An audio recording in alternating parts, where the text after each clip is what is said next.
Thanks for the check-in, Flo.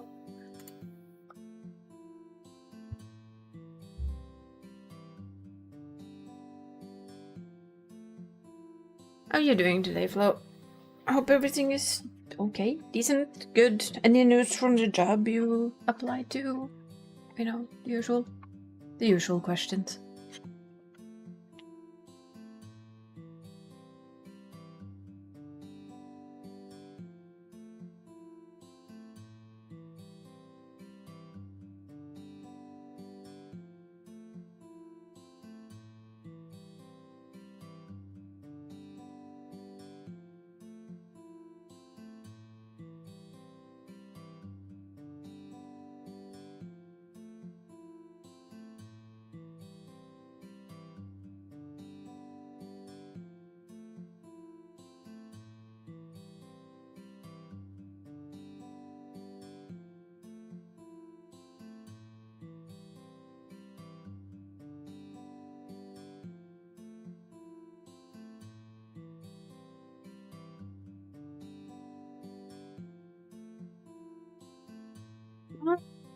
I'm sorry to hear that there's been no call yet, but at least there hasn't been a call saying no either, so there's still hope. And I'm sorry you have been of low mind for a couple of days. That's never any fun. And yeah, I know how that feels. But no, I'm doing okay. I'm trying to do a lot of stuff. I have found that editing is quite a lot to learn. When you have a very limited attention span and memory, it's a lot to sit and learn. But I am gonna try tomorrow to go into the game. I'm gonna, since Danny gave me the cat, I'm gonna go in. I'm just gonna do small shots of all of the things the cat does and like take some nice recordings of it, and then try and edit it into a video and stuff it on YouTube. Have to start somewhere. See how that works. If it works. If I can make it work. We'll see. I gotten through 5 hours of how to use DaVinci Resolve. Probably need to watch it at least 100 times more to get everything, but at least it's a start.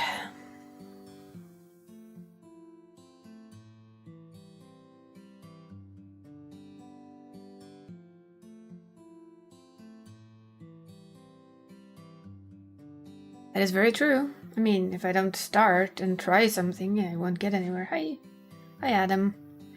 How was your stream? I saw it just as I was going to go for dinner, sadly. We were doing some Elden Ring stuff. I hope the stream was good.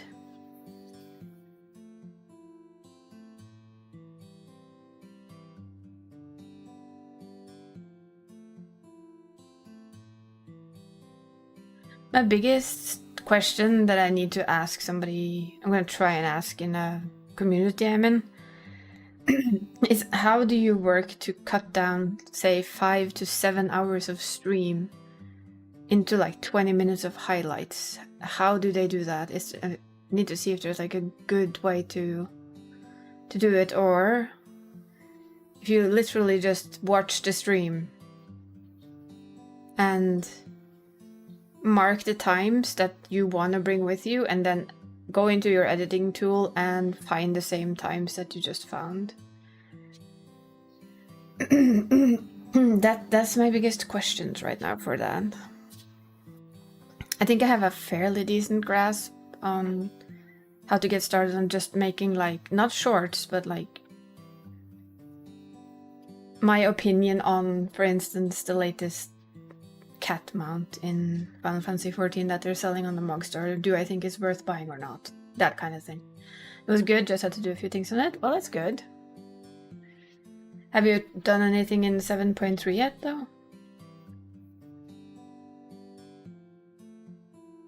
You got a house too? I think like everybody got a house. All my friends on American servers got their house. I think that's amazing. So cool. We haven't noticed it on the European servers yet. And since 7.3 is out, I guess most people came back in time to save their houses.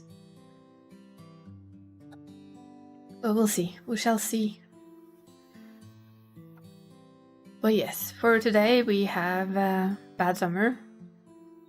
They've updated their demo. You're the only one that bid in the house, no one else bid, so one by default. That's nice.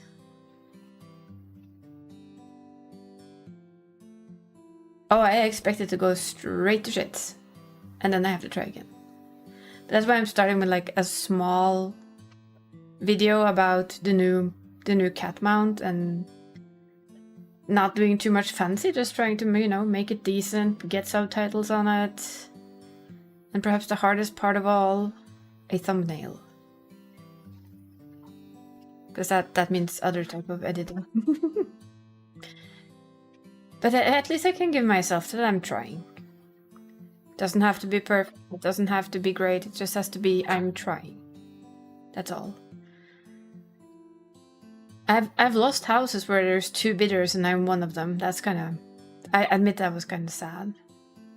Felt bad. I know I said I was going to play demos tomorrow, but to be bluntly honest, there's no chance of that. I am going to go straight for Final Fantasy XIV. Because I have a list of things that I need. And that list is fucking huge. And that's just one set of the Gather and Crafter gear. Oh boy. I had a total of 6,000 tomestones across my characters. I capped all 3 of them. Still not enough tomestones to make one set of gathering and 1 set of crafting gear. I was just like, okay, well then. And I have a ton of stuff to craft, I have a ton of stuff to gather. So I'm just gonna take you with me tomorrow and you're just gonna have to live with it. I'm sorry, not sorry, as they say.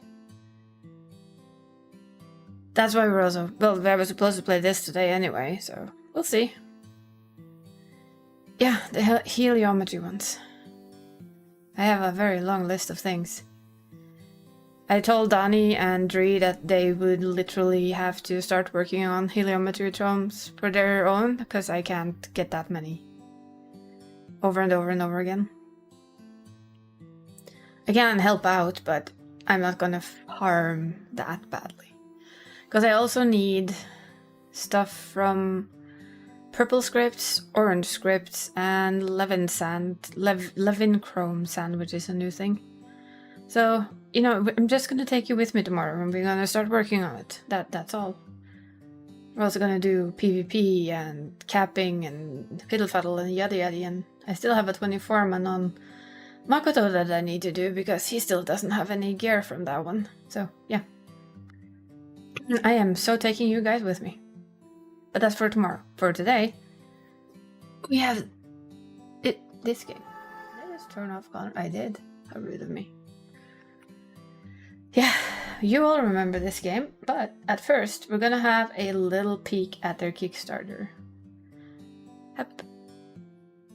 I'm gonna play the game after we do that. That's just for me to, like, I really want to show off all the stuff they've added because I think it's fun.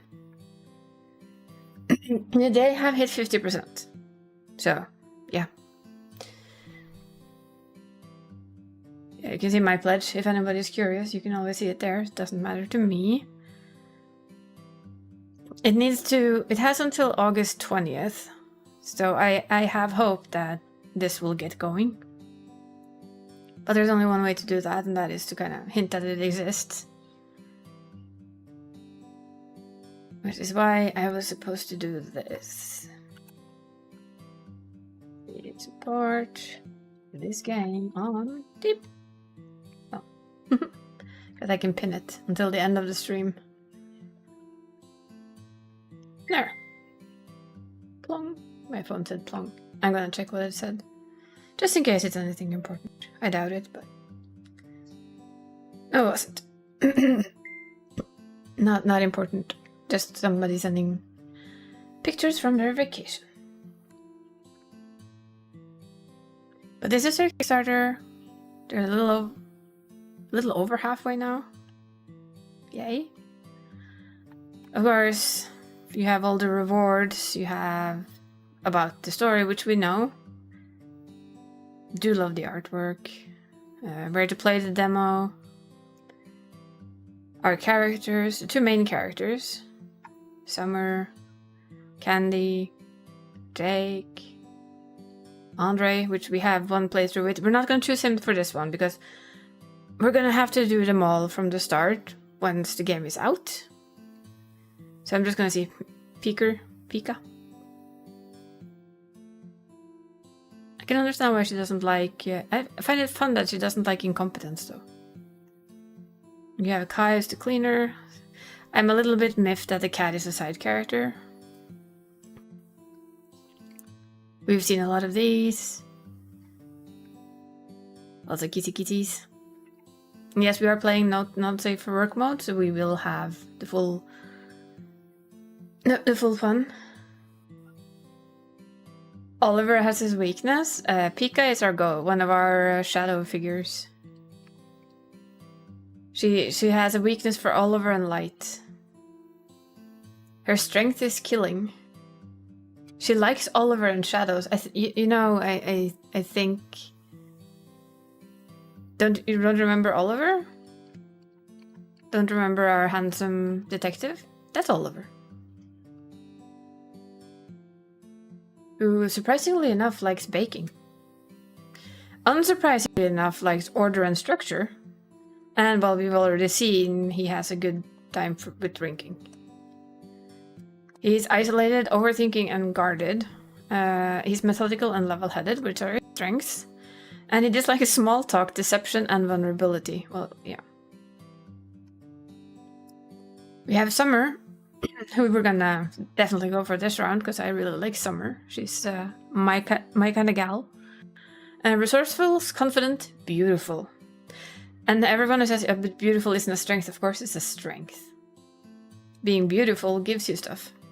That's just how it is. Weakness, bossy, perfectionist, and impatient. She likes nature, control, and juice, Kool-Aid apparently, which I actually saw in the shops this Saturday for the first time, and I was like, what the fuck?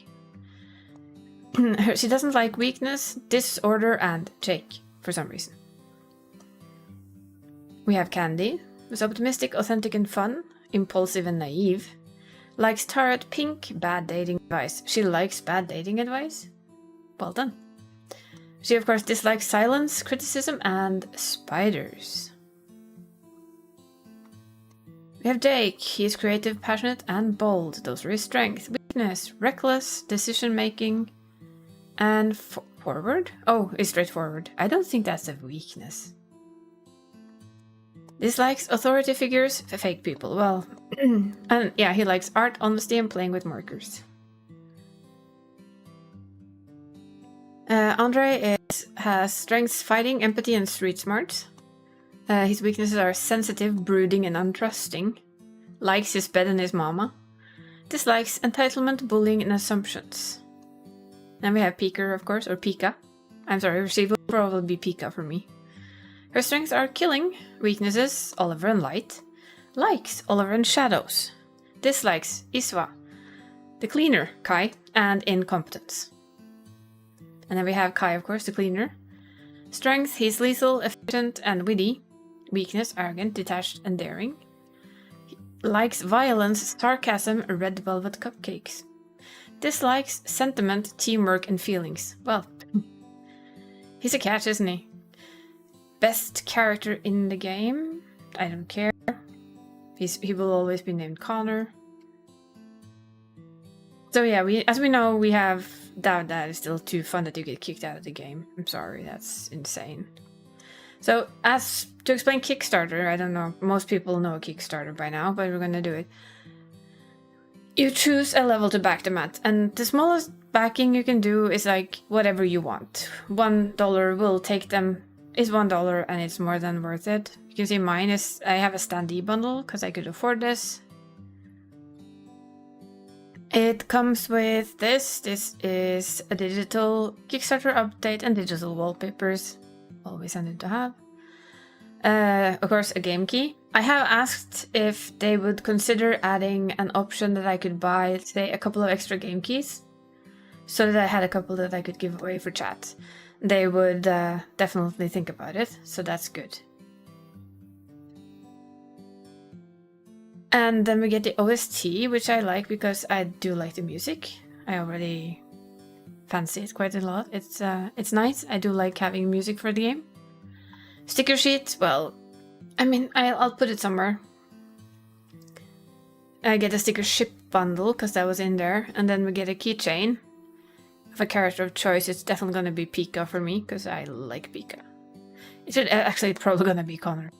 If I can choose anyone, it's probably going to be Connor. Then we're going to get a... Then we have this. We'll have to see which one we choose there.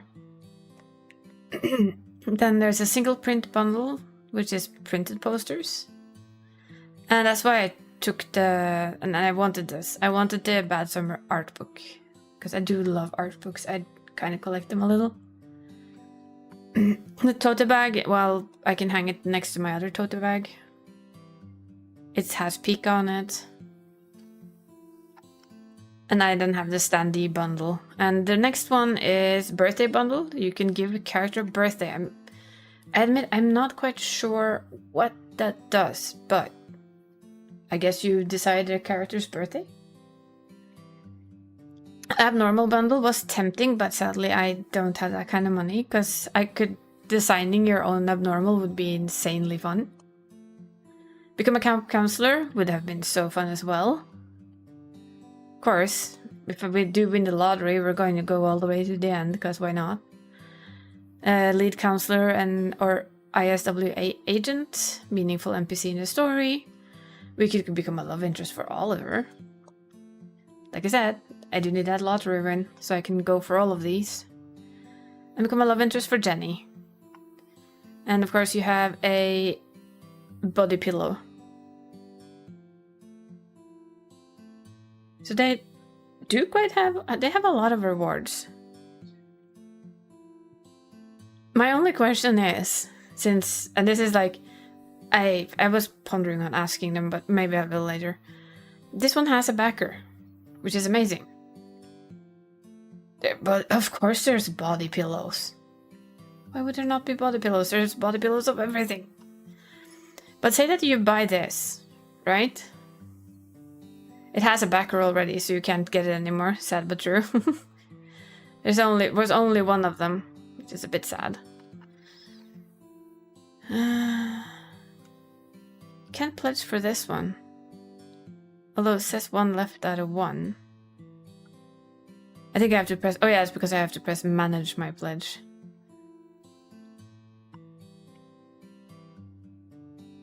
I'm really happy for them that they have somebody who could do this, though.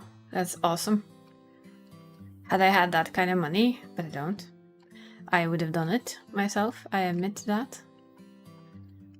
But I'm happy with my choice here. Oh, this is the Kickstarter for the game we're testing out. Hi Stratator, I hope you're doing good today. Hope your day has been well. But this is you're just looking through all the things that you can get if you back the game. Voice actors, they have really good voice actors. One of the stretch goals, which I have my doubts about, but I wouldn't mind if they got hit. It's additional art and extra romance DLC. Job simulator mode, where you can endlessly take those silly calls that we get. Fully voiced, that would be awesome. A fully voiced game is always good. New UI, they would hire a dedicated UI artist. Animated cutscenes, secret endings. We do love secret endings. More minigames. And the final one is a Nintendo Switch port. Which I guess is quite costly, but yeah. They have at least added quite a lot of them. And they also have a community goal. The free digital wallpaper bonus print for every backer. Don't know if they've hit any of these though.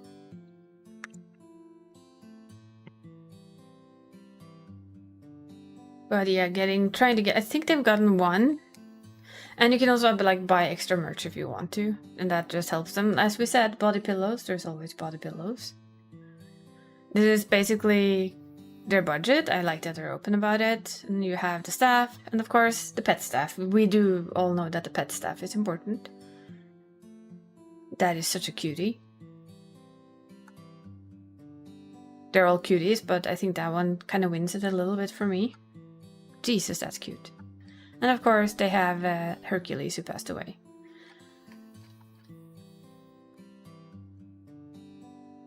But yeah, this is their sister Kickstarter. They have 13 days left, and hopefully we get them enough backers and this game gets going.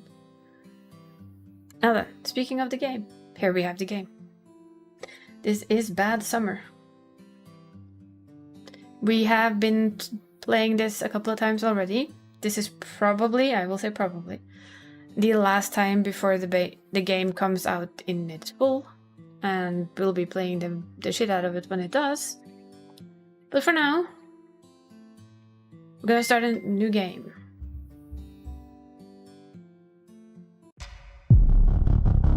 I forgot how loud that is.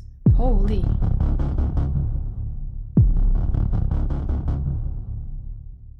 I keep forgetting how loud that is. But yeah, this is a visual novel, and it's kind of not safe for work. I put that on.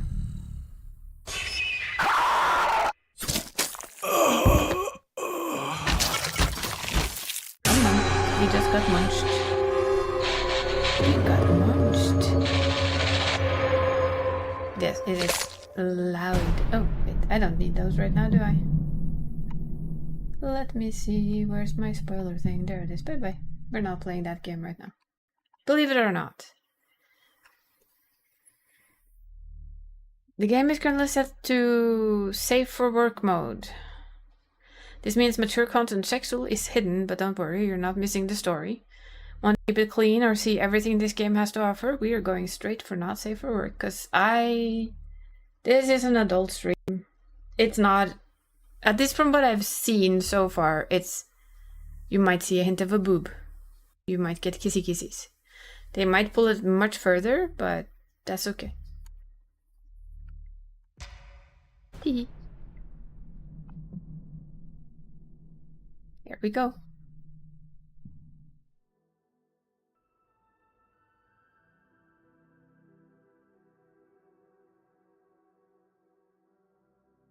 My name is Oliver Smith, and I am, for the first time in my life, completely and utterly stupefied.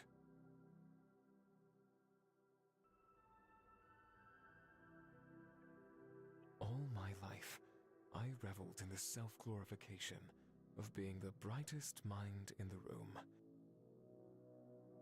A gift, my mother called it. To know everything there was to know about the world. Or so I thought. With each case solved, each criminal I brought to justice, my confidence grew. I believed I had seen it all, knew it all, that no mystery I sought could evade my eyes for long. Little did I know, a darkness far greater than any criminal's machinations awaited me. It began innocently enough, with whispers and rumors that tickled the edge of my consciousness. Strange occurrences and unexplainable events that defied logic. Let's see. I don't think I can change the sound during this, but it's him talking, sadly. I guess we have the game sound a little low. Let's see. Yeah, I'll fix the voices after. Apparently they're set a little low. And I don't think I can fix that. We can. Never mind me. So what we need to do is voice volume up.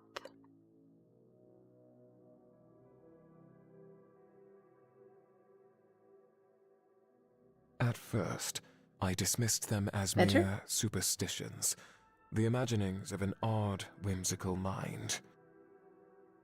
Better. Tell me if it needs to be higher. After all, I am a detective grounded in the tangible, the real, and the concrete. Ghosts and silly monsters belong That's to good. children's stories, not the reality I so carefully navigated. But the whispers grew louder, persisting until I could no longer ignore them. I stumbled upon a hidden network, a secretive society that sought to protect the world from an insidious truth. Could you believe it? Paranormal creatures, beings that inhabited the very fabric of our existence, lurking among us, hiding in plain sight. They called them abnormals. Wiggle. The discovery of these monsters was a revelation that shook me to my core, an awakening that shattered my preconceived notions. Going from I know everything to I know nothing. The world I thought I knew, the boundaries I believed existed, were nothing but a fragile facade. What am I to do? A mere man of flesh and bone, against monsters capable of wiping mankind clean from the face of this earth. If these monsters come to light, life as we know it will be over. I always wonder though, and this is me guessing into the story. Since we already know Pika, we know she's not all bad, or at least she doesn't seem all bad. Maybe there is a way to coexist with these guys and have a good life, but probably not. This is a horror story. God. Everything I've ever worked for. Everyone I've ever loved. All in like a second. Gone. The smartest guy in the room stepped outside and got his mind blown. Exactly. Maybe another round at the bar. Another drink. And I'll figure it out. You cannot coexist only in not safe for work mode. Exactly. That's why we have it on. Do. He likes to get a drink. That's for sure.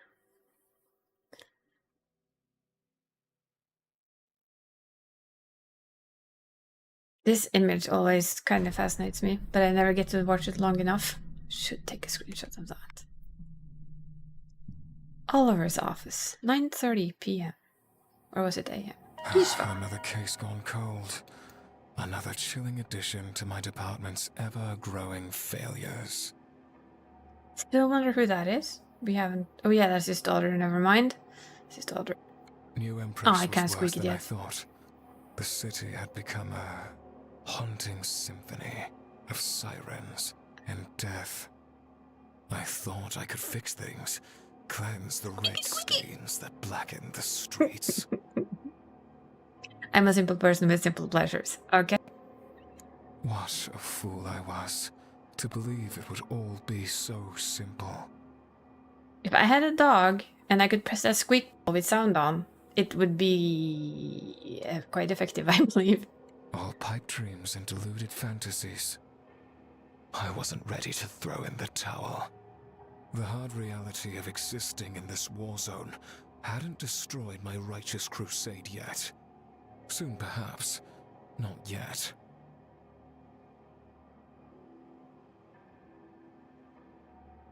Hello? Weren't you gonna say those lines, honey? Okay. I hunched over my desk, glaring down at the mountains of manila folders. Each held a grim portrait of a life extinguished too soon, a trail gone cold. I plucked a few from the summit before they threatened to fall. The serial porch pirate. Oh. Ah. Awful, but the porch bandit can wait. No, it can't. There were bigger issues to worry about, like the ungodly amount of vicious murders gone unsolved.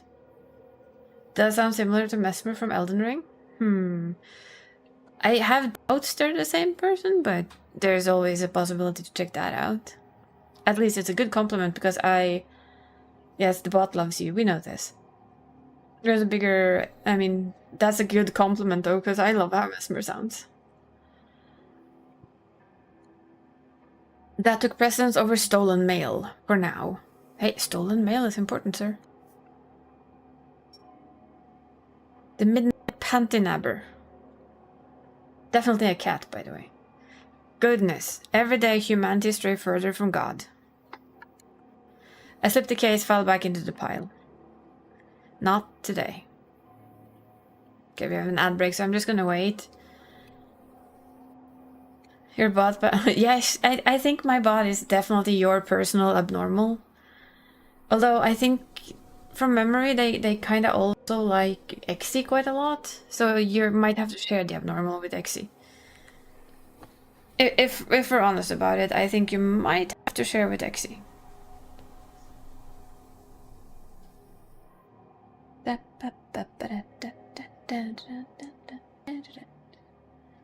Ooh, stretchies. I'm just waiting for the ads to end. I don't want to do that. Since somehow I managed to calm Mr. Giveaway too much subs down. There might actually be people in here who doesn't have a sub. Hydrate? We shall hydrate. Thank you, Strateger.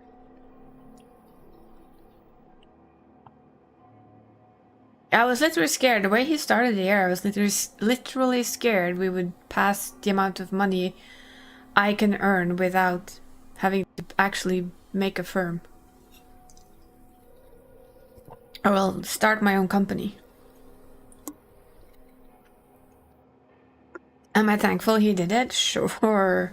We'll always be thankful, but it was a little bit scary to see that. Since I do have a... Well, technically I still do have a full-time job. Although I don't go to it right now. Either way. We're back. Not today was our last comment. Yes, yes. Hopefully, not ever. Hey! Really, you don't want to figure out the panty nappers? I will want to figure out the panty nappers. Imagine selling all of those panties. The Camp Bear Ridge Ripper. Jesus.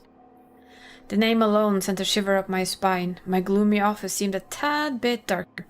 I don't see Pika still. A bitter breeze disturbed the grimy blackout curtains. Every twitch sent a miniature dust storm into the stagnant air, mirroring the anxiety churning in my gut. This case in particular, something wasn't right about it. Case 2001-05 MD 10012. Alias? I know the Norwegian name for that, not English, but my brain went there.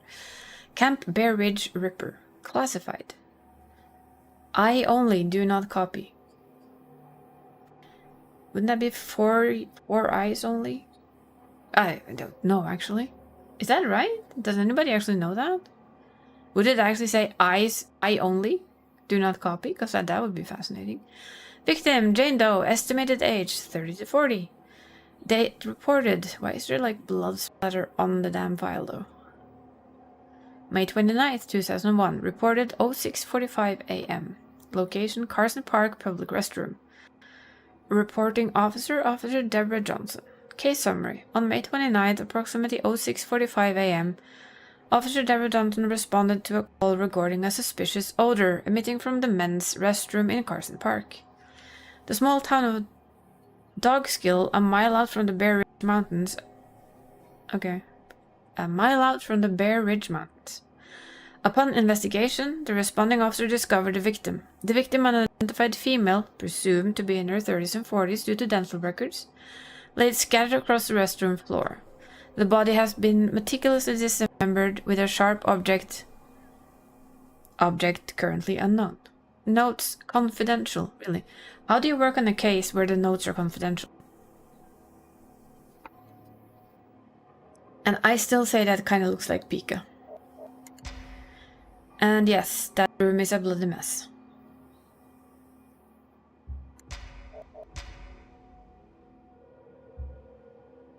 It kind of looks like Jenny and kind of looks like Pika, so maybe they're the same thing.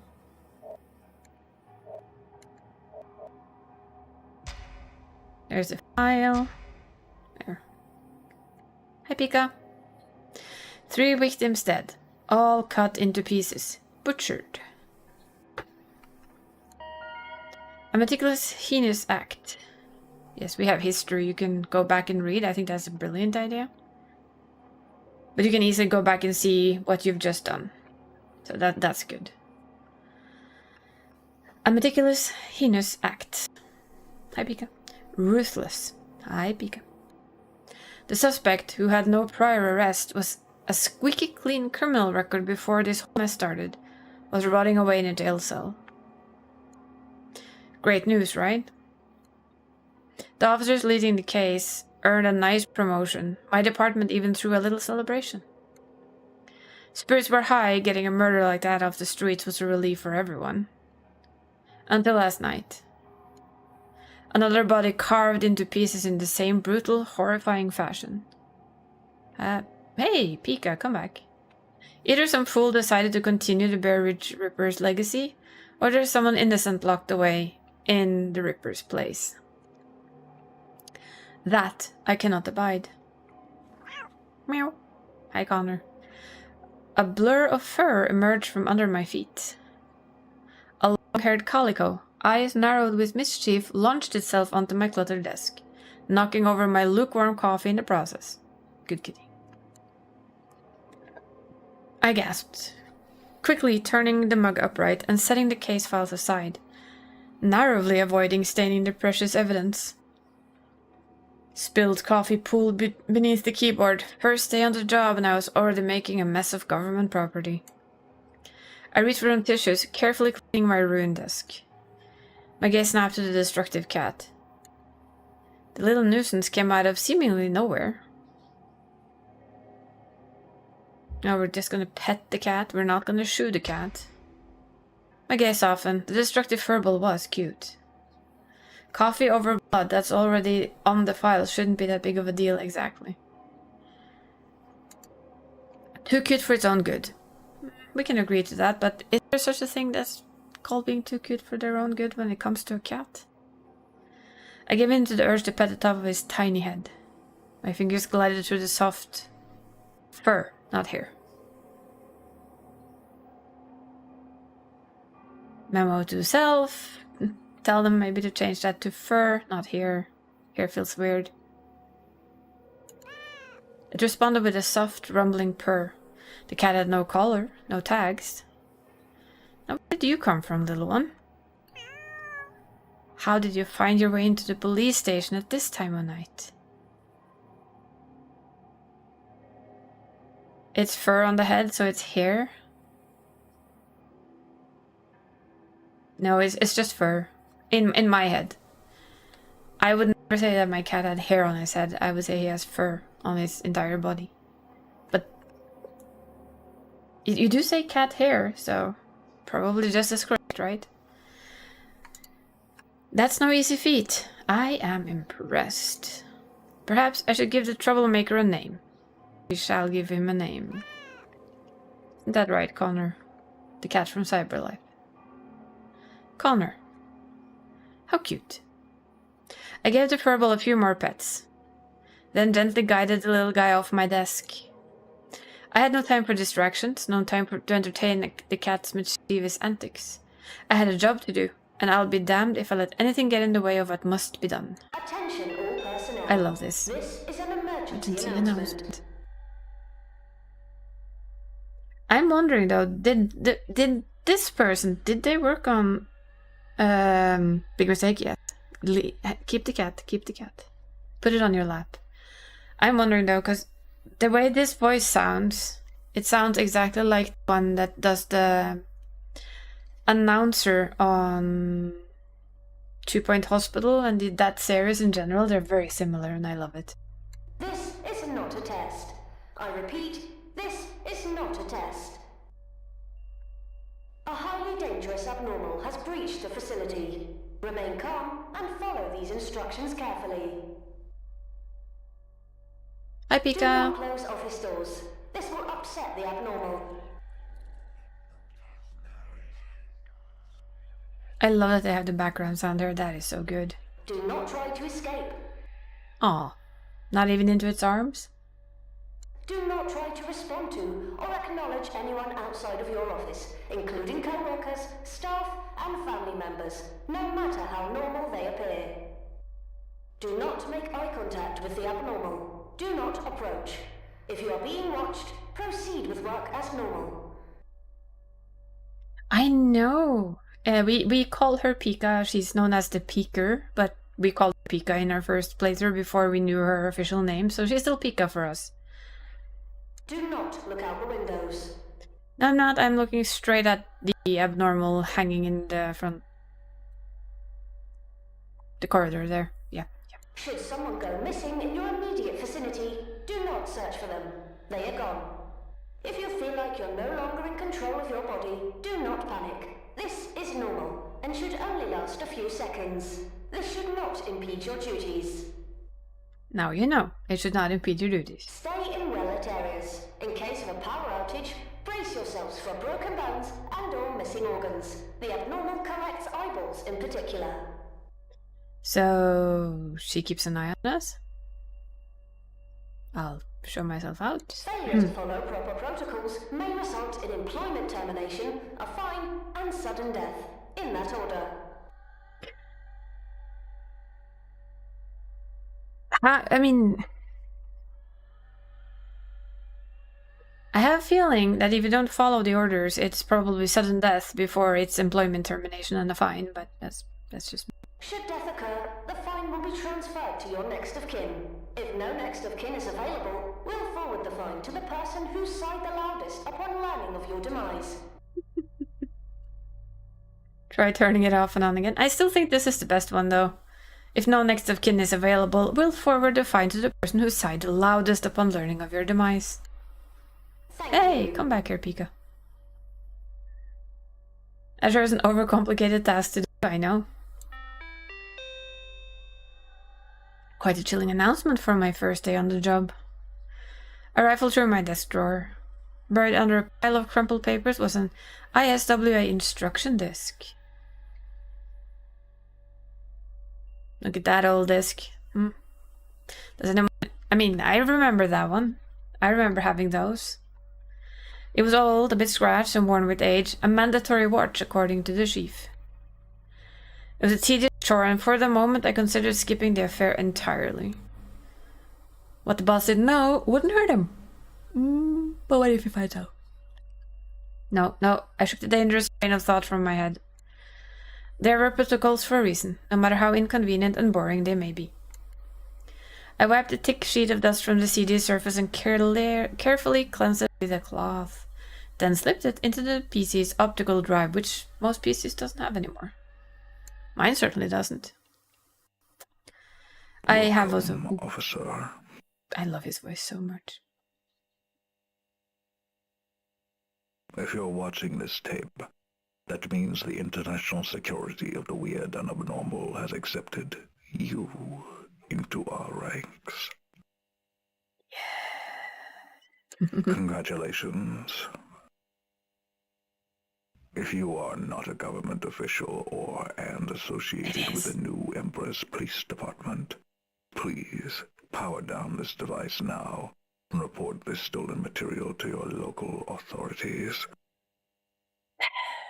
Makes me wonder, what if it was actually stolen? Would they find it? Theft Probably of would. property is a serious crime. If determined guilty,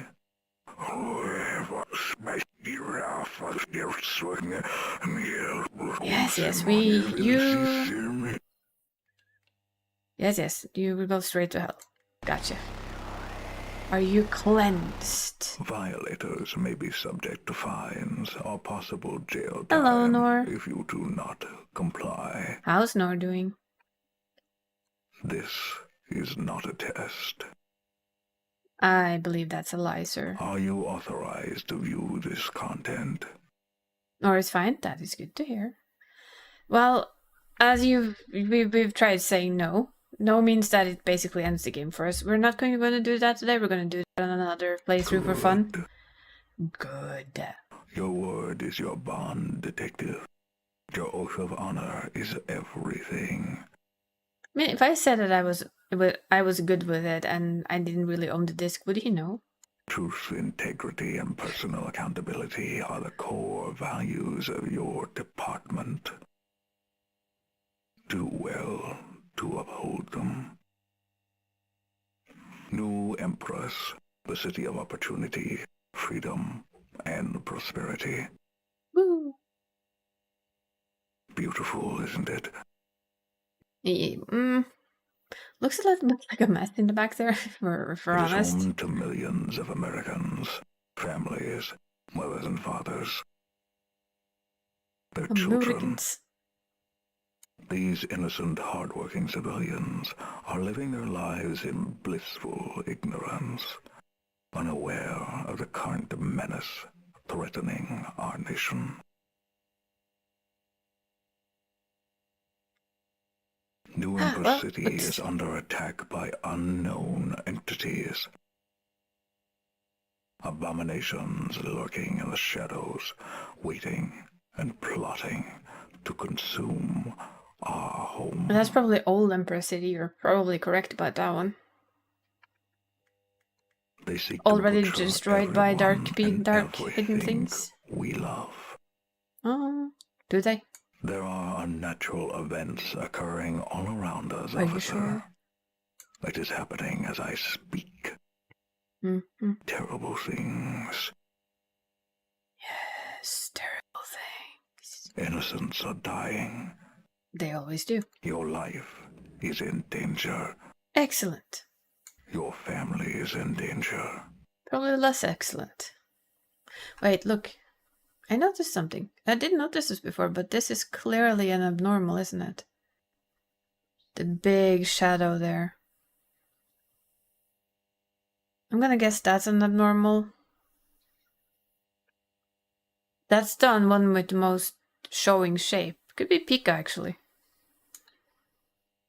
The final days have begun in New Empress City. Yes, Only and I the mean... New Empress Police Department can stop it.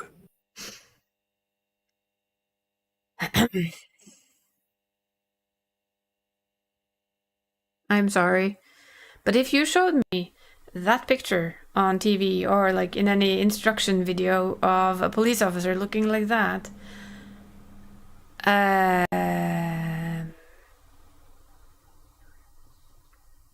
probably think a couple of more times before joining the police force. Because hot damn, that's a lot of jam in her mouth.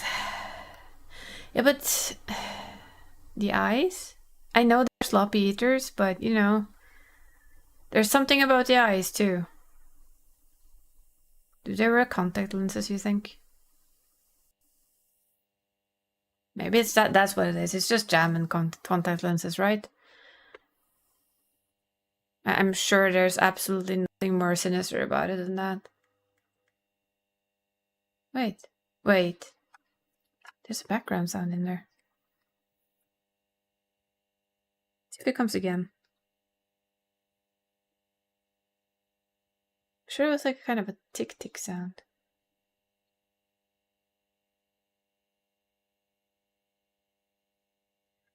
He even got jam.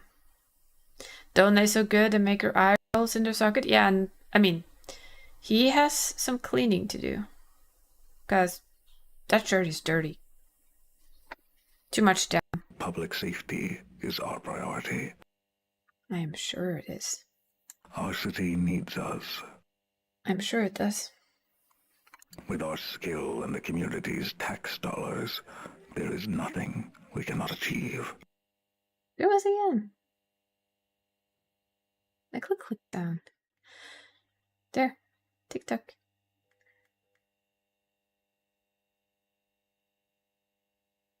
That's so strange. With our skill in the community tax dollars, especially the last part there. The tax dollars. Do you believe in God? No. Good. God cannot help you. Well, if I don't believe in him, that wouldn't matter, would it? You will need to be properly prepared for your new position, detective. But first, you will be tested. Let's see how capable you are. I think this test is meant for you to fail no matter what you choose, but you know. What do I know? images you're about to witness are classified. Yay, they're classified. Let's all have a look at them, guys. They're super, super classified. This message is on a VCR tape, but we put in a disc, didn't we? Although it does kind of remind me of VCR tapes. Sharing this information with the general public will result in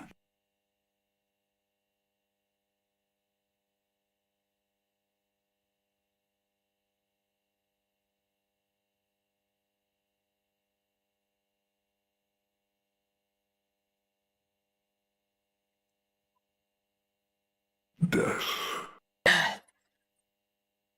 If you're wondering. A fine, employment termination, and possible jail time. No, you forgot the most important part there, sir. That. Now pay close attention, detective.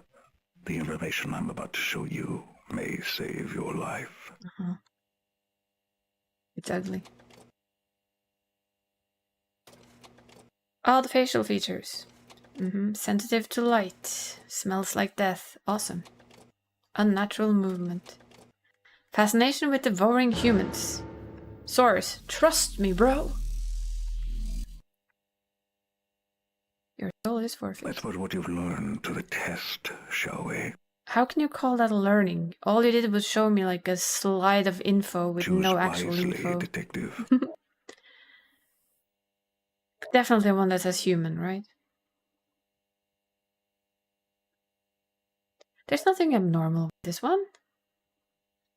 That one, on the other hand. You agree with me, right? There's nothing wrong with this weird one over there. It's just a bit of shiny eyes. It's just old. That one, on the other hand, where it clearly states that it's human. Definitely not a problem. She's a red dot, let's kill her. I say the VTuber is the abnormality. Shh, don't tell them. I just have to for fun. I mean, any child can look like that. I mean, there's nothing particularly scary. See, this one is a little bit harder. That one has a lot of teeth. That one has a very strange eye. The VTuber is always an abnormality though, so... Let's go for all wrong answers, for funs. Calculating score. If I clear with that, I'll laugh. You have failed! No shit, Sherlock. Yet I'm still here. Failure? Was the test rigged, or am I awful at this? Well, we went for awful.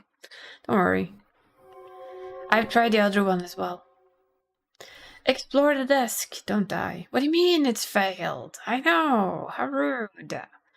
I have done this where I've done all of the others and I've done them in like sequences and I've tested quite a lot and you always fail. I don't want to. Time to get to work. But first... Numbers police department, safety measure, entity, blah blah blah. Ugh. I have to answer the phone. Hello? Hello. Hey, this Jerry's Pizzeria? I could really use a pie right now, dude. Oh, it's this one. What? What? Indeed, what? Listen, all bullshit aside, the munchies are really hitting me, bro. Brah. Hey, listen, you ever wonder if water... How high do we think this guy is? Because I'm considering he's probably quite up there. Yeah. What? Mm-hmm. No, you wanker. I'm not getting into this pointless You debate with wanker. you. Who So are British. you anyway? How did you get this number? Dude, just take my order and send the pizza over. That'll be totally radical of you, you know? My dude. What are you, a turtle living in a sewer? Is your father a rat? At least he's watched childhood fun stuff. Get off my line, you bloody idiot. Oh. So dangerous. Dude, my pops isn't a rat. You sure? Wait, hold up. How did you know he lives in the sewers? Intuition, son. Intuition. This job might be the death of me. I'm sorry, that's just funny. Ba-ba-da-ba-ba. Just might be the death of you.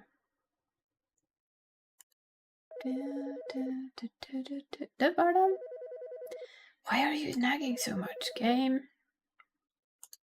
Why? Hello? Hello. Nine. Oh, it's this one. 911. Please. Please. This is close to 911, sweetie. Mom, are you alright? No. Yeah, she's perfectly fine, Oliver.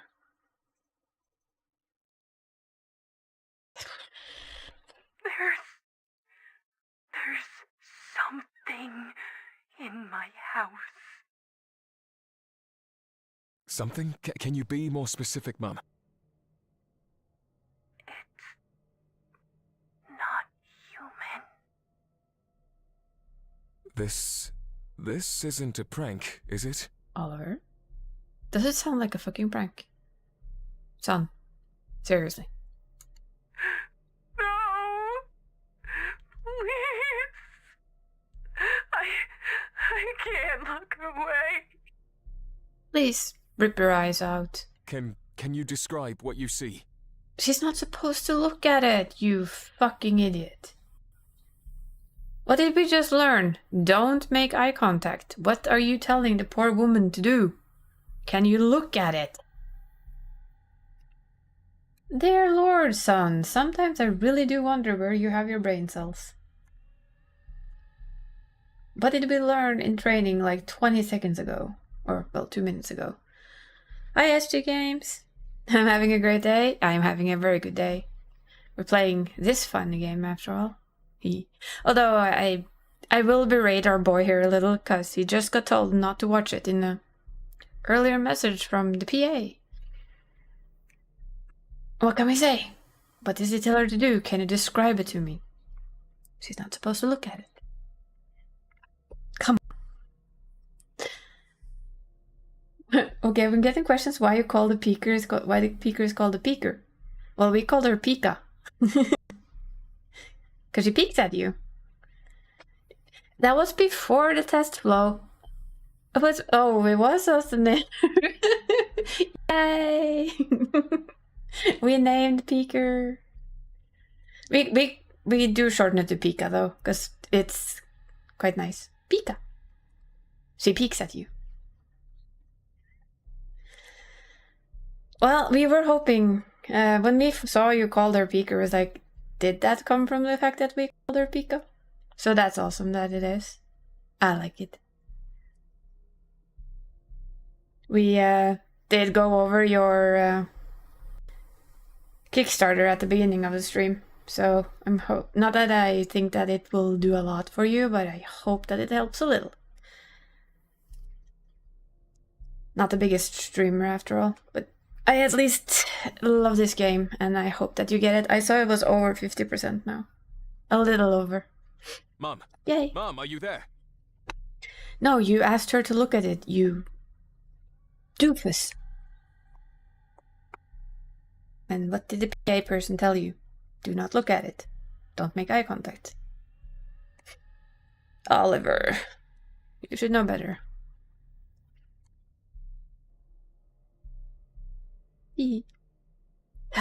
Why? Bye-bye. Well done, Oliver. God help us. You weren't Christian, were you? Try harder, Oliver. I'm sorry, but how do you do that, old man? Do you like have an implant on our retina or something? Bloody hell!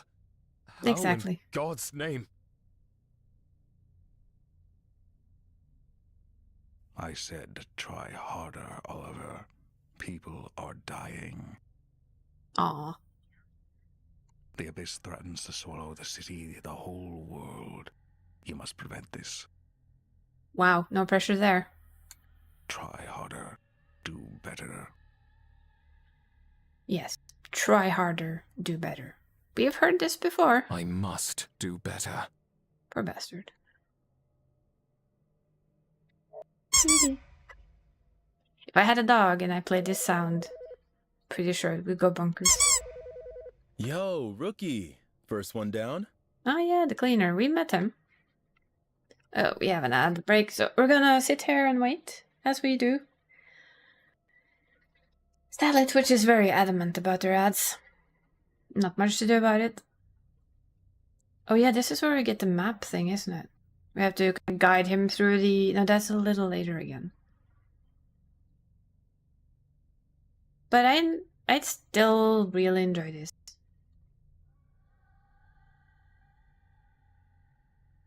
At some point we have to be mean to the cat, but not yet. just to see what that does to us in the end.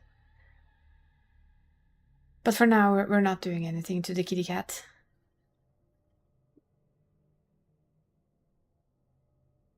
But yeah. I really am crossing my fingers for their Kickstarter to just get in there. It would be amazing.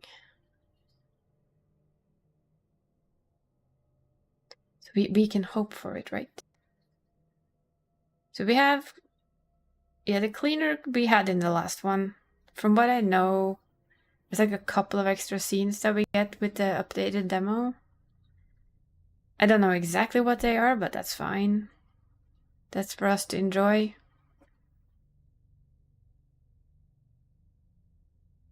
And everybody's almost back. There we go. Everybody is now back. Let's go. So, we have cleaner.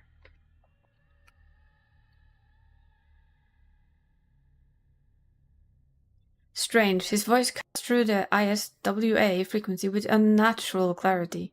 No static, no interference. Yeah. Congrats. You've officially joined the I've Seen Some Shit Club. No jackets, but the trauma's free. Aw, no jackets? Thank you for resubbing, Berry. Subscribed with Prime. And congrats on your extreme, Claire.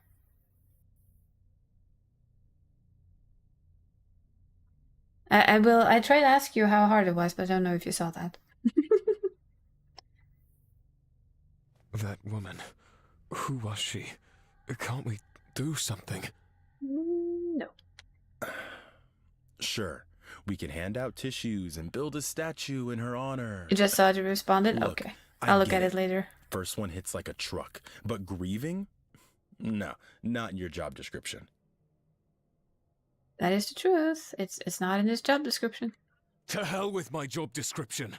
A woman is dead. You expect me to put on a smile and pretend it never happened? No, we expect you to put on a smile and get on with your job. And more will die if you keep unraveling like a cheap sweater. Take a breath. Tonight, we're partners. Your job? Keep the civilians breathing. You're their lifeline, their guide, their last hope. This voice is also very familiar from somewhere. Much like the PA, which I keep feeling that whenever I play a 2 Point Hospital, 2 Point Museum and all those, that voice is very similar. Without knowing if they actually had that job, but I love that there's a similarity there because I usually giggle my ass off at 2 Point Hospital, and 2 Point Museum, so the fact that I giggle my ass off from her too, it's a win-win for me. And what exactly is your job, partner? So threatening, Oliver. So threatening. Me? I slay the monsters, scrub the blood off the walls, and make sure the neighbors don't start asking questions. Also, I do it in black. Imagine doing it in white, though. Imagine the cleaning that you would have to do if your clothing was white. It's stylish. Also easier to clean. You mess up, it's my ass too. So don't.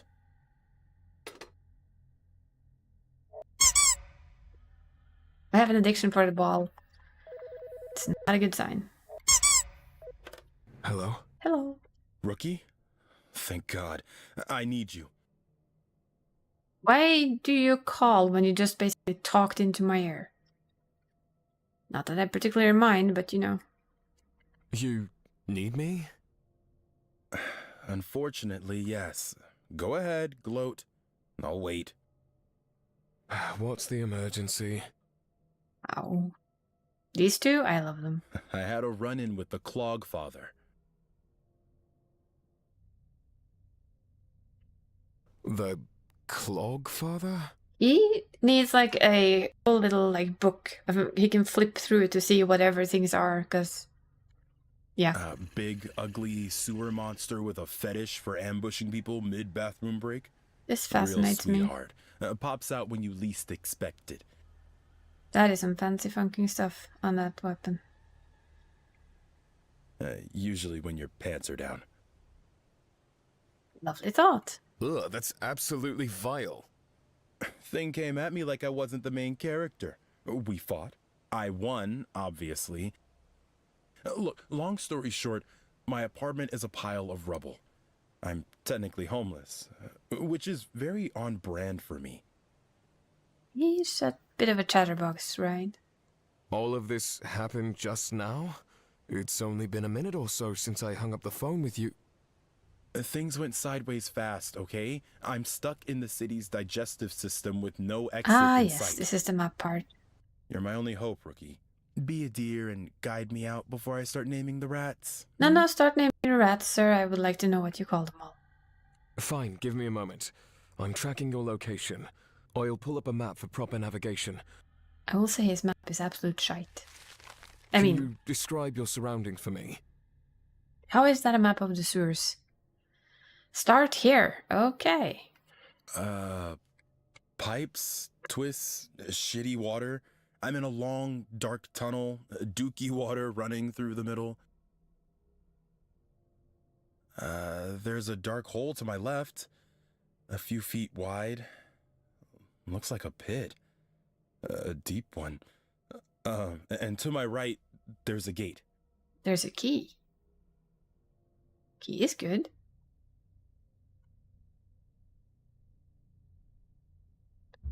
Daring. Go left. Go left. Yes. You want me to go towards the pit instead of the door? Yes, but the door is locked. Correct. There's a key on this side. Understood. Splishy splushies. I'm at the pit. It's one hell of a drop. Perfect time to utilize my trusty ISWA-issued grappling hook. How did you walk past the key, sir? Oh, did you get yours in the mail yet? Wait, I almost forgot. You're just a desk jockey, not a cleaner like me. Oh, unfortunate. Cheeky. Cheeky. Exactly. All right. Made it safely to the other side. Lost my grappling hook in the process. Suckered. Wait, what? Damn it to hell. I've reached the end of the hall, but there's another pit. And this one is a lot more spiky than the last. Makes me wonder which way he's actually going. Because I can only see like this one. And we shouldn't be all the way at that one. But okay. You must press on. Do you see any possible way Did you forward? stumble across a key on your way? See some decent handholds. Shimmy's doable. Or I could jump. He can't grapple. He lost his grapple, you dumb. The pipes are old and rotting. I do not trust them. Shimmy across. Better safe than sorry. Got it. Moving now. Speak to me. Are you all right? Define all right. I'm currently horizontal above a death pit, balancing like a circus act. Sounds perfectly alright to me. 30 feet down, rusty spikes, blood stains, a warm welcome from the afterlife. But hey, at least the lighting's dramatic. And you make it sound dramatic. The great cleaner and famed abnormal hunter is afraid of heights? Oh yeah. Mm-hmm. Don't judge. It's not fear. It's simply a healthy respect for gravity and the pointy things waiting below. I hate shish kebabs. You could always become one. Not judging, I'm merely observing a contradiction. Oh, you wound me, Ali. Truly. Right in the part of me that still believes in us. Hello? What's happening? Are you all right? False alarm. Just a dramatic pause to keep things interesting. Gotta keep my audience engaged, yeah? Admit it. You thought I fell into the abyss and died heroically, didn't you? You might have hoped so. I mean... Don't be ridiculous. It's my job to keep you alive. Nothing more. Uh-huh. Keep telling yourself that, desk jockey. I'll try not to fall. Unless you ask nicely. How do you ask somebody nicely to fall? Excuse me, sir, would you please fall off? Would you be okay with that? Like, just fall off the thing. Die in screaming pain. All right. No longer feeling like I'm going in circles. Found a big room, symmetrical. Arched doorways, lots of pipes, steam, and funny-looking buttons. Tall Should be ceiling- shits kebabs in sewer, absolutely. You've reached the sewer's central maintenance tunnels. There should be an opening in a center where waste and debris is collected. I see the deep pit of sewage water, yeah? Looks like all the tunnels connect here. Wait. There's a treasure chest floating on the surface. We are here. Why do we just, like, randomly pass the key? How do we get him to get the fucking key? What? You heard me. A treasure chest. Left behind by the goblins, no doubt. Sewer goblins! Goblins? Really? You really don't get out much, do you, desk jockey? Wow. The goblins run a full underground operation. The black market of weird sewer things. Can we go to the black market of weird sewer things? Because I kind of want to see what they have. They love pizza, hate humans, and have the organizational skills of a raccoon. I have to ask, how are the organization skills of a raccoon? Because I honestly don't know. Anyone? Does anyone here know the organization skills of a raccoon? Are they good? Are they bad? Was expecting a goblin D's line here. Yeah. So what do we think? Raccoon organization skill. Nobody expects the raccoon inquisition. Exactly. Exactly. They love pizza though. But do they love it with pineapple? Those are the important questions. That and of course, how are the organization skills of a raccoon? I know they're cleanly. They clean their food. Organized, on the other hand? Not a clue. But sometimes they steal real valuables and just drop them in random chests like it's some kind of RPG side quest. Woohoo, side quests. We don't do them. No. Sewer economics, baby. I'm not sure if I should be worried you know about sewer economics, baby. Or not.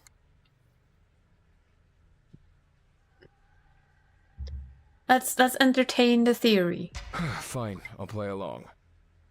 Let's say, hypothetically, there is a treasure chest in front of you. A goblin treasure chest, mind you, filled with ill-gotten goods. Yay, ill-gotten goods. Let's have them all. How on earth would that help you right now? Loot? Loot is always good. Oh, might be something good in there. Goblin gold, Oliver. Goblin magic. I don't trust goblin magic. You're not thinking this through. You're injured, disoriented, and now you want to wade through toxic waste in search Yes! of goblin gold? If we go there, does he die? I'm sorry. Shh. You bet your British ass I do. Do it. Do it. Fine, go for the chest, but be careful. Do not let down your guard. But go the other route another day. I Ooh, got this. sparkly sand. Shit. It's booby-trapped with goblin magic, and not the good kind. Kind. Is there a good kind of goblin magic that you booby trap your stuff with? Clearly the cleaner never played Dark Souls. If he did, he would have heard of mimics. Exactly.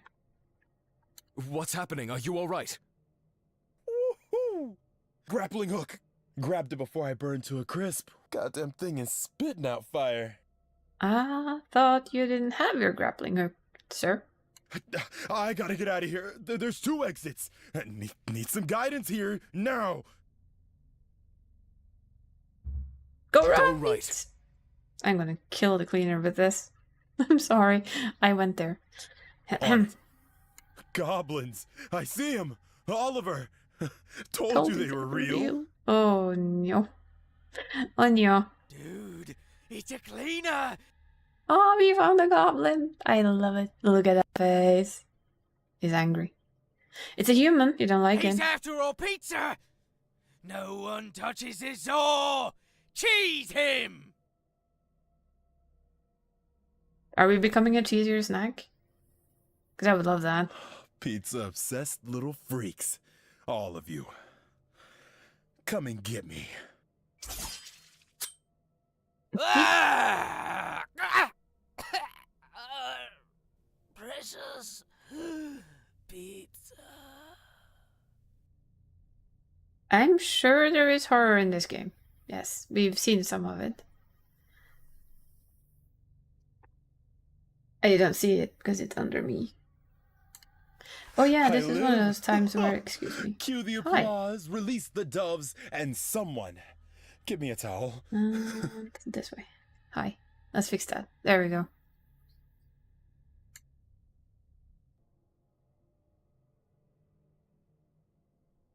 Thank goodness.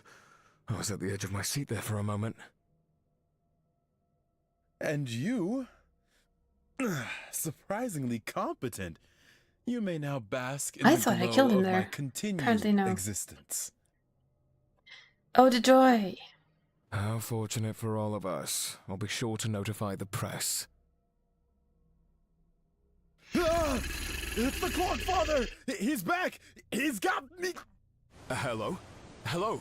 Cleaner, sir, hello? Leaner, sir. Hope he's alright. There's like always there's another call for us. Yes. Hello? Hello? Is Oh, this the Popo? it's this guy. Is this the Popo? The Popo? Yes, Mr. British person. Are you the Popo? You know. The 5-0, the Barney, the cops, the man, the fuzz, the one time. Isn't really the police called the fuzz? Yes? You ain't sure? How can I help you, sir? Why you talking like that? You know, real uppity. Like you drink tea with the queen. 'Cause it's British. Pardon me? Yes, pardon you. Man, just listen. I seen something across the street. Something that just ain't right.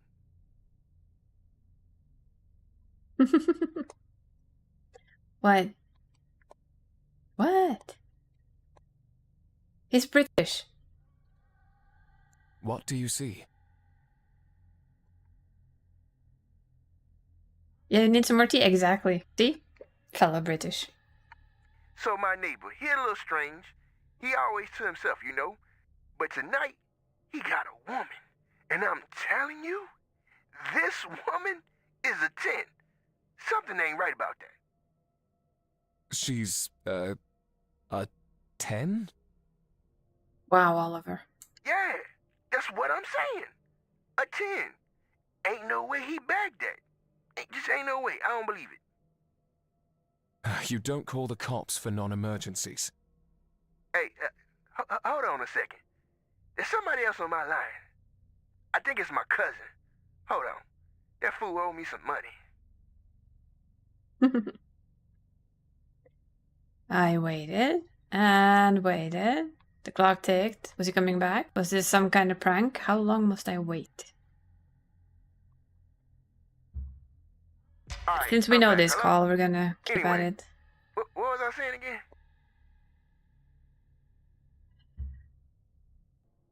Oh, yeah. She had her legs up in the air, and she was spinning and spinning, doing this thing I ain't never seen no human do. And he was screaming, too. Like, I don't know if he liked it or not.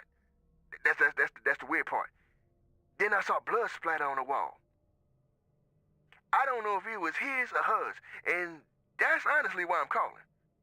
You could have started with that, sir. It would have been like faster than this. Something ain't right. No shit, Sherlock. How do you know it was blood? Look, I know what blood look like. I got a woman, and she's fertile. Just 'cause I'm old don't mean shit. Don't get it twisted. Apologies, I'm just trying to get to the bottom of this. You said she was spinning. Could you clarify? Look, check this out. He was doing the helicopter on her ass. But the problem is, she was going way too fast. I don't like his ass, I'm gonna be honest. But I'm worried about him.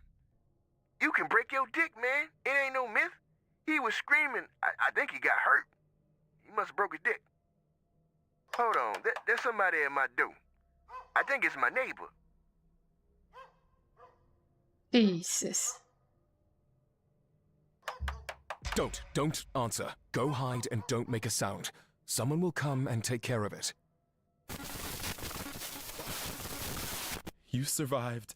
I survived. The monster didn't. I call that a win. The ISWA owes you a cookie. Probably oatmeal, though, so don't get too excited. Indeed, do not get too excited.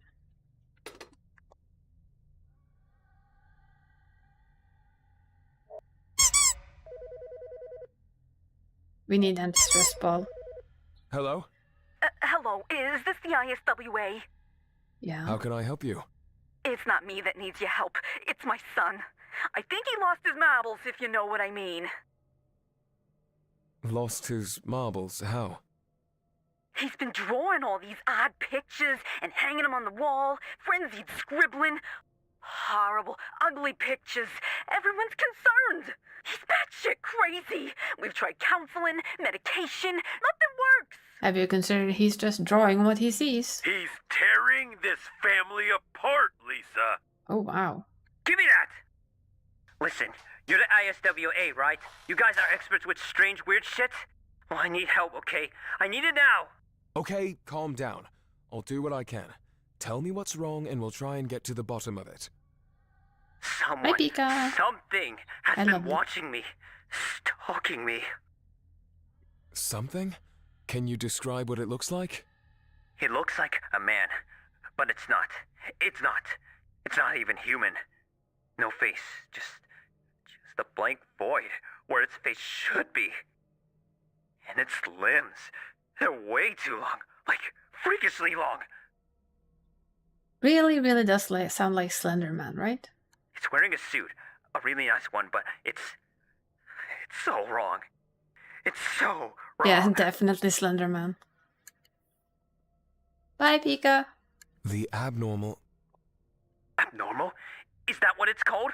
Listen closely. Is this faceless man in a suit doing anything? Is it threatening you? No, not really. It just stands there, watching. Always watching. No matter where I turn, it's there. I don't know what the fuck it wants. I'm really scared. My family doesn't understand me. No one understands. No one else can see it. No, just me. You think I'm crazy, right? I might be losing my I mind. think we kind of believe you. Mom's right. I'm losing it. Try and stay calm. Do you see it now? Yes, it's standing there by the tree line, outside my house. We're surrounded by wood. It tries to camouflage itself with the tree sometimes. It's freaky the way this thing's limbs can stretch, like it's limitless. Okay, if you have curtains, close them. I need you to think back to the first time you witnessed it. Did anything out of the ordinary happen that day? Anything strange at all? I don't know. It was just normal Saturday. I was off work, on my computer cleaning my email. A couple minutes later, it was inside my room. I saw it in the corner of my eye. That's all? Nothing Oh, else? hi. Hello there. Nothing else. Did anything about those emails stand out to you? That's new though. This one hasn't been here before. And yeah, I'm not the right person to judge horror on. I don't get spooked often, but I can still enjoy it. I assume he's akin to the abnormal that the guy is describing. I mean, although the suit... not really. Just a bunch of shitty spam mail. What did the spam mail say? The usual stupid crap. Hey, Those it's gone again. Annoying fake cursed chain letters like, if you don't forward this to 10 people, you'll die a horrible death. But that's all a bunch of baloney. Ridiculous. Ah! Holy shit! It's in my room! It's in my room! Help me! Mailer demon, probably? Exactly. We all know the mailer demon. Reactionary. Is there another exit? A window, perhaps? Yes! Then go! Run! Do not let the abnormal near you! Do not let it corner you! Wow. I'm in my car. Good. Get as far away from it as possible. The car won't start! Oh god, I can see it in my rear view! It's getting closer! Just get the car to start, sir.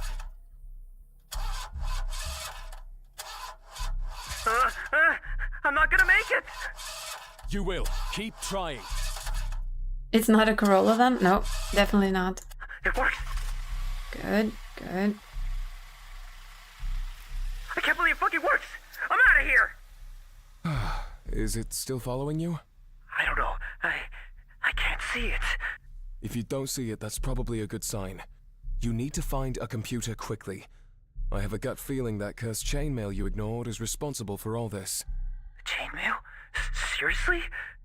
Yes, seriously. You need to find a computer and forward the emails. Wow, talk about like slapping the problem forward. Would I be passing Oliver, the curse you on to asked. someone else? Exactly. Either you do that or continue to be stalked. It is a relentless cycle, I know, but you do not have much of a choice. You can keep running from it. Okay. I'll do it. This is so messed up. I'm torn, Oliver. You saved this man's life. How does he do that? But the cycle of torment continues on. Exactly, that's the problem. We must find a way to capture and neutralize this faceless abnormal for good. It has feasted on the souls of man for far too long. With every life taken, Then the cleaner power then? grows. Seems like a him job. Remain vigilant, Oliver. The end is upon us. The ISWA is mankind's last defense against the impending doom. Ooh. Seriously, he needs to stop that. Det var det veldig. Hello? Hello. I killed my husband. Well done. That's a good start. Can you repeat it's that, you Mom? again. You did what? Sorry, but... Where's Pika? Who are you, Stretchy? What do we call this one? I mean, it does look kind of like a Slender Man. Also like a stretch thing. Does it have a mouth? Because to me, it looks like it's doing this. Oh. It also agrees, by the way. Mm-hmm.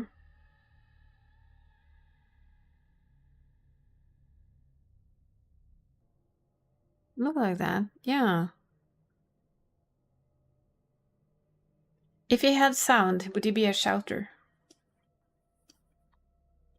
I'm fascinated by this design, though. It's like, how does that thin little stick figure body hold such a fancy torso? With a very small head on top. Fascinating. I absolutely love the design of it. Those really, really huge hands as well. It probably wasn't a duty with Barry and now it's stuck yawning. Well, that is a risk. Ooh, we have a name for him then. The Yawner. There we go. Yawny. We blame Barry for this one. Yep, he's now called Yawny. It looks like he's yawning. Yeah, I haven't finished that yet, but I am finding all the yawns from that stream and trying to compile them into a bunch of shorts. I killed my husband. You said that. Are you absolutely sure? Oh, hello there Is he again, breathing? Stretch Boy. He's dead. Been that way for a few days now. Talk about being calm about it, huh? Like, I killed someone. I killed my husband. Okay. Yep. I killed my husband. He did. Been dead for a couple of days. Why are you calling now then? That is the big question. And we do have an outbreak, so we're waiting a little. Not that there's a lot of people who see ads here due to crazy people, but still. There might be a lurker or two that's gotten away from it all. Yeah, so far, there's not a lot of horror to this game, at least not for me. And I remember there was like a few elements in the forest that I remember that had a bit of a spooky vibe to it that I liked.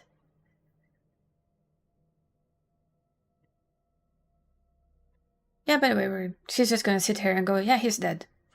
He did it. He did it. He did it.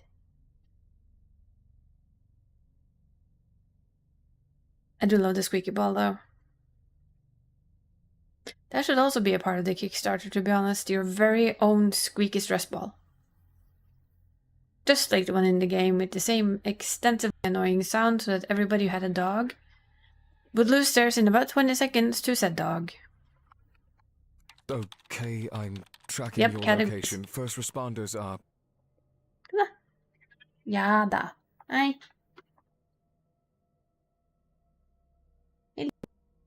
That's the cat. Cat wants attention. All of a sudden. Yeah? Come there. Du. Massa. Meow. You all heard it here first. Meow is the word.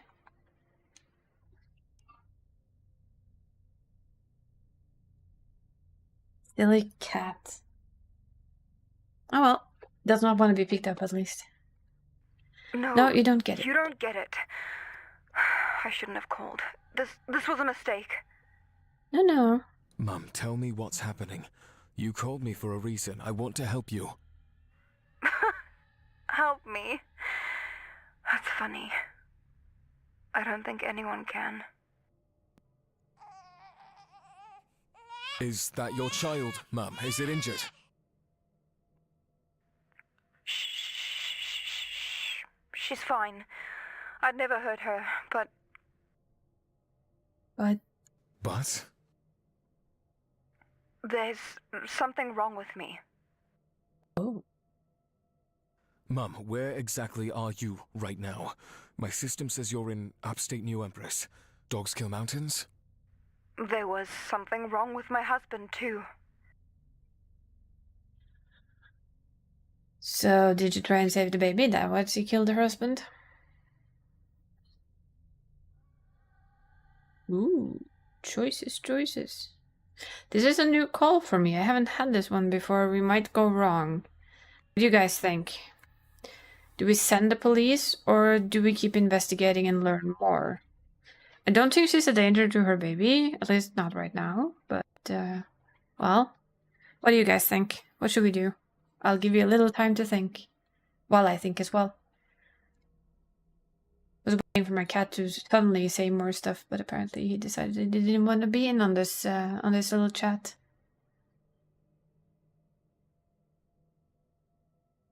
Is there gold on the pen, or is it just... See, I'm sorry. My brain just went there. Investigate, don't get the cops killed. Sounds like a good plan. Is it just light on the glass? I mean, here. These are the things that suddenly catch my attention. You can actually see windows there, I think. But I do agree with you. I think we should investigate. Proben. This was a mistake. No. Wait, don't hang up. Let us start over. I'm Oliver. What is your name? Smart, get personal. Emily. Okay, Emily. You said something was wrong with you. Could you clarify? I have this craving for blood. Oh, Human are you a blood. vampire? When did this start? A few days ago, after Robert, he bit me.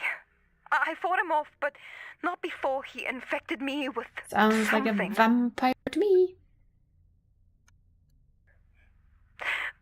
I wouldn't have called, but the guilt. I loved him. Robert. What happened to Robert? He was a mechanic. Got random calls late at night. That night, a girl called. A teenager, maybe. Said she was stranded. She sounded terrified. I told him to go. I pushed him to go. Uh-oh. And when he came back, he wasn't Robert anymore. He was something Are we gonna else. call vampires? I know we should call Ghostbusters, but you know, that's different game. Tell me about your husband. When he attacked you, did he look different? Hi. Did he ever display any signs of aggression before then? Let's see. Oh, cat wants up. Cat wants up. Not that you can see cat wants up. How do you know a mechanic is married? I don't know. Tell me.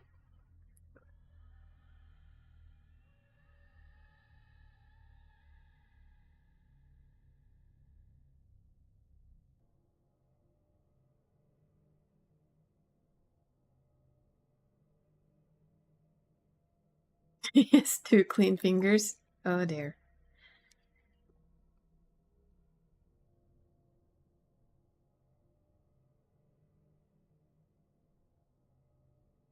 I'm just wondering if you can hear Purr Boy here. He's like on my lap, purring away. Tail in face. It's almost like my model, although it's not lying down.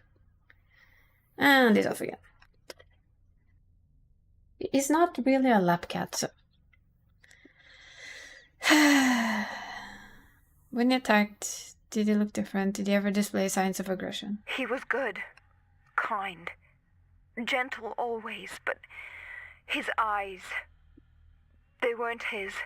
It was like staring at a stranger. The look, it's almost 9. Well, it is almost 9. There's only 1.5 hour left for you. It's a bit further for you, handsome. He was frantic, pacing back and forth, growling. When Emma started crying, he snapped. Ooh. So baby cries is a no-no. You mentioned earlier you had a craving for blood.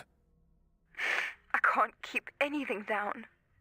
Not water, not food, just blood. That's crazy, right? I must be insane. Wow. Yeah, baby.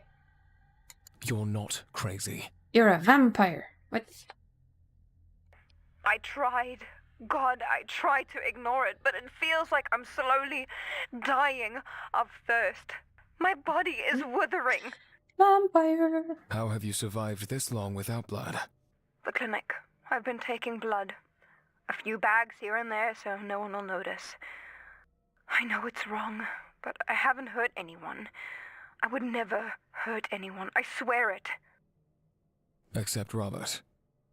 Except Robert. I don't know what to do. Please, help me.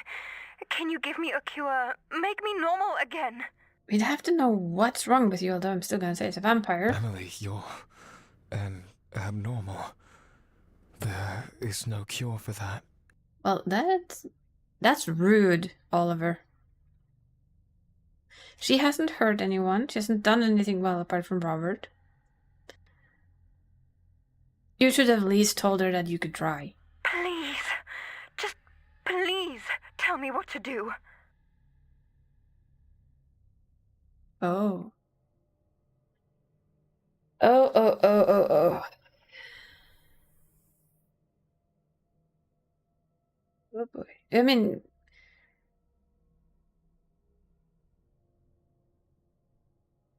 go to your kitchen and find some garlic, see if you react to it. Yeah.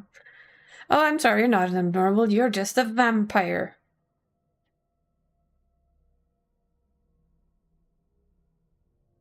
I mean, protecting her feels like a not horrible thing, but it's also breaking what his job is.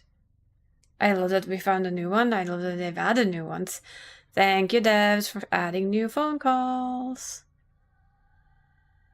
At least I think it's new. I have not had this phone call before. What do you guys think? Do we play obedient and send Mr. Cleaner? I mean, what about the baby? Is the baby an abnormal? I don't like to judge. I do not like to judge everything under, but you know, even though she hasn't killed or done something bad yet, it is a big yet, right? It's a huge ass yet.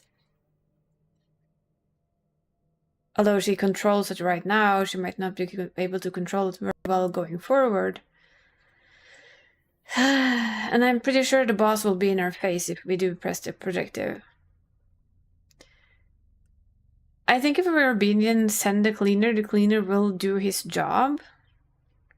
Although I'm curious if he will in any way choose otherwise.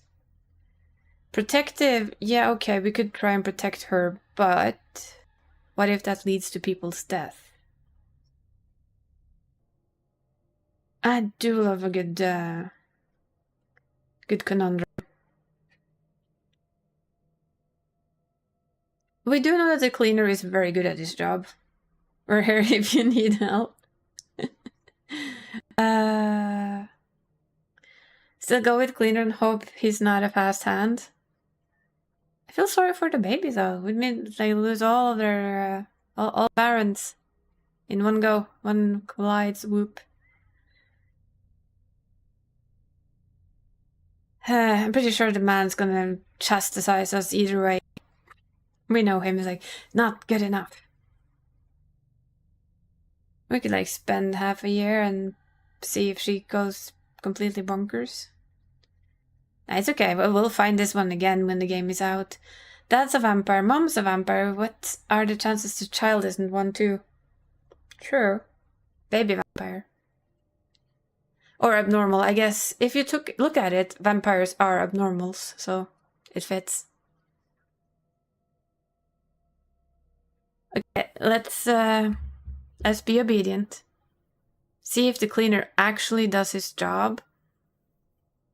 Or if he goes against what we tell him. Just gonna have to go find this phone call at a later date and try the other way. Or we ask the devs, you know. Which one should we choose? No, I'm kidding. Let's be obedient. I understand. It's all going to be over soon, okay? Let's pick the hard answer. Please. Yes, Emily, a specialized unit is on its way. They'll take care of everything. I also don't think she wants to hurt anyone. If not, she wouldn't have taken blood from a blood bank. No more pain. No more pain. No more pain. So I don't think that is a bad choice, but I wonder so much what the other choice would give. And Emma? Emma will be taken care of. Emma will be safe. I promise.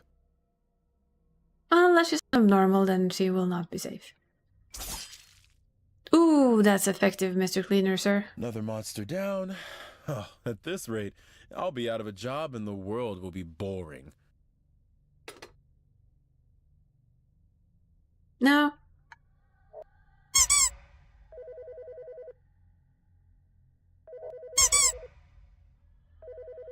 Not sure I like that one, but I think it's right. Hello? Bruh. Hello. Hey, is this the hotline for weird and unexplainable stuff? Yes. Yes, this is the ISWA helpline. How can I help you? I love my girlfriend, but I think she hates me. Aw, poor baby. Go on. She's there's got you this again. doll Yawning. obsession. I'm sorry, it looks like he's yawning. I'm Therefore talking yawning. a whole army of plushies type situation. Oh, it's this She one. sleeps with them too. I'm lucky if I get a corner of the bed. My boy, get a second bed. At first, I thought, alright, kinda cute, kinda quirky. Until now. She's obsessed with football, right? I took her to a game, and she went all stabby stab on a doll. I'd go into details, but I'm sure you've seen it.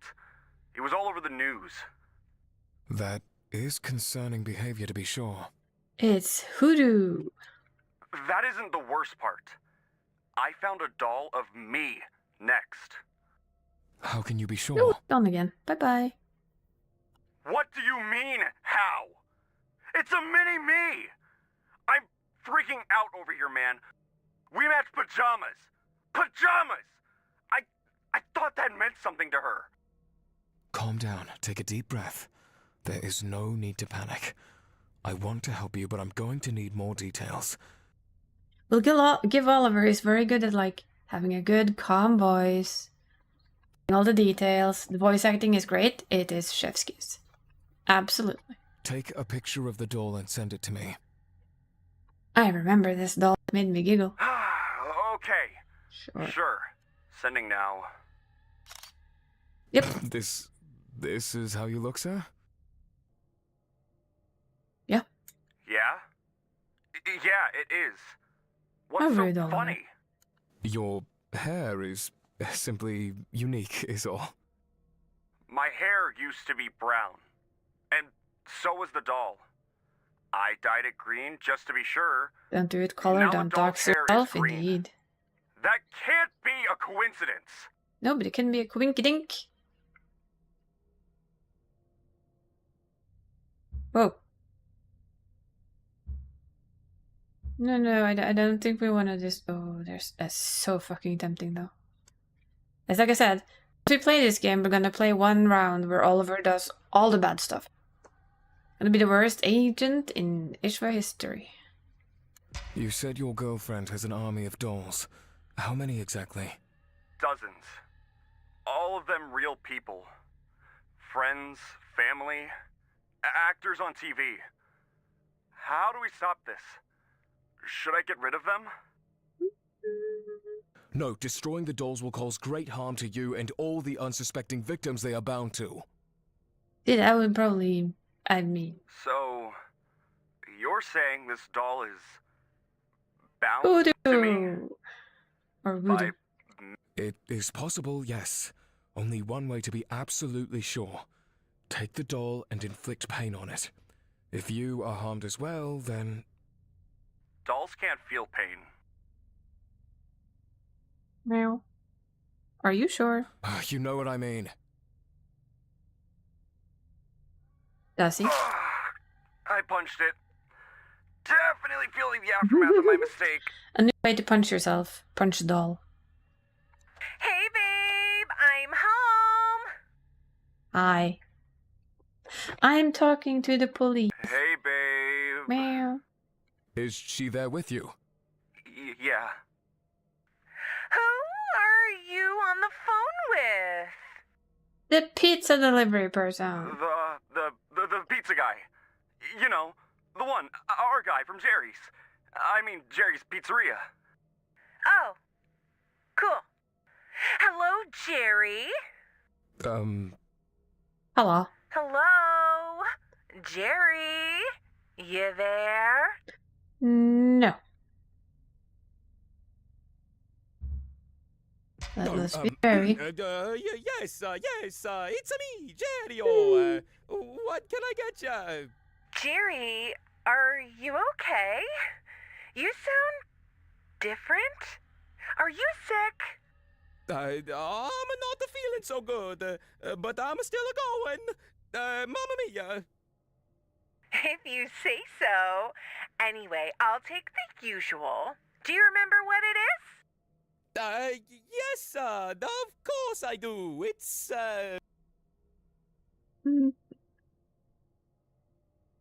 Mm-hmm. I actually picked right last time, and I cannot quite remember what I picked. See if I remember. Noce de Rigatello. Right? Noche de riga. You called the I guess that was the wrong one. ISWA on me, Todd. Babe, can you blame me? You've been acting like a psychopath lately. I'm the psychopath? Oh, you've done it now, asshole. I think she sounds. Can we call the cleaner like right quickly? Ah, she's stabbing the doll. I'm sorry, babe. I won't call ISWA again. We're gonna be yelled at. I did not remember the right food. Damn it. Hello?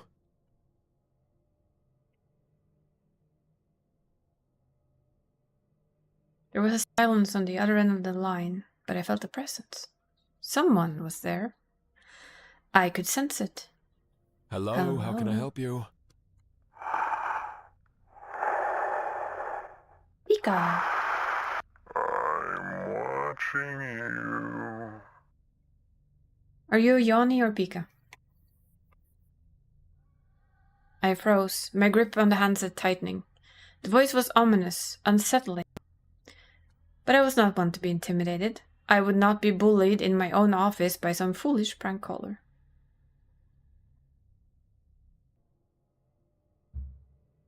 Make not be saved. Liar. Your shift is over, Oliver. Your performance was acceptable, I suppose. But I was expecting better. You have much to learn, much to experience. Hey, nobody's perfect on their first day. Finally, it's Pika. over.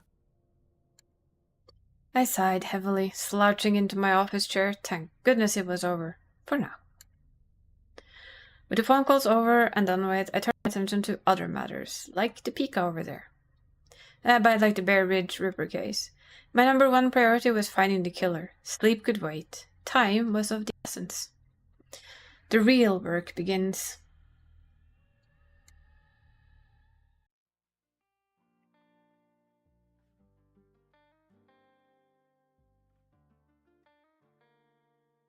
Loading.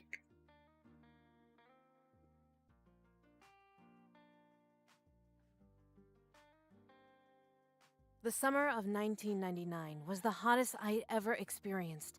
The muted glow of dawn shed but a feeble light over the misty woods. The wide, tree-lined street was eerily empty at such an hour.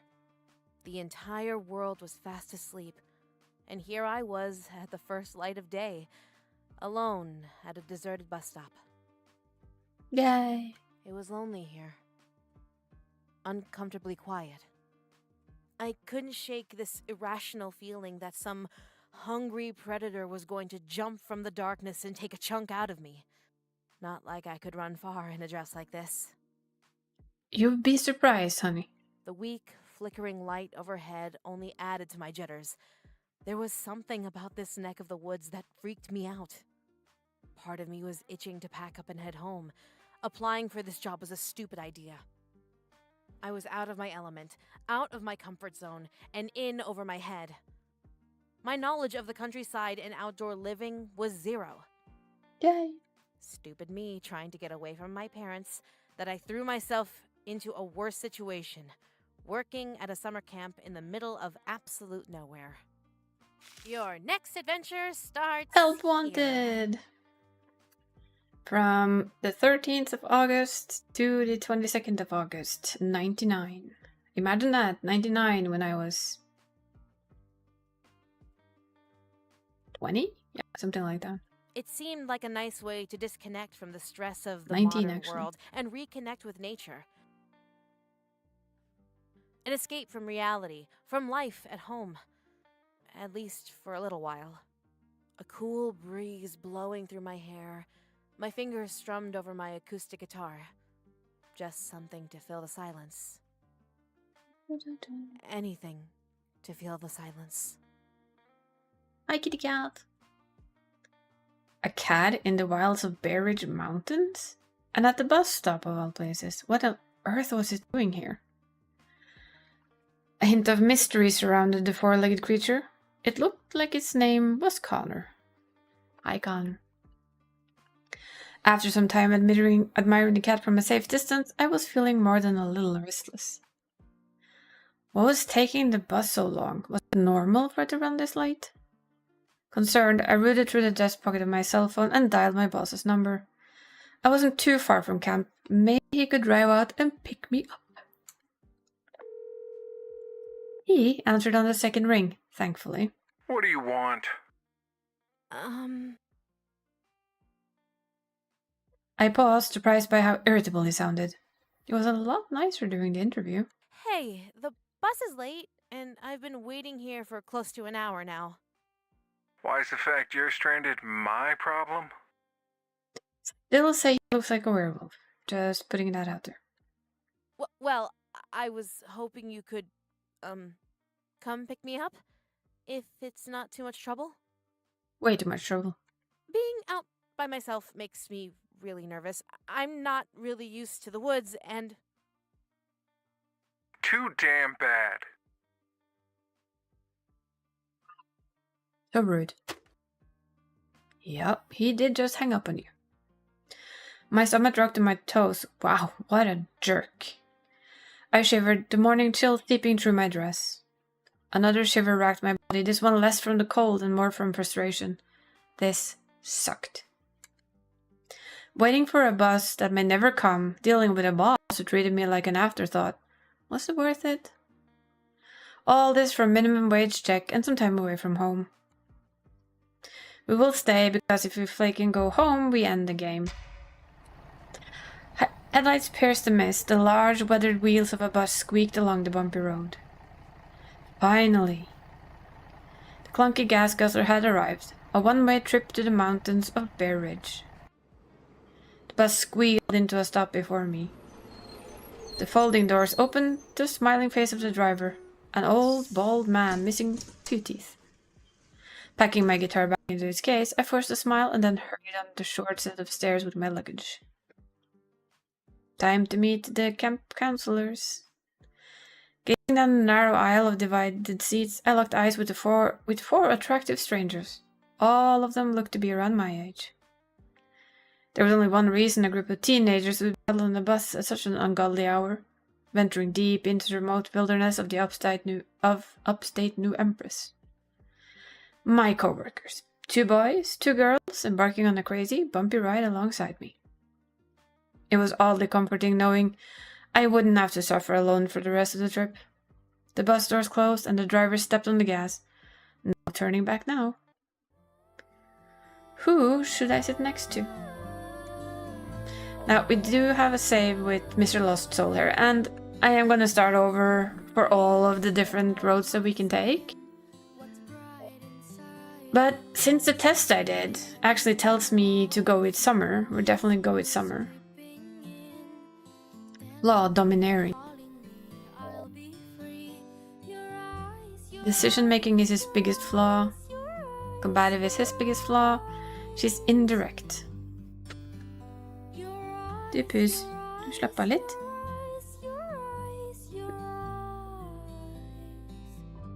No. My cat's being a bully. And also I just like the music here, so we're good. So.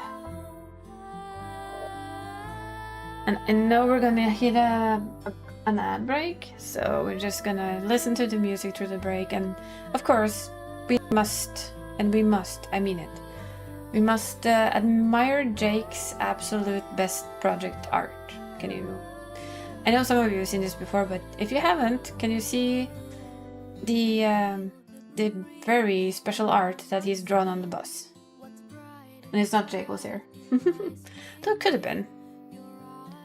Notice there's actually written something here too, I think.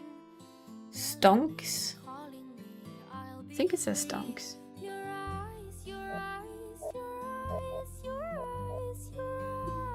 Er det ikke sånn et nebus? Nei, gjør ikke det. My cat's just like, bend over here and cuddle me. All over there on the floor, please. And I was like, no, I can't reach that far. There we go. There came the ad that I was waiting for. Purr. Cat goes purr.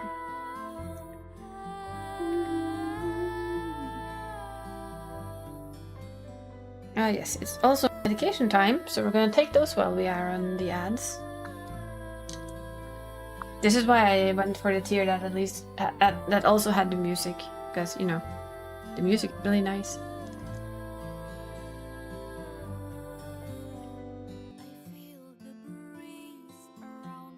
And again, I'm also a sucker for guitar, so. Acoustic guitar in particular.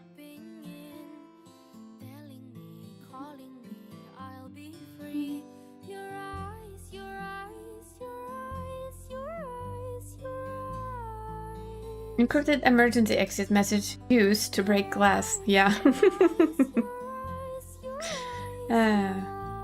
Wouldn't that hurt though? In all honesty. Wouldn't that be quite painful? Just putting it out there. Literally.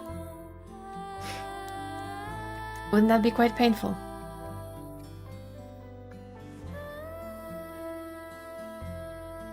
I'll leave that up to you guys to answer if that wouldn't be quite painful to try and break glass with you know what. But we're going for Blondie, because we do like Blondie, and apparently the test I took online told me that I should be dating Blondie. Yes, we are. I'm sure I brag out at her, I'm sure so too. My eyes did a full sweep of the bus and its occupants before snapping back to the blonde-haired goddess in the front row. I wanted to say it was the rhythmic pop pop pop of her gum that stole my attention, or the fact that she was the only one standing, chin in hand, seemingly bored out of her mind. But that would be a half-truth. I was mesmerized by her. Her bright and shiny presence was a stark contrast to the muted tones of the bus. She blew a bubble of vibrant pink sphere that shimmered in the glow under the overhead lights, before bursting it with a soft pop. My initial search for a seat was long forgotten as I watched on. She was a spectacle, and I was a captivated audience. Are you taking a seat? Or do you plan to stand the whole trip? Oh, I'll stand if it means that I get to watch you, right? At the sound of the blonde southern drawl, I broke from my trance. Heat crawled up my neck as our eyes locked. I didn't mean to stare at her like a freak. I expected outrage from her. Instead, her bright blue eyes sparkled and her lips upturned into a small smile. No, of course not. Face hot, I averted my gaze, desperately wishing for the floor to swallow me whole. I mumbled a quick apology under my breath and hurried down the aisle. Thankfully, there was an empty seat near the back to offer me solace. I lunged for it. However, before I could reach the safe haven of an empty seat, the bus lurched forward. I stumbled. For a heart-stopping moment, I lost my balance. Please don't let me embarrass myself further. Tethering on the end of the disaster, I threw out my arms, flailing them about like a startled baby chick trying to fly. Unfortunately for me, gravity was not my friend. I fell to the bus floor with a heavy thud. Shoot. My cheeks burnt hot and a lump formed in my throat. The silence on the bus was deafening. I could feel all eyes on me, burning my flesh as they stared down on me like a clumsy loser I was. I couldn't dare look up. My eyes focused on the floor and floorboards beneath me. Maybe if I stay here, no one will notice. I think they all saw you. Then a soft chuckle broke through the silence. I looked up to find a beautiful blonde before me, concern etched in her gaze. She knelt beside me, her hand extended. Hey, are you okay? Besides my pride, I didn't appear to be injured. Here, let me help you up. Her voice was warm and inviting, like honey. I took her outstretched hand grateful. Thanks. Cute. My cheeks blazed hot. Oh. Especially the "aw." Don't worry, it happens to the best of us. She smiled at me, her blue eyes glinted with something I couldn't quite decipher. A shiver traveled down my spine. I expected her to release my hand after assisting me, but to my surprise, she held firmly. She guided me to an unoccupied seat, our fingers intertwined. The lingering warmth of her touch sent a tingle up my arm. I missed it when she finally let go. I scooted to the window seat and set my luggage down at my feet, my guitar slung across my lap. I slumped down in the bus cushions, trying to disappear. My chest tightened. Not a good first impression from my coworkers. They must think I'm a loser. I had every intention of sitting in silence, glaring out the window and feeling sorry for myself until I reached my destination, when I felt the seat shift beside me. It was her. The blonde-haired beauty. She flipped her long tresses over her shoulder and grinned. Her jaw worked a gum in her mouth with a methodical rhythm. Summer. I stared at her, confused and slightly taken aback. Sorry, what? What? My name's Summer. Hi, Summer. She repeated and chuckled when my face finally lit up with an understanding. She was actually introducing herself. I'm Jenny. I thought you were commenting on the weather, it being sunny and all. She's probably never heard that one before. My response caught Summer off guard. She frowned slightly. You thought I'd just walk up to strangers on buses to give weather updates? Yep. Isn't that what everybody does? Don't you just like walk up to a random stranger in the middle of fucking nowhere and you go, "Oh look, it's summer outside." Don't you all do that? I blushed, mortified. Well, when you put it like that, it does sound a bit silly. I don't mind, I like silly. The conversation lulled to a stop. I wanted to talk to her, say something funny or something interesting to keep her attention, but I wasn't funny. Or interesting. My gaze moved to the window, staring vacantly out of it. My thoughts were jumbled and scattered by the girl sitting beside me. She smelled like strawberries. Come on, say something. So, summer, like the season. Don't think so. Before you make a weather-related comment, let me stop you now. I have heard them all. I gaped at her, not expecting such a sharp response. I didn't mean to cause offense. I'm sorry, if I hear another person compare me to the sun, I think I might actually scream. Look at my resting bitch face. Do I look like the embodiment of a warm summer's day? Well, summer storms are a thing. Her shoulder visibly relaxed, a smirk played at the corner of her full pink lips. True. And hurricanes are pretty common this time of year. This earned me a genuine laugh from her. Is this your subtle way of calling me destructive? I didn't know Summer long enough to make that assumption, but what I was quickly learning was that she was a force. One didn't meet a girl like Summer and not be let unaffected in her wake. I shrugged, a grin stealing across my face. Not destructive, more like powerful? I think I like you. With expert ease, she blew a series of small, delicate bubbles, each popping softly before the next began. I watched on, fascinated. So, what's the deal with the guitar? You plan on serenading the campers? Her words broke me from my trance, and my eyes trailed down to the guitar in my lap. I almost forgot I had it with me. My cheek flushed with warmth. Oh, I don't sing. I just like to play sometimes. Good. Maybe you can play something for the kids around the campfire. They'll love that. I think I'd love that too. A small smile touched my lips. It would be nice to have an audience, even if that said audience consisted of mostly 8 and 9 years old. You have to start somewhere, I suppose. And if you have some free time in your schedule, perhaps you can play a tune for me. I grew quiet as Summer awaited my answer. Even the sound of her gum snapping ceased. All that remained was the hum of the bus engine. She reached out, running a single pink manicured finger along the rim of my guitar case. Her brow furrowed. Unconsciously, I mirrored her action with my finger, tracing out the worn material on my case. Our fingers suddenly collided. A jolt of electricity went through me. An unspoken awareness hung in the air as my heart pounded a frantic beat in my chest. What should I do? No, we go straight for her. Time seemed to stand still as our eyes met. Did she feel it too? A blush crept up my neck, and a pink pretty blush bloomed across Summer's delicate cheeks. Instead of pulling away, our fingers intertwined.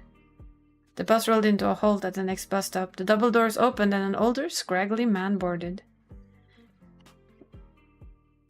He was graceless as he limped through the aisle with what I presumed to be a bad leg. Tall, with a full head of unkempt grey hair, beady black eyes, baggy dirt-stained clothes, he looked like a homeless man down on his luck.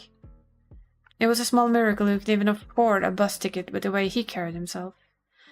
His features were weathered, his nose crooked, as if it had been broken at some point.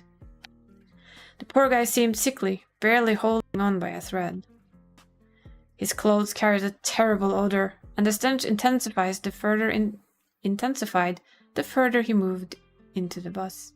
The driver didn't seem to mind. I kept my head down as he passed by, fighting the urge to cover my nose. There was no need to be rude. Hopefully the man's misfortune turned around for the better soon. You. I so want him voice acted. I really do. I locked eyes with the homeless man's pale, haggard gaze. He hovered over my seat, glaring into the very depths of my soul. I went stiff. A sudden inexplicable chill swept over me, sending goosebumps racing over my skin. You're making a mistake. Ah yeah, he's voice tag now. Aren't you lovely? I reached for the sleeve of Summer's shirt. She whispered under her breath. Whatever. Pretend he's not here. Turn back before it's too late. Oh. He grinned manically, spittle flying around his wrinkled mouth. His eyes were wide and crazed. He moved a hand to the inner pocket of his coat. I gasped at the glint of something silver in his pocket. Was that a knife? Mash sequence. A. Can try and mash it, right? No thank you, no knife today. Summer's eyes narrowed into thin slits. The hatchet-faced homeless man's penetrating stare remained on me a few beats longer, then darted to Summer. You better back off, Gramps, or you'll regret it. The bum let out a nasty, bitter laugh. Unfazed by Summer's threat, he edged the knife towards Summer. Don't think so. Big mistake. I love this so much. I want it as a fucking fight. Knockout. Quick and simple. Summer disarmed the dangerous man with stunning ease. His knife hit the floor. A few well-played kick and he was down for the count, crawling through the aisle in a desperate effort to escape. A round of applause filled the air, our coworker admiring Summer's handiwork from afar. Everyone was grateful that the crazy guy had got a piece of his own medicine, including me. Mustering what little dignity I had left, the bump limped away, slipping into the seat in the back of the bus. The tension in the air dispersed. My shoulders relaxed. My muscles ached with strain. I didn't realize how tense I'd been while gripped by a haunting stare. The madman's warning echoed through my mind. Was he talking about Summer? Was he telling me not to trust her? Undoubtedly it was the ramblings of a lunatic, nothing more. Though, the ominous words and the threats left a mark on my soul and a queasiness in my gut. You okay? You're looking a little green. I nodded, unable to find the strength to speak just yet. Summer searched my eyes and then nodded. She patted my knee 1, 2, 3 times before drawing her hand back. My skin burned from her touch. That guy was weird, huh? More like crazy. Do you think he's a threat? Nah. No? How could you be so nonchalant? But he had a weapon. Summer shrugged and flipped her bond tresses over a shoulder. I'm a first-degree black belt in karate and a purple belt in jiu-jitsu. I can take down a crazy bum easily. That's impressive. She grinned at me and nodded, blowing a large pink bubble before letting it pop. A lot of people take one look at me and think I'm easy prey. But I'm the stuff made of nightmares. Cute but deadly. Mm-hmm. Anyone who thinks they can cross me will be sorely mistaken. I eat my enemies alive. This is where I be like Summer. Piece by bloody piece. No ominous feeling right there, right? It started the summer of 1999.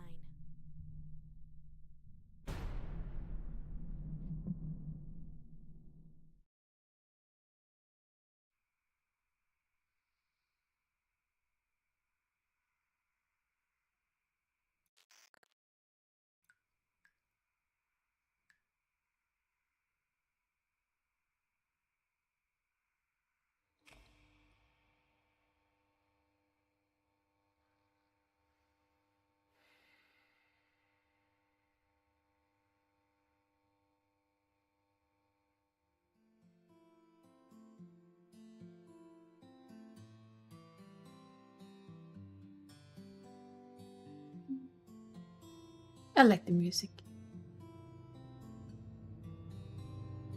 Even though it has a lot of dark sneaking in, huh?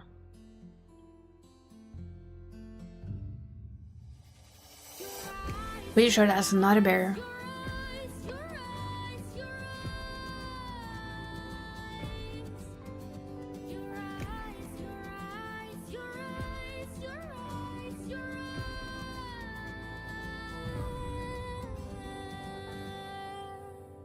Bad summer. It's just a summer, you know. Coming soon.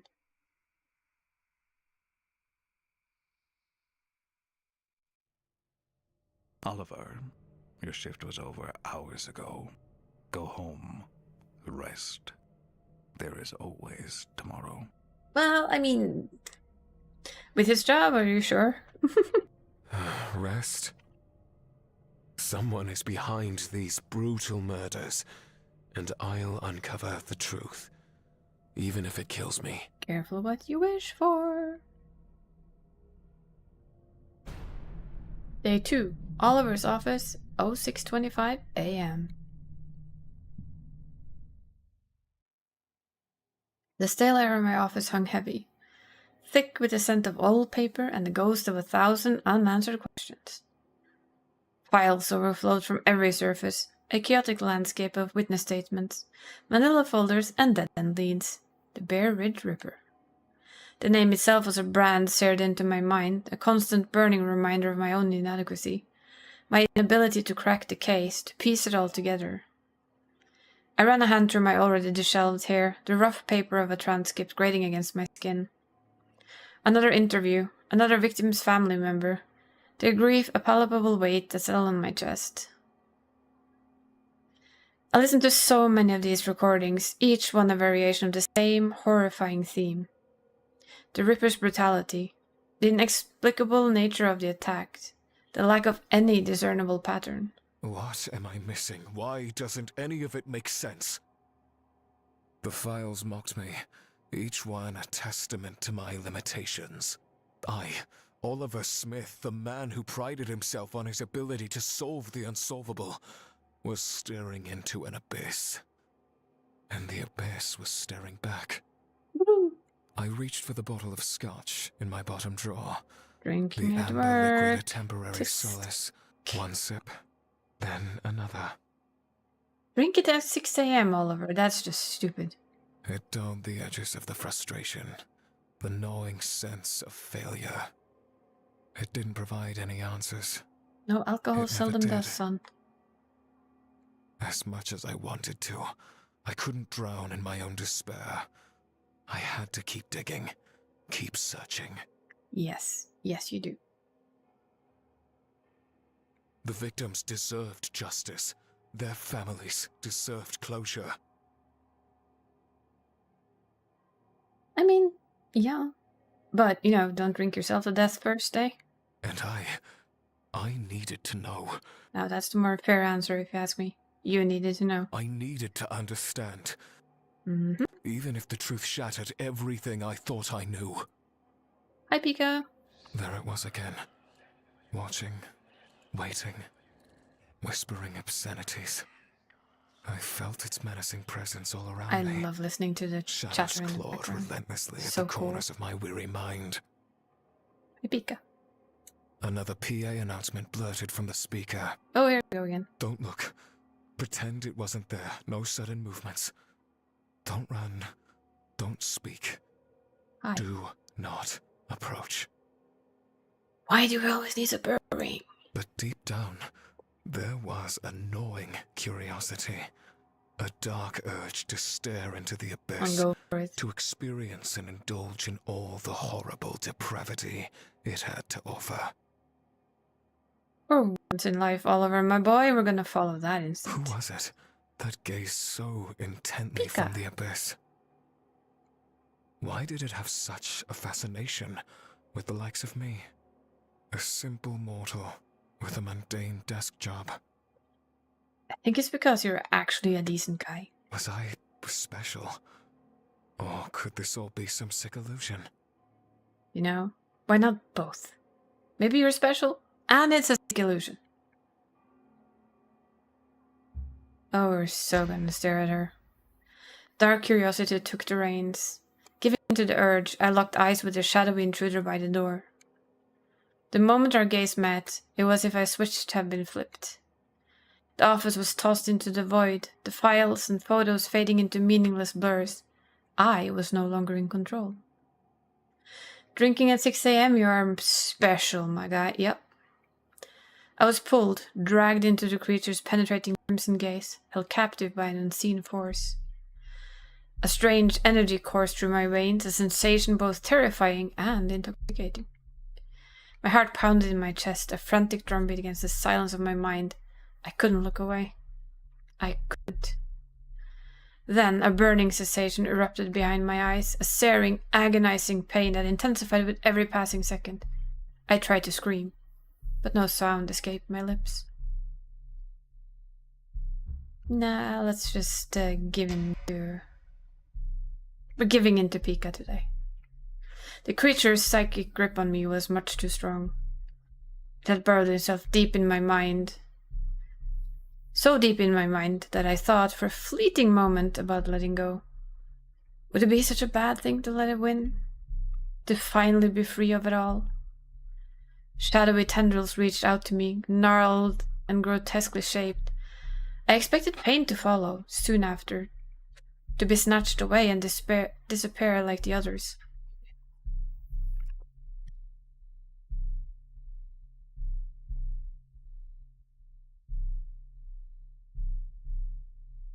I mean, there are worse choices. At least I would say there are worse choices out there than a little ghost.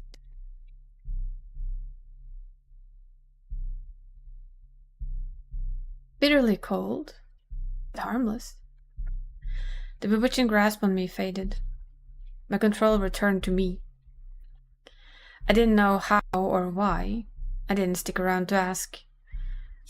Freed from the terrifying trance, I pushed myself to my feet and vaulted over the desk, fleeing for my dear life. The obscene whispers grew louder, shadows swirling at my heels. It was chasing me. I didn't look back. Now we get the fun room. I barreled through the staircase, exit at the end of the hall, and arrived somewhere else. Somewhere else. Somewhere unfamiliar. Ah yes, this is the game where we have to figure out what changes. We managed after a couple of tries last time, so do love the fact that the cat has a knife in his mouth. Fluorescent lights flickered overhead, casting long, unsettling shadows across the endless expanse of concrete floor. The air was thick with a musty, almost nauseating odor, a strange mix of dust and something vaguely metallic. Feed me, or else. There were no windows, only the monotonous hum of the lights and the occasional unsettling creak from the walls. And whispers in your ear. It was a labyrinth of identical hallways and doors. A maze. A place between places that felt very wrong. Impossible. I tried to turn back, but the door wouldn't budge. Great, I was trapped in here. Attention all personnel. This is an emergency announcement. By the way, devs, if you are still in here, one silly question, but has the same, the person who has the PA here, is she the PA of 2 Point Hospital's announcer? Because they're very similar to my ears. They both make me giggle quite a lot. Just if you're here. And if you know, because I'm curious. This is not a test. I repeat, this is not a test. Sounds so familiar. If you hear this announcement, that means you found yourself in the back rooms. Yay, back rooms. Congratulations. Congratulations for us. This is a rare achievement. Your reward, death. Ooh. Soon you will be freed from the burden of life, annoying responsibilities, and everyday expectations. Good for you. For you. Bloody hell.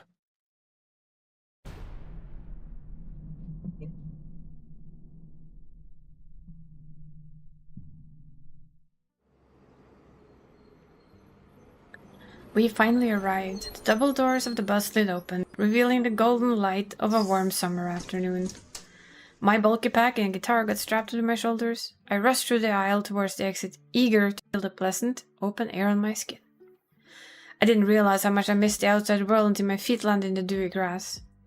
The earthy scent of the woods carried in the breeze, the surrounding trees tall enough to brush the sky. Birds called and squirrels chattered, bright berry bushes and thick brambles lined the lonely road. I smiled, the ticking tap of a woodpecker above captured my attention. It was pretty here, and not nearly as foreboding as my coworkers nearby. I liked it here. Maybe Camp Bay Ridge wasn't as bad as I originally thought, just took some getting used to. I stood at the edge of the rock-strewn road, admiring the scenery and sunny tranquility of the forest. I barely registered my coworkers, completely absorbed in the sights and sounds around me. The forest was alive, vibrant and teeming with a kind of energy I had never experienced in the city. It was a far cry from the concrete jungle I was used to, with its constant noise and suffocating crowds. Here, I could finally breathe. Summer whipped out her phone and started calling Mr. Matthews over and over again. With each failed attempt, her grip on her phone tightened. Her sigh got shorter, sharper, until there weren't sighs, there were just angry bursts of breath. By the fifth call, she was practically stabbing the screen with her finger. I feared if Mr. Matthew didn't answer quick, Summer was going to snap.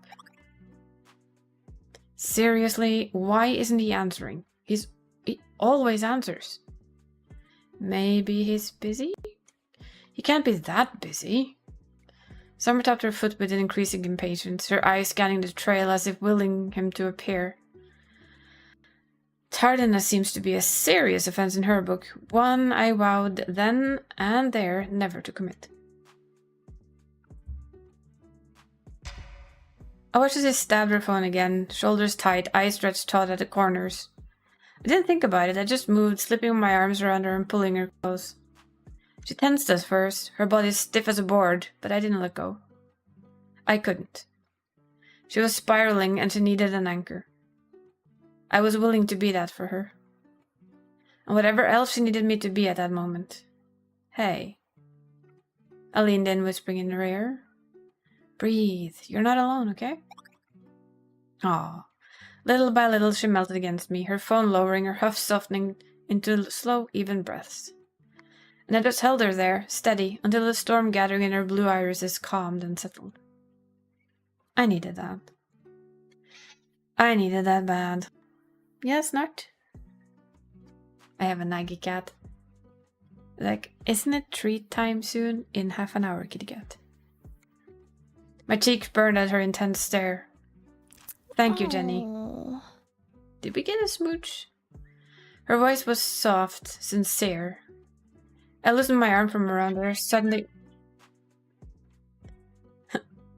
Thespian Lex incoming. But Lex, on the other hand, definitely incoming. I loosened my arms from around her, suddenly aware how close we were, and took a step back. You cannot be not close to people if you give them a hug, honey. I can't believe I just did that. I cleared my throat, staring down at my sneakers, just to avoid the weight of her gaze. Do you need anything? A rough exhale escaped her lips before I could stop myself. My eyes snapped back up to her face, to her eyes. No. She shook her head once, sharp and focused, and squared her shoulders. I just need to get my head in the game.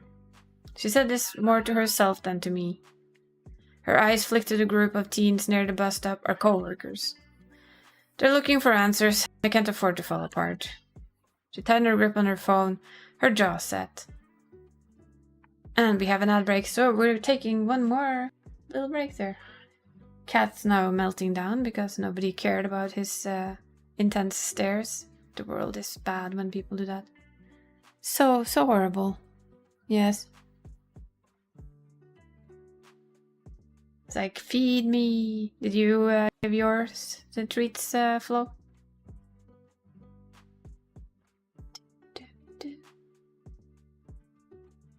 I just realized there's a skull painted on the bus stop. Do we think this is Jake?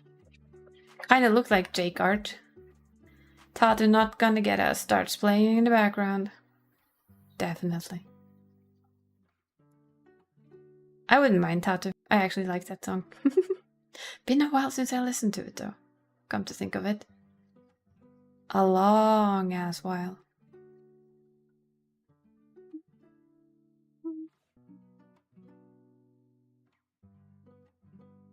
We stretch these while we wait. It is needed. I admit it, I still feel that 12-hour stream a little. That was long. Okay, time to head into the woods. They're asleep at the moment. We'll give them something when they wake up. Oh, so they gave up and fell asleep, huh? Nice. I need to act like someone who knows what the hell they're doing. Summer let out a loud, exaggerated sigh. She spun around the heel, faced us boldly, tossing her perfect hair over her shoulders. Okay, people. Since Ian is late, I'm going to take matters into my own hands. It's time for introductions. I'm Summer. I'm Summer. The head counselor. In other words, your boss. An awkward silence filled the air. A mocking snort followed soon after, probably from one of the boys behind me. Summer ignored it. After a long moment of uncomfortable quiet, I spoke up to introduce myself. I'm Jenny. I'm Candace, but everyone calls me Candy.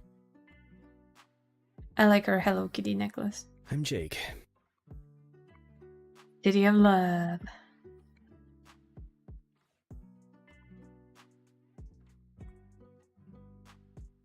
He's Antonio. I'm Andre.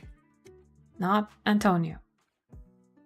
Candy visibly deflated, shrinking back into her original spot. Awkward. Summer cleared her throat, glancing at her phone. I have no service. I can't get in contact with Ian. He's never late like this. This is so weird. I called him earlier and he answered, but it didn't seem like he wanted to be bothered. He hung up on me. He was really rude about it, too. Summer pressed her lips into a fine line, her arms crossed over her chest. Well, that doesn't sound like Ian at all. He's nice to everybody. Doesn't get a single rude bone in his body. Isn't Mr. Matthews too old for you? Summer's bro shut up. Excuse me? You talk about him like you're, you know. A wry smile pulled at the corner of Jake's lips, his gaze sparkling with amusement. Summer scoffed, a vein ticked on her forehead. Like I'm what? Use your words. I have. It was just like, you can still feel it a little. Oh, you know. Does she? Nope, she doesn't, and nor does she care, so why don't you do us all a favor and shut the hell up? Acting like he didn't hear a thing, Jake continued on. Oh, she definitely knows, but don't worry, princess, your secret's safe with me. Scout's on. Dave winked, and with a lopsided grin, he performed a mock salute. Summer rolled her eyes and took a slow, deliberate blur of breath. Candy leaned in slightly, her tone dropping to a whisper. I'm getting a strong reading. There's a smackdown in his future. Whatever. For one, I highly doubt you were a Boy Scout. And 2, call me Princess again and I'll kick your teeth in. Are we clear, Princess? Never been called Princess before. I think I like it. You would. Now answer the question. Are we clear? Crystal. He laughed and gave a mock bow, twirling his marker as he did so. Oh, don't mind me, no one ever does. I never know what I'm talking about anyway. His grin was easy, filled with boyish charm, but the glint in his eyes hinted at something deeper, darker.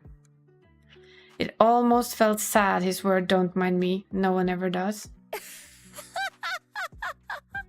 Candy grinned, entertained by the strange conversation. Wow, this is getting juicy. Is it? Anders scratched his jaw and brow furrowed. He looked hopelessly confused. Another awkward silence went over the group. Summer cleared her throat and waved a dismissive hand in Jake's direction. Anyway, as the head counselor and second in command, I say we keep our butts right here and wait for Ian to show up. Ian. Why? Can we just hike the camp from here? Don't think so.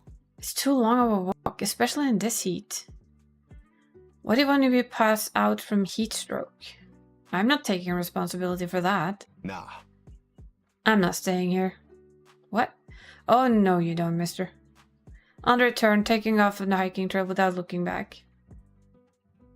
His confident stride swayed most of the group in an instant. Hey, wait up! I'm coming too. Ken and Jake rushed after him. I passed Summer's sheepish smile and followed behind them. It was always best to stick with the group, right? Well, if you've played any horror game or watched any horror movie, you know you don't split up. Darn it, fine. Wait for me, you don't know where you're going. Summer kept pace with us, refusing to be left behind. Somebody has to keep watch after you all. For your safety, stay on the trail. The afternoon sun beat down through the canopy, dappling the hiking trail in shifting patterns of light and shadow. About 10 minutes into the hike, my steps started to drag, and before I knew it, my coworkers had left me in the dust, so that happens regardless of path, apparently. They were further up the path, their voices echoing faintly through the trees. I lagged behind, utterly drained, sweat plastered my dress to my back, a testament to the grueling trek with my pack and guitar. Each step on the uneven terrain was a victory against sheer exhaustion. Maybe Summer had a point about the heat strokes. My head was pounding, a wave of dizziness washed over me. I could only imagine how much worse it could get if I didn't stop soon. Eventually the fatigue won out. I veered off the trail and dropped onto a mossy fallen log. Stillness crept in, and I let my eyes slip shut, desperate for the spinning to stop.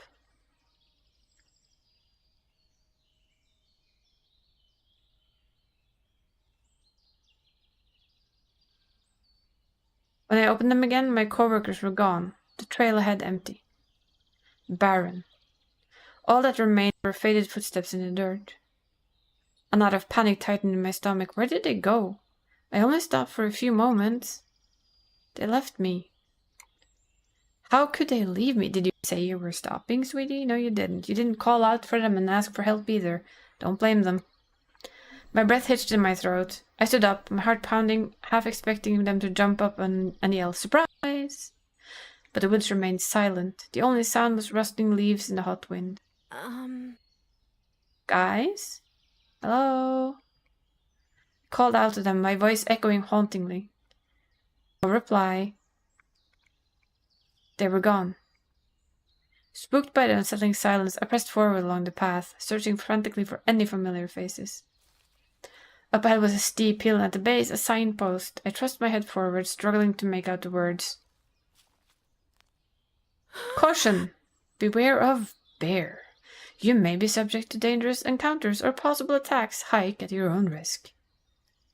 A cold knot formed in my stomach. A bear? Here, it's called Bear Ridge Mountain Woman. What do you think?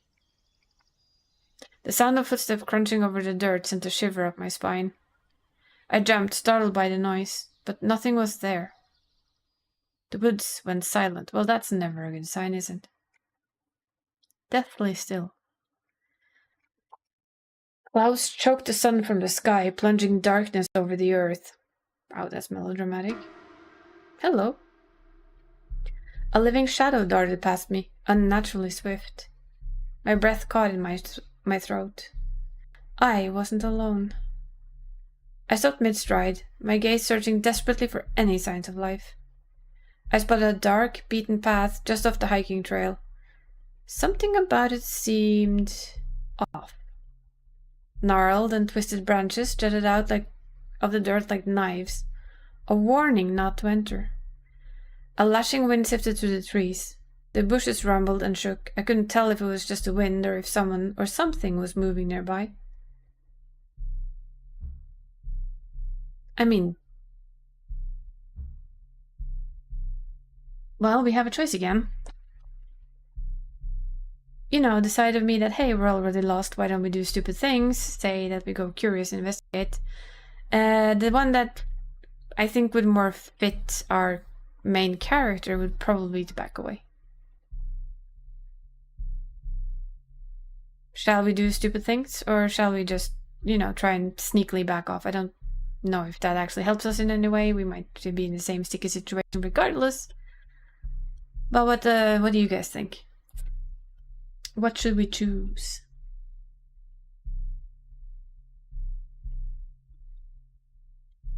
Well, I take a slurp of my drink.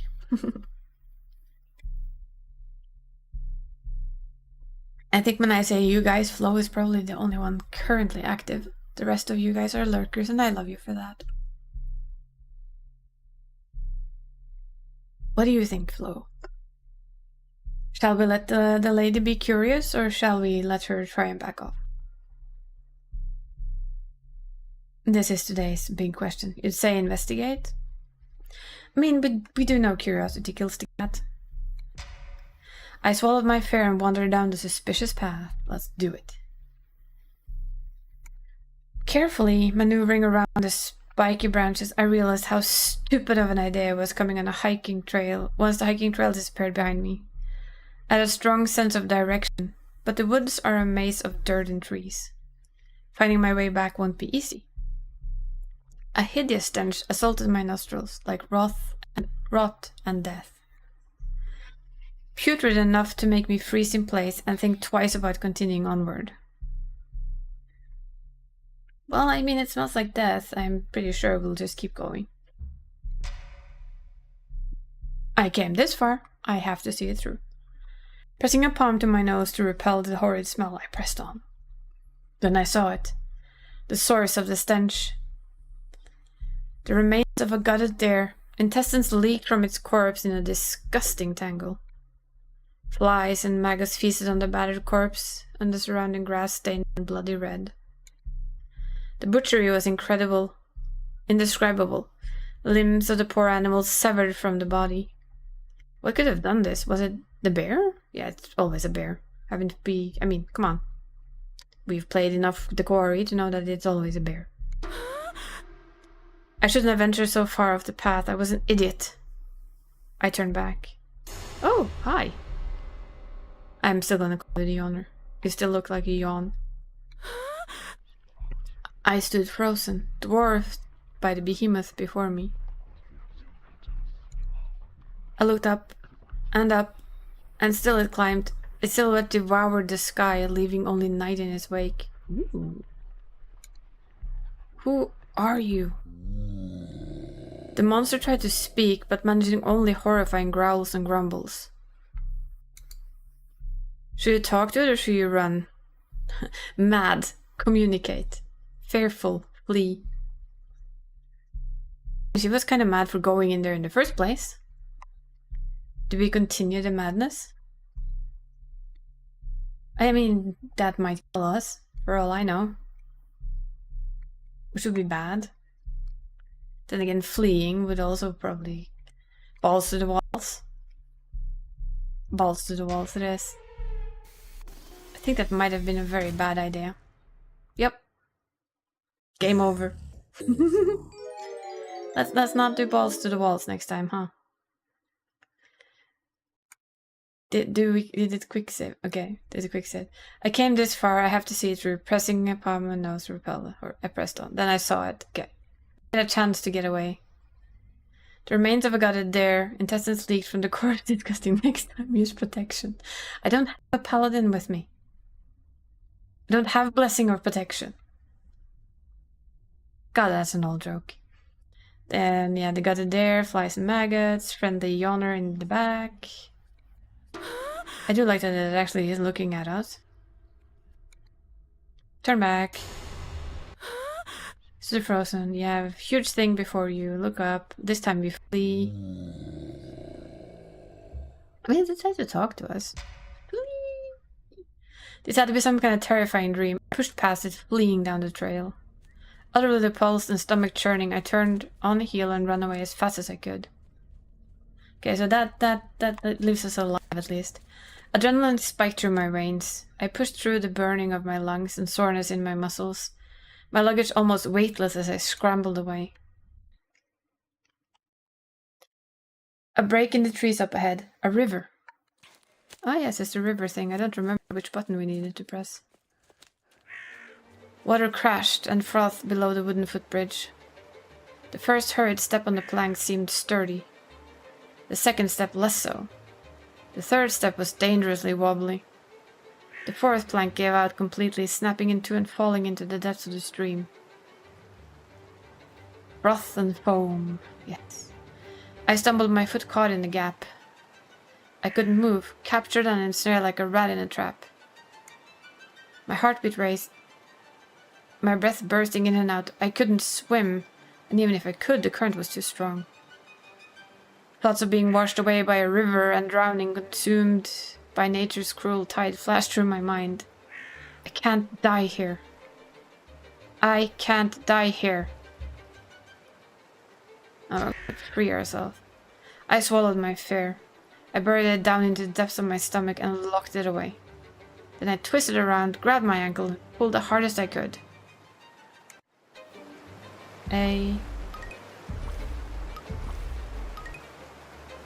My foot remained trapped. I did it. No longer ensnared, I scrambled across the footbridge, making it onto the other side just before the entire foundation collapsed. Hands on my knees and heaving for breath, I watched as the chunks of an old, dry, rotted wood... No, wait. I watched chunks of old, dry, rotted wood be swept away by the river. Drown or be eaten. Choose your destiny. Exactly. Thanks for the hydrate tree. We're going for a refill at 9. That could have been me. So unlike with Andre came and saved us last time. Office hallway. Let's see what we manage. Let's go. I mean, we were already eaten once. The darkness pressed in and swallowed me. I couldn't see a thing. Remember this hallway. Plant. Light chair. If you're still alive, I suppose it's my job to help you, isn't it? Aww. Observe your surroundings carefully. Memorize the furniture, the walls, the ceilings. Thank goodness the lights are back on.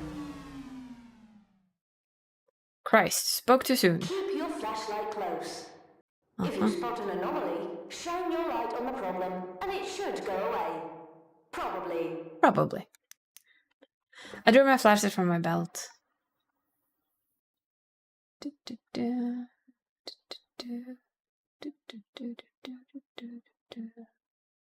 mean, this all looks the same. I need to find a way out of this godforsaken place. Remain calm, rely on your senses, and the light will guide your path. Observe and overcome. Or die. Horribly. Ta-ta! Ta-ta! Love it. This is not an anomaly. That is an anomaly. How to fix an anomaly. Click and hold your mouse. The anomaly until it's gone. Be careful. If something is not an anomaly, just leave it alone. Or you may regret it. Good to know. Good to know.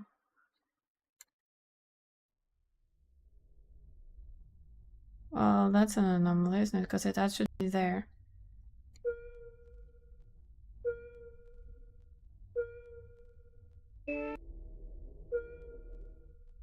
You're not supposed to be there. There we go. Hi, Pika. I'm sorry, honey. You are an anomaly. My bad. Sorry. Cat and person looks okay. We're on the 5th floor. Plant looks okay. That looks okay.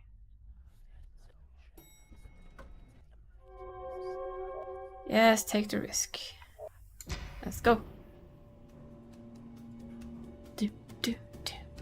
We have elevator music. Imagine not having elevator music, that would be bad. Round 2. Excuse me? Go away. Thank you. You can also go away. That's also wrong. Hi, Pika. Aww. I don't like calling her wrong. Feels bad. Bye, Pika. Stretchies? We will stretchies. Thank you for the stretchies.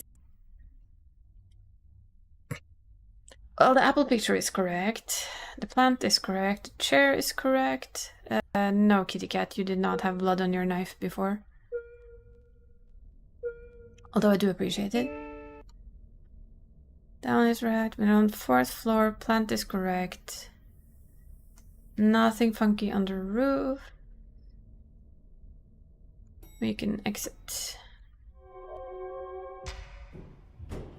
We have elevator music.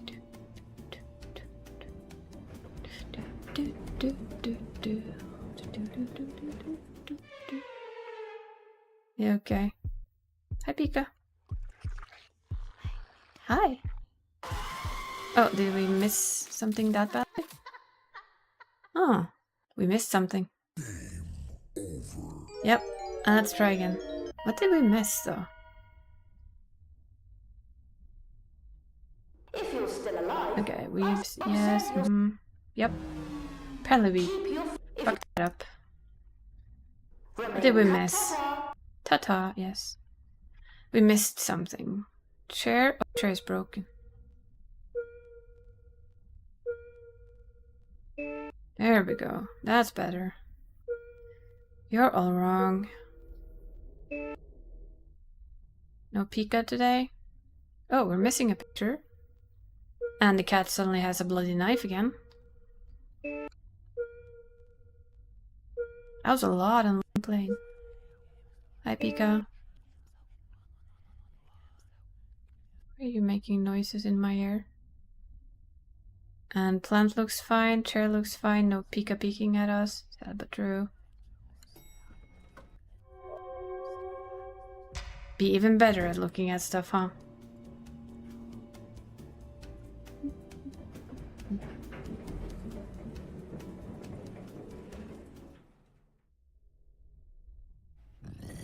No, no, no, no, no, no.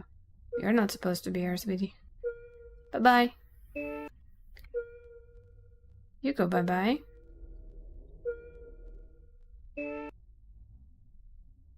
Chair looks nice and healthy. We're missing an image here. Yup, yup, yup. And hello. Hi, Pika. Nice of you to drop in.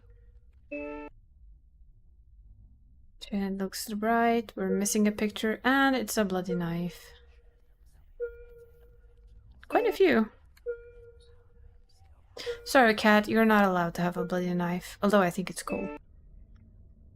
Okay, and we have a roof error.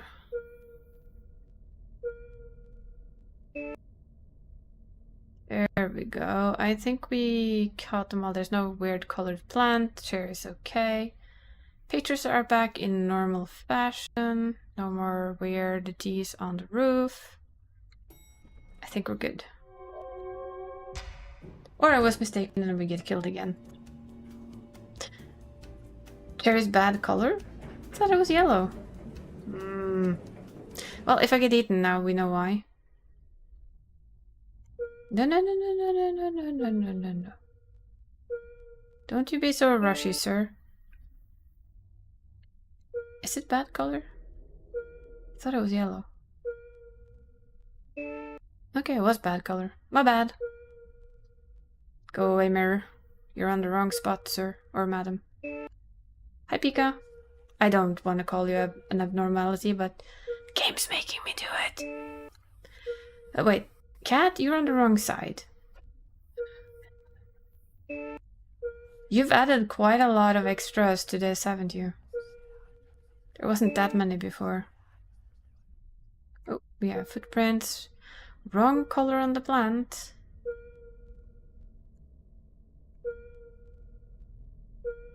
Found that. Okay, wrong color on chair. Remember, red chair.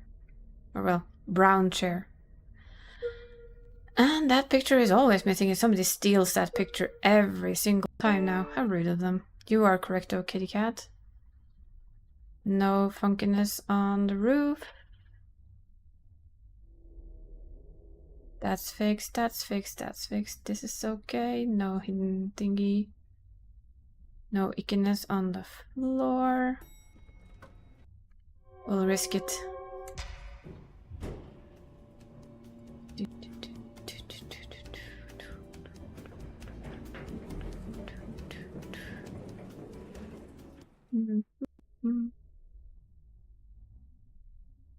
Like, did something come running into me? Oh, you have... Really? I'm sorry, kitty cat. You're both wrong. And you have a bloody knife. And that picture is gone again. Don't think the picture likes me. Yeah, I hear you, I hear you. Hi, Pika. Bye, lovely. Bye-bye. That's the wrong color again.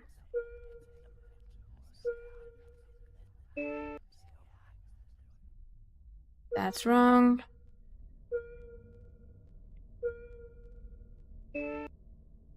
And you're wrong.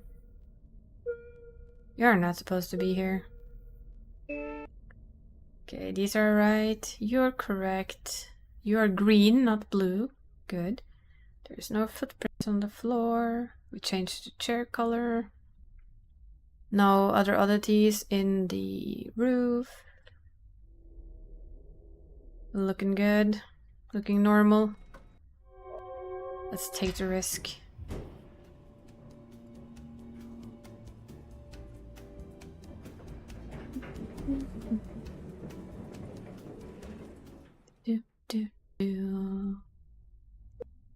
No, no, no, no. You're being awfully rude, madam, or sir, I don't know. He's always... That one's always like, hi, I'm in a rush. Bad chair color or right chair color? Oh, that's hard to see. I think that's the correct chair color. Hi, Pika. I'm sorry, you're not allowed to be here. I don't really mind, but you know, what can I say, the game does. Oh, look, it's blue again. I do love the blue color, or the teal color of the plant, though. I really do like that. Oh, look, the cat does... Hey, the picture's there. Now, the one thing I don't remember... Now, this is the correct chair color, isn't it? Yeah, it's the yellow one we don't like, so that is the correct chair color. There's no... Oh, that looks like... Is that just carpet? Is it always that red? There's nothing on the roof. The roof is on fire.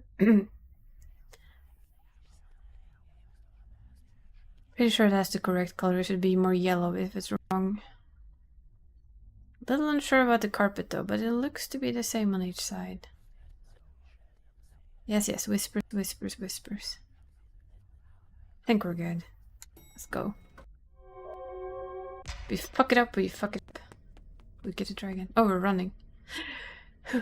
After what felt like an eternity, I made it out of that labyrinth. Somehow, impossibly, I was back in my office again. Everything felt normal. My surroundings made sense. This was the reality I remembered. Not whatever nightmare that was. Oliver. Hello, Pika. Hello. I jumped back violently, immediately reaching for the comforting weight of my gun. I don't think you can shoot her. When the shadowy creature made no effort to attack, I hesitated.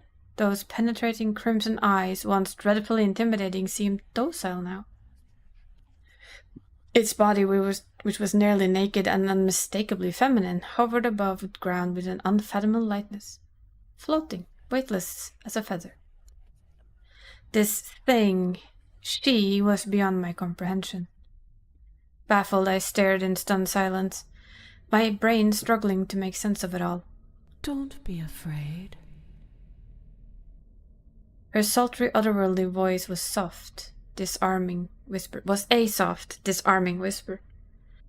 I lowered my weapon, intrigued by the strange turn of events. This was not how I expected my shift to go. She reached out to me. Shadowy wisp circled around her slender fingers.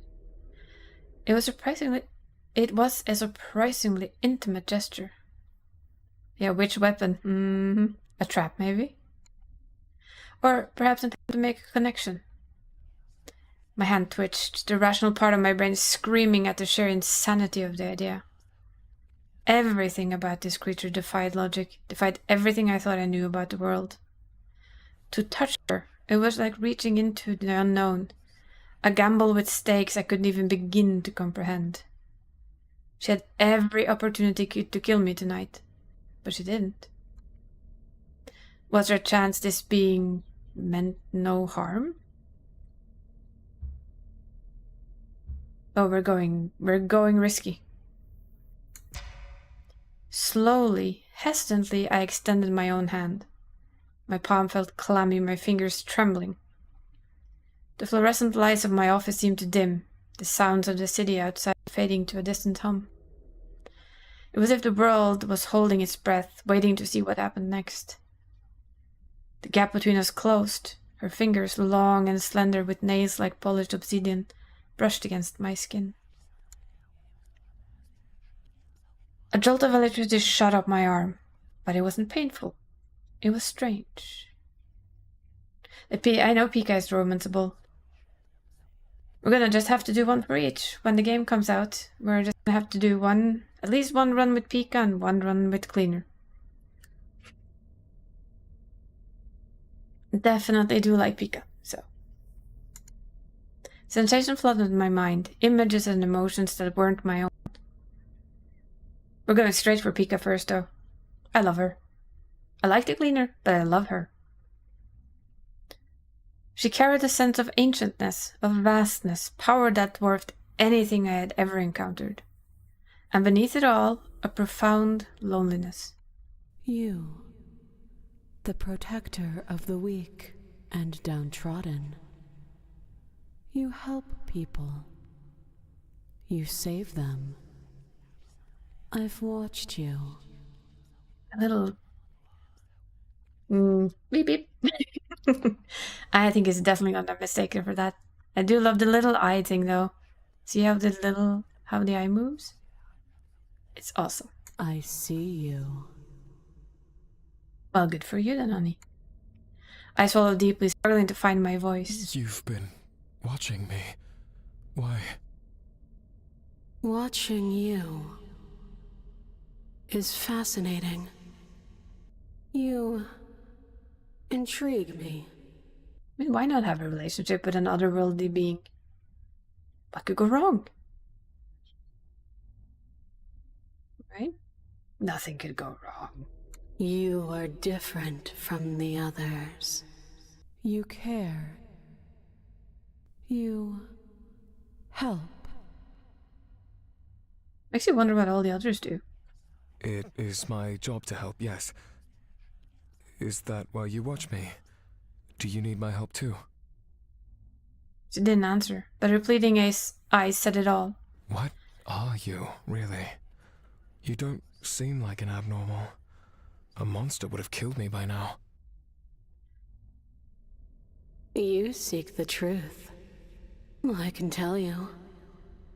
But it requires payment. What kind of payment? The smoochy kind. A kiss. A soft sigh escaped her lips, her gaze searching mine with an intensity that made my heart race. The air between us was thick with unspoken words. A kiss in exchange for knowledge. I couldn't even imagine the secrets she kept close to her chest. If there was a chance to know. I gave in, hesitantly giving her shadowy cheek a tentative kiss, a small peck. Kiss me like you mean it. At least she knows what she wants. There's like no way you can doubt it. I felt an invisible pull, a force drawing me closer to her, bridging the impossible gap between our worlds. Her fingers tightened around mine, the coldness of her touch sending another jolt through my arm. This time it wasn't jarring, it was comforting, familiar even. Her face was inches from mine, her crimson eyes pools of ancient wisdom and vulnerability. I could see the intricate pattern etched into her skin, swirling lines that seemed to shift and change with unnatural motion. My lips met hers with a tenderness that surprised me. Is it such a cool picture? Yeah, sorry, Flo. Boobs are hereby also known as, stress balls. I like how she's all of a sudden takes a good hold of his tie. I love the artwork, to be honest. And especially the fact that it's on his desk. Love it. He has a little bit too many clothing on, though. But I guess she didn't have time for that. It's stress tie too. Yeah, well, if he gets to use something of hers as a stress ball, she should at least be allowed to pull on the tie. I call that a fair deal. It was a kiss unlike any I've ever experienced. A merging of worlds, a collision of the tangible and the ethereal. I deepened the kiss, my hand finding its way in the back of her head, my fingers threading through her silky hair. They're stressing each other out? Clearly. Her lips parted slightly and I could feel her energy flow into me, strengthening me, filling the void within my own soul. When I wrapped my arms around her, she curved into my touch, her body arcing gracefully. I cupped her breasts, kneading the softness with rhythmic squeezes. She's made of shadow. I guess she can be as tangible as she wants to be, whenever she wants to be. Handy. How could I resist? It felt so good within my palms, as if this was where she was meant to be. Right here on my desk. Thighs spread apart, me seated between them. There would be no more loneliness, no more watching from the dark, no more distance, no more mind games, no more fear. Why request a kiss when she could have every inch of me instead? I sucked her lower lip, familiarizing myself with the softness of her mouth. The needy moan that escaped her was heavenly. To call this being merely perfect would be a vast understatement. I was aroused, feverish, my legs straining against the fabric of my slacks. Here we go. In before old man showed up. How to ruin a moment, right? I yearned to bury myself in the depths of her shadowy soul, to map every corrupt fold and sink deep into the true nature of her core. When we finally broke apart, gasping for breath, I felt that's a bad English word. Irrevocably changed. The world around me seemed sharper, more vibrant, imbued with a sense of magic I never thought possible. In her eyes, I saw not a monster, but into her shadowy soul. Soul. Yes. It's not a monster, but a kindred spirit. She was a being of immense power and loneliness, reaching out for a connection in a universe that had cast her adrift. Then, as abruptly as she appeared, she was gone. Bloody hell. Bloody hell. Indeed. Well, at this point, after seeing all of that sexiness going on, and, the new stress ball of pleasure, we're gonna go give Boss Cat his treats, have a small stretch, get something to drink, because this be very empty. And then we'll go, you know, see how Oliver feels after all of this, shall we? So, a quick be right back. Go get yourself something to drink, stretch your legs, get a cookie, I don't know, you know, get something. See you in just a little bit.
There we go.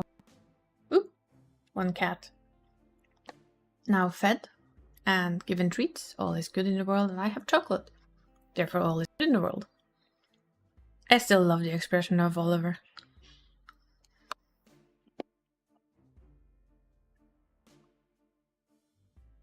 You seem slightly shocked.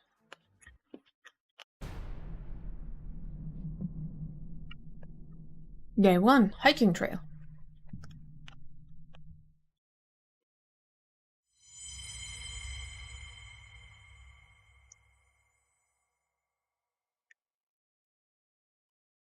Let's see. Coughing and spluttering, I collapsed onto the muddy bank, waterlogged and shivering. My clothes clung to me, heavy and cold. Each movement sending a wave of icy discomfort through my body. I gasped breath, my lungs burned from the shock and exertion. My heart hammered against my ribs, a frantic rhythm against the sudden stillness. Ooh, hello. Back on our trail, I think. Suddenly I was surrounded by the others. Their faces swam into focus. Was that annoyance? Concern? It was hard to tell through the blur of my own panic. Candy was there, her brow furrowed, though on her it looked more like a contour confusion than actual worry. Her usual bright energy shimmered just beneath the surface, barely contained. Summer was assessing the damage to the collapsed bridge, shaking her head. Jake twirled his marker between his fingers, eyes locked on the crashing waves below. A crooked, unhinged grin tugged at his lips. You know, like I wouldn't mind if the sea swallowed him whole. Andre leaned against a tree, arms crossed, expression unreadable. He looked like he'd rather be anywhere else. Andre was the cute one when we had him as our romance partner. Are you okay? What happened? No. You guys left me. That's what happened.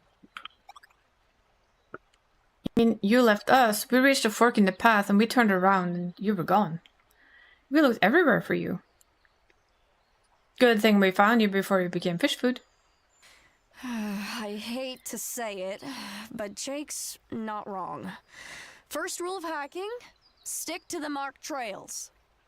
This bridge has been crumbling for years. Campers are strictly warned to avoid it. And staff? We should know better. Trying to cross was like begging for disaster. Oh, whoa, whoa, whoa. What were you thinking? I stumbled over my thoughts, scrambling for an excuse. What could I even say? That I bolted off the trail like a fool because of a shadow? That something was after me? They think I lost my mind. Sorry, I messed up. Big time. It won't happen again. Summer crossed her arms over her chest, unconvinced. It better not. No more bridges, no more being chased after by bums. From now on, you're sticking with a partner. A partner? A partner? Yep. That's right. Here at Camp Bear Ridge, we got a buddy system. Yay. Newcomers get paired up for a few days to watch each other's backs, stick together, and stay out of trouble. But we can't get stuck together with her, can we? Normally, it's for the 12-year-olds, but since you've got a talent for finding chaos, I'm making an exception. You've officially lost your solo privileges. You'd almost think she'd treat you a little bit differently, but I kind of liked it. I winced. A partner? Seriously? I don't need a partner. I've just had some bad luck lately and...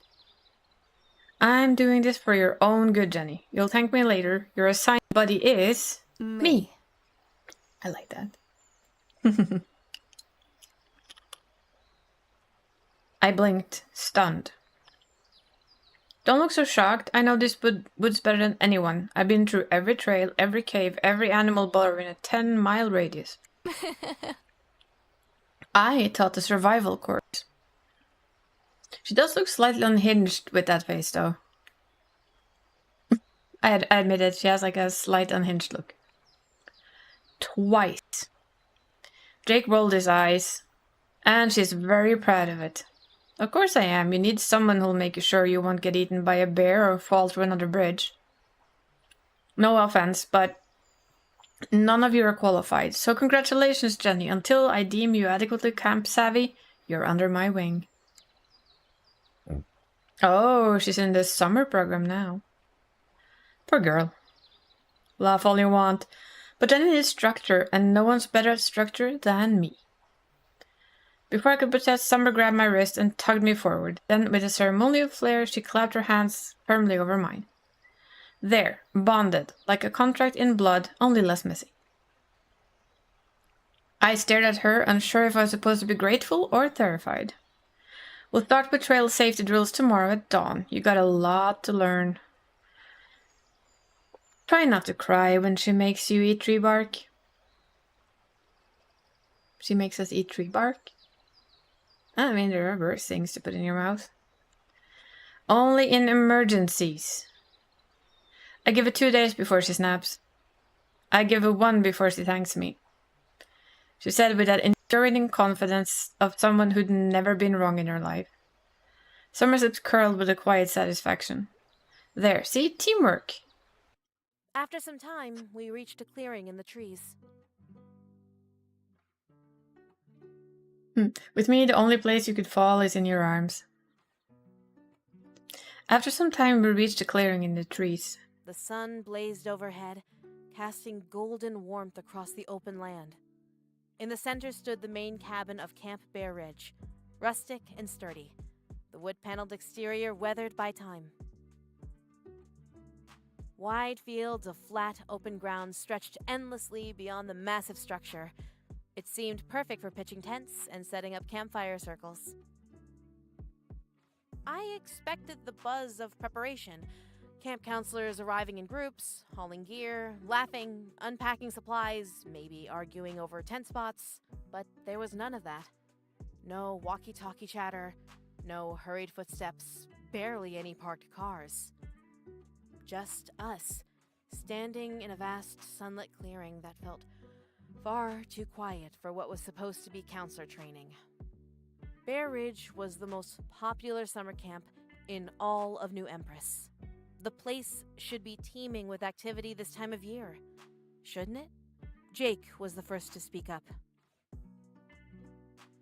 Whoa. Is it always this quiet? Yeah, where is everyone? Oh. I don't know. This is strange.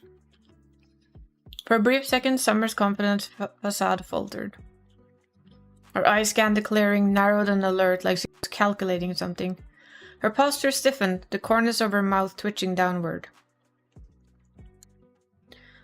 Uncertainty flickered across her face like a shadow, swift but noticeable. That brief crack in her armor said more than words ever could. Then, just as quickly, she straightened her shoulders and smoothed the tension from her face. Maybe everyone's running late. Let's check in with Ian. Ian, not Ian. Summer led her advanced to the main cabin. Candy tapped her shoulder. Where's Andre? I shrugged, my gaze sweeping over the campgrounds. There was no sign of him anywhere.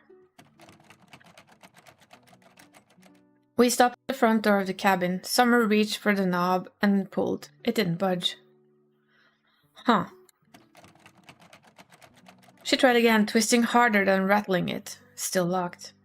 That's not right. Ian is always here to greet everyone. He practically lives in this place. She backpedaled and scanned the front of the cabin. That's when I noticed it.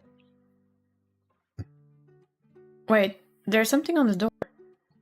I stepped closer and peeled a wind-ruffled piece of paper from where it hung crookedly on the cabin door frame. The ink had bled slightly, like it had been written in a hurry. Candy peered over my shoulder at the letter. That's from Mr. Matthews. I know his handwriting. It's like chicken scratch. Give me that. She snatched the letter from my hand and read it out loud. Hey, Bear Ridge superstars.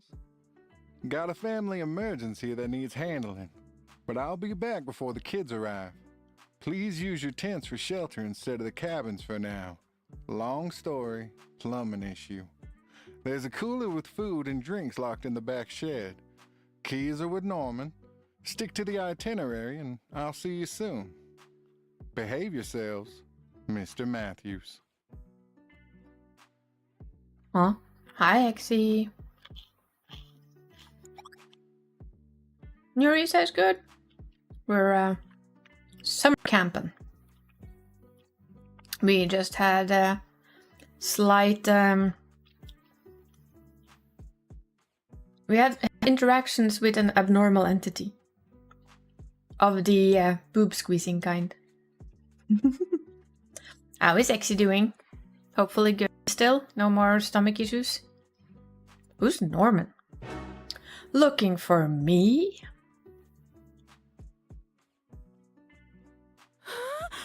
I yelled, spinning so fast and I tripped over my own feet. Candy shrieked, hiding behind me, clinging to my shoulders for protection. Even Summer flinched. I locked eyes with a lanky redhead wearing thick-rimmed glasses, his pale face splashed with freckles.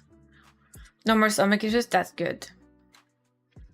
Judging by the Camp Bear Ridge uniform and keys jangling on his waist, this must be the guy Mr. Matthews mentioned in the letter. Norman. Christ, Norman, you scared us. What did I tell you about sneaking up on folks? You're a bit bummed? How come? Well, if you want to talk about it here. If not, DM me. You have to go home tomorrow alone?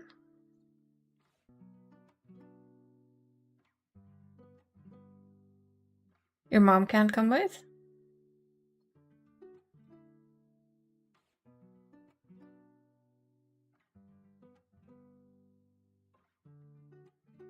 You usually go together, from memory.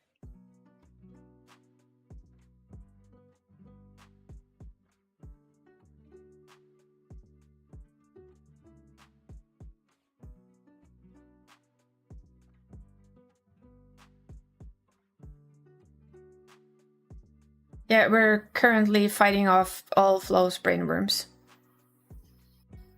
Christ, Norman, you scared us. What did I tell you about sneaking up on folks? I wasn't sneaking around. I've been here all morning. It's you guys who showed up late. Summer raised her palm, silencing him. Whatever. Ian said you had the keys to the shed. Yeah.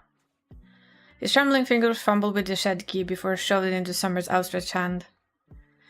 Her mom's referral expired and we didn't know. She went to the doctor today and she said she needs to get another. Okay, I'll ask a dumb question and you can choose not to answer it. Referral for what?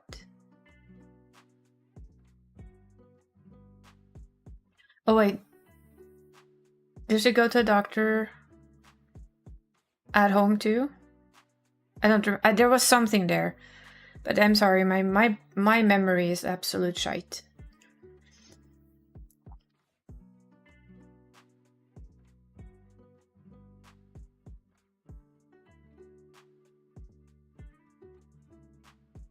He couldn't meet her gaze, his eyes darting around as if searching for an escape. Even as a newcomer, it didn't take long to see the enormous total pushover. I almost felt sorry for him. Almost. Norman's gaze flickered to me, Jake, and Candy.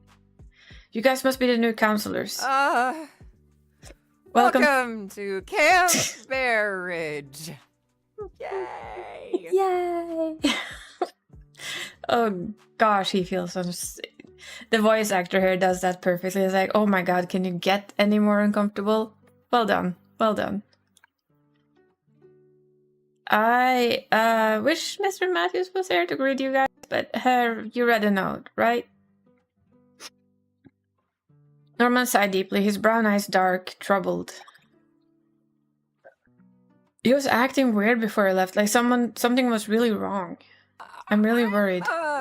God, I can't make that squeaky voice. Worried about Mr. Matthews. Jake, Candy, and I exchanged wary glances. Summer flips her hair over her shoulder, a smug grin plastered on her face. Obsessed much? Norman's cheeks flushed a vivid red.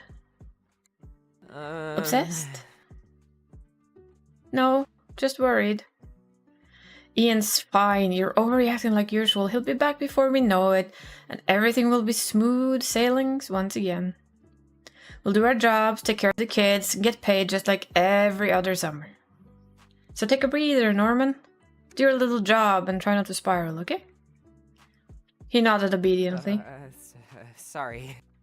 Okay, Summer. That sounds fine and dandy, but where is everyone? Shouldn't there be more counselors here for training?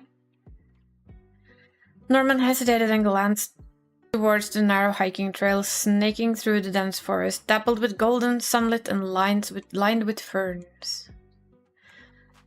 Oh yeah, endocrinology. I called her daughter, said I should go tomorrow before she goes on vacation, and Mom is at work. Yeah. Well, at least you have the opportunity to do that now. It would have been worse if you had to keep working at the fair thing.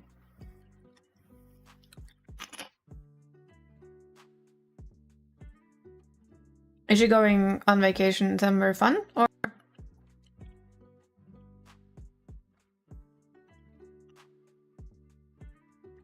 I'm just eating crisps while we wait for ads to end.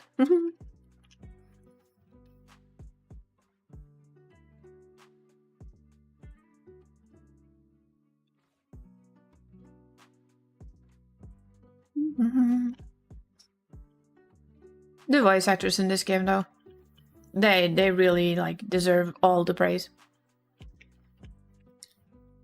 Norman really sounds like a squeaky little guy.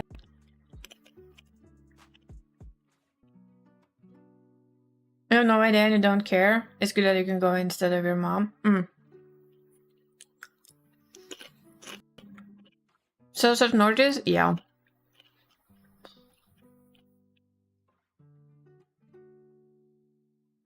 But at least you can go. And that will help.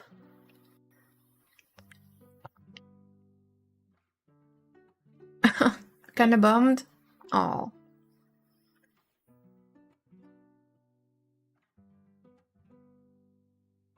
Well, I wish I could do anything to help with the bumness, but we have a weird spooky game. I have to leave very early in the morning.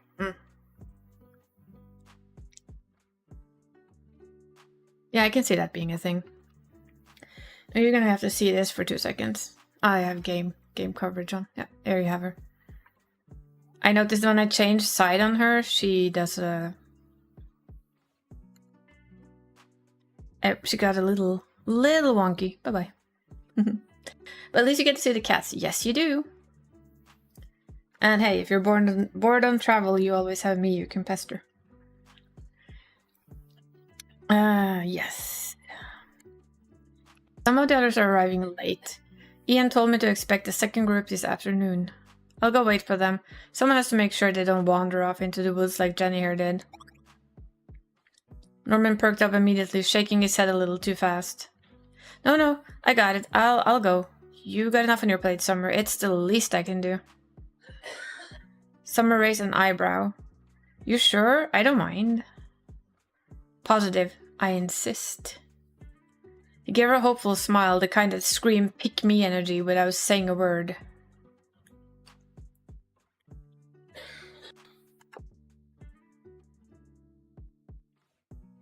Pick me energy. Lol. I'll let them know where to go. Give them the grand tour. You should rest. You deserve it, Summer. No one fought him on it. Summer shrugged and waved him off, already losing interest. Whatever. Suit yourself. Without another word, Norman turned around and started down the trail, shoulders hunched like he was bracing for something. I watched him disappear around the bend, a weird unease settling in my stomach. I didn't know the guy. But the way he walked off alone like that felt wrong. Summer clapped her hands twice, sharp and authoritative. All right, listen up. The sun is going down soon, and unless you want to spend the night being feasted on by mosquitoes, I suggest you pick a spot and start setting up your tents.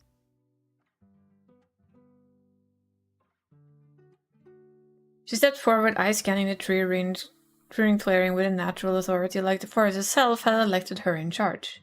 Try to spread out a bit. Plenty of space. No need to be on top of each other. And keep your gear close. don't want to hear anyone crying about their stuff getting soaked in dew or getting dragged off by some curious critter. No one argued.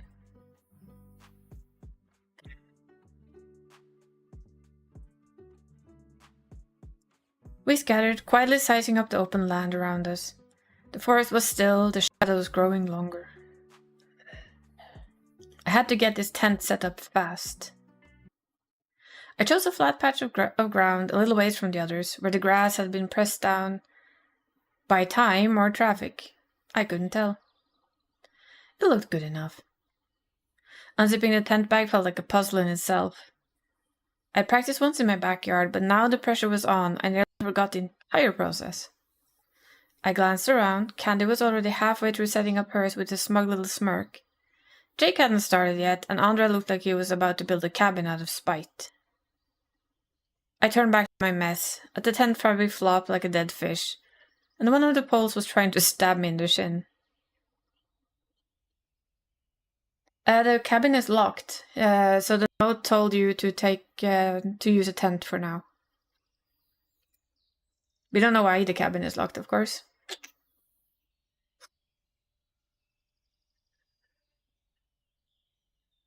Slower this time, stake by stake, pole by pole, one weird little clip at a time.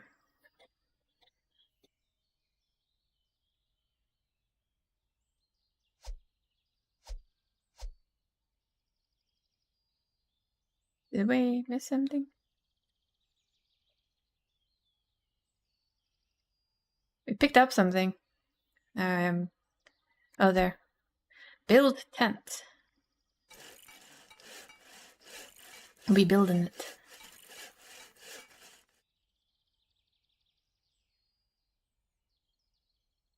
Getting killed by wildlife is... Oh, I didn't read that. Eventually it stood. Well, sort of. The tent leaned a little to the left and sagged in the middle like it was tired just by being alive. But it was up, technically. Should I spruce this place up a bit or keep it natural? I think we're gonna have it green.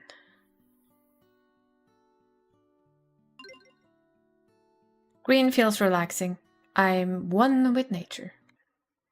I made up my bed and fluffed my spare hoodie into a makeshift pillow. The fairy lights cast a soft glow overhead, making the nylon walls shimmer like moonlight on a quiet lake. I laid back on my bed, legs crossed at the ankles, the smell of grass, fabric, and distant campfire smoke settling around me. Slightly sussy. Yeah, there's a lot of sussy lines here. For the first time all day, I felt good. Not perfect, but good. I pulled out my songbook, its corners bent and covers scribbled on, and flipped to a blank page. My pen hovered and landed. The words arrived slowly, careful and unsure, as if they weren't quite ready to be seen. I used to tremble at the break of dawn, shadows danced until the courage was gone.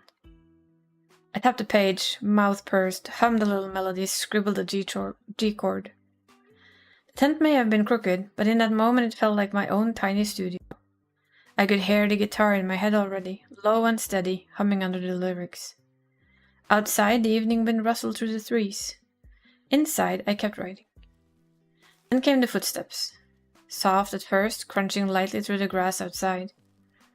I froze, pen hovering above the page. Someone was close. A shadow moved across the thin nylon wall. Before I could call out, the flap opened. Summer slipped inside without warning. No knock, no announcement. She strolled inside like she owned the place, hair still perfect, like the humidity had signed a peace treaty with her. Ugh, it's like a sauna out there. Summer spotted the songbook in my hands. She snatched it, shamelessly scouring the pages. Hey! I lunged for my book, but Summer just held it just out of reach. Relax, this is your songbook, right? Don't worry, I'm just taking a small peep. I bet you have plenty of campfire songs prepared, right, for the campers? I swallowed nervously, my stomach nodded as Summer flipped through the pages. Bloom? This is the latest song you've been working on? Yeah, it's not done yet. I like the lyrics so far, powerful. How about you strum a tune and we perform it together? My vocals, your guitar, you up for it? My stomach churned with nausea. Play my guitar in front of Summer? She laughed, the nervousness written across my face, impossible to miss.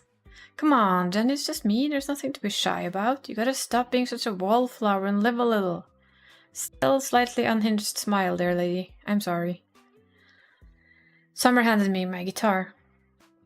With shaky fingers, I positioned my guitar in my lap, the familiar weight somewhat comforting. I considered chickening out, but the thought of disappointing Summer gnawed at me. I couldn't let her down. I could do this. I exhaled deep, closed my eyes, and let my fingers strum across the strings. At this point, it was all muscle memory. Makes you wonder, does the lady sing pretty? Darkness trembled at the break of dawn. Not too bad. Shadows crept until all courage was gone. But the sun whispers secrets to the sky. Don't fear falling, you're born to rise.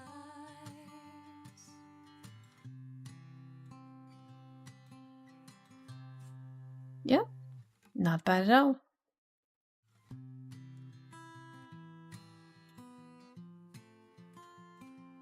Darkness trembled at the break of dawn. Oh, she's written more. I wrote her song to a soft close, lingering on the final chord. You play that guitar like you were born for it. Good. I'm impressed. I froze for a beat, and a goofy grin pulled at my lips before I could stop it. Praise wasn't something I heard often, especially from someone like Summer. Really? Really, I can't wait to hear you at the campfire. The kids are gonna love you. Thank you. Summer handed back my songbook and made herself at home in my tent. She dropped on the foot of my bed like she owned it, kicking off her shoes and leaning back on her elbows. She eyed the string lights I hung up earlier. It's real nice in here, cozy. I wasn't expecting a person like you to be capable of building anything like this. You're kind of a mess. My high came crashing down instantly. I didn't know whether to thank her or be offended. Summer had an effect on people, like you'd just been complimented and insulted in the same breath, and she expected you to say thanks either way. Cheeks warming, I closed my songbook and slipped under my pillow out of her line of sight. Summer snorted at that. You know, you almost gave me a heart attack earlier when I found you on that bridge. I still don't get what you were thinking crossing a bridge like that. She shook her head and laughed. I'm honestly a tad bit worried for the kids under your charge because, hon, you are a walking disaster. She was antagonizing me now. No sugarcoating, no sweet smiles, just throwing salt on the wound like she wanted to see me squirm. And the worst part, it reminded me of high school again. The days I kept my head down and counted for the seconds until the bell rang. Could still hear the sharp giggles, feel the eyes on my back, the way every step felt like walking a tightrope over mockery. What do you want, Summer? Why are you really here? Honestly, I'm bored. Candy spotting about her spiritual alignment to Andre. Jake's drawing on himself like a freak, and Normal still isn't back yet. I figured I would see what the quiet girl is up to. We're buddies, aren't we? Partners? I'm supposed to watch after you like a newborn lamb. Summer's word threw me off. I couldn't tell if she was mocking me again or if buried somewhere beneath all that attitude she actually cared about me. I mustered my courage, lifted my chin, and met Summer's gaze boldly. That was it. I had enough of the mind gaze and snide remarks. Now let's be brave. This is your idea of looking after me? You're doing a horrible job. Summer's brows shut up. For someone so used to running the show, she looked genuinely stunned, like it hadn't occurred to her that anyone might push back, especially someone like me. The tent felt different then, uncomfortable, like the ground had shifted just an inch under her feet. Excuse me? You make these comments, these digs, little smirks, you act like it's all just innocent teasing, but it's not. It's constant. Summer's eyes twitched. It was barely noticeable, but enough to betray her. The wings dropped on Benner's Claire and I rolled about as good as usual. Aww. Well, at least you've seen the wings. I haven't even cleared the fight yet. Hopefully, maybe Sunday. depends a little bit on M6S and UU, although I don't think UU is that interested. The first flicker of discomfort from someone who always looked untouchable. I left home to get away from this exact kind of thing from people like you. I was bullied in high school, Rentasy. Every time you laugh at me or twist my words to try and make me feel small, it feels like I never left. The tent went quiet. I hadn't meant to say that much, but once the words started, they just tumbled out. And the way you treat Norman. Summer raised her palm, cutting me off. Don't think so. Let me stop you right there. That's what it's about? Norman? Really? She scoffed, flipping her perfect hair over her shoulders. There's a reason why I treat Norman how I do, and you're here yapping your yaw about to get a full picture. Newsflash, you don't. There's a history here, more than you've seen, and talking like you got it all figured out just makes you look like a fool. I was almost afraid to ask about the real picture, but I did anyway. What happened between you and Norman? Summer sucked her teeth. The sound was sharp, annoyed. Whatever it was between her and Norman, she wasn't ready to spill it. Not yet. Her walls were up, and I could tell pressing further wouldn't get me any answers. Not tonight. I don't want to talk about it. It doesn't matter. But you know what does? You comparing me to some high school bully. That isn't me. That isn't me at all. Could have fooled me. I gasped. That did it. Summer straightened, arms crossed tight over her chest. I tried my best not to crumble under the heat of her glare. You think you got me all figured out, don't you? I know how you make people feel, and maybe that's enough. Whatever. Oh, please. Grow a backbone. Don't talk to me like that. The words cracked out louder than I meant. My voice wavered, but I didn't back down. My eyes burned hot with tears. I couldn't blink away fast enough. You act like you're above everyone, like we're just pieces in your little game. Well, I'm done playing. Summer rolled her eyes, but I caught a twitch in her jaw, the way her foot tapped against the tent floor. I came in here hoping for a fresh start, and you're just a reminder of everything I was trying to escape. The tears fell now, unstoppable. My throat was tight, words barely getting out. I couldn't be here, not one more second. I shoved past her, throwing up the tent flap. The cool night air outside hit my face like a slap, but I welcomed it. I didn't get far. Jenny, wait! She chased after me, grabbing my arm with more gentleness than I expected. I turned to face her, tears still falling, chest heaving. Summer looked shaken. Her gaze faltered, fixed somewhere near my boots. She opened her mouth and closed it again, jaw tight like she was holding something back. Her other hand twitched at her side like it wanted to reach for me, but couldn't quite make the leap. I'm sorry. I didn't mean to. God, I didn't mean for it to go like that. She reached up and wiped the tears from my cheeks with her thumb, her touch surprisingly tender. Jenny, please don't cry. Not because of me. She guided me behind a tree away from the prying eyes of her co-workers. I didn't stop her. Her hand remained clasped around my arm, steady and warm, supportive. There was something softer about her now, something I hadn't seen before, as if all her sharp edges had dulled, just for me. I stood there frozen, heart pounding when she leaned in to whisper reassurances in my ear. I'm not your enemy. Stop acting like one then. And this isn't high school anymore. Anyone bothers you, I'll kill them. I swear it, Jenny. They will die screaming in pure agony. You gonna kill yourself then? And I'll just laugh, because they deserve it. What if you're the one who's causing it? And I'll get my act together. I promise. No more hot and cold.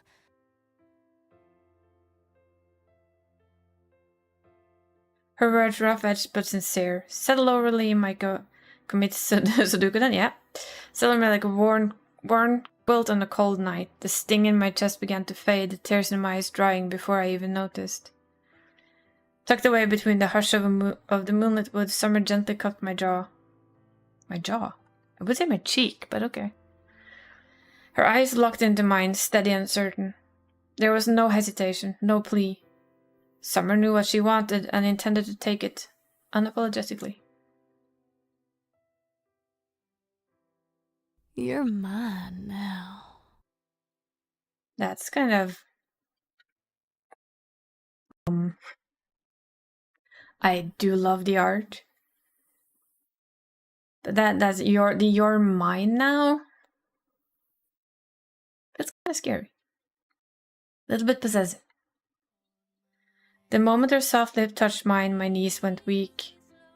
She took the lead without hesitation, like it was something she'd planned all along. Her mouth brushed mine with a kind of practiced ease that left me breathless. Every movement was deliberate, assured. I didn't have to think, I didn't have to wonder.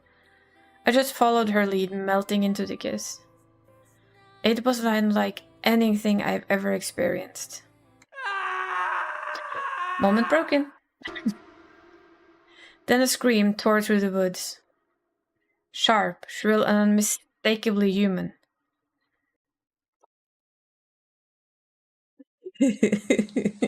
That night, the girls became seamstresses. The narrator. Too soon, yes. Too soon, executus. Too soon. It wasn't far. It sounded like Norman. Day 2, Oliver's apartment. Time to flirt more with Pika. Yes. New Empress City was a chaotic symphony of noise outside my window. It was nearly midnight, yet the sirens continued to wail, emergency vehicles rushing through the streets endlessly.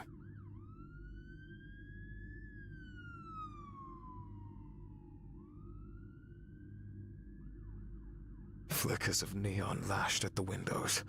My ceiling was a mess of shifting light, red and gold flickering in the corners of my blurred vision.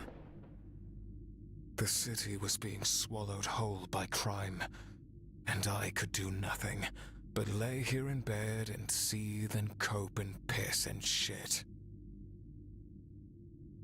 You're not being dramatic at all, are you, Oliver? No, no. My shirt half unbuttoned and tie hanging loosely around my neck. I cradled my glass of scotch to my chest. It was warm from neglect, the ice slowly withering away. My gaze occasionally drifted to the open files on my desk. Pages fanned out haphazardly, as if they were waiting for me to admit my failure. Yeah, apparently it does quite a lot to a detective, huh? The Bear Ridge Ripper case. It was a puzzle with too many missing pieces.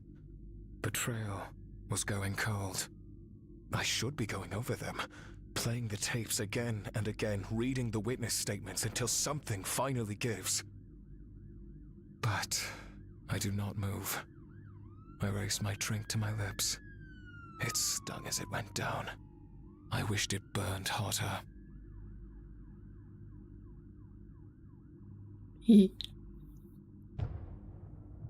I could mute my microphone. I wished the alcohol scorched a fire so potent in my soul that it gave me the purpose, the incorruptible zeal, to carry on. It never did. I often wondered if it was worth indulging in such a poison. I'm gonna say no. Just say. Perhaps it was better to stew in my inadequacy and let the wound fester, to feel the brunt of my suffering until the ache dulled naturally. Wow. Surely that was a possibility, wasn't it? Damn, you're a drama queen. You see, that's much better. I heard her at the edge of my consciousness.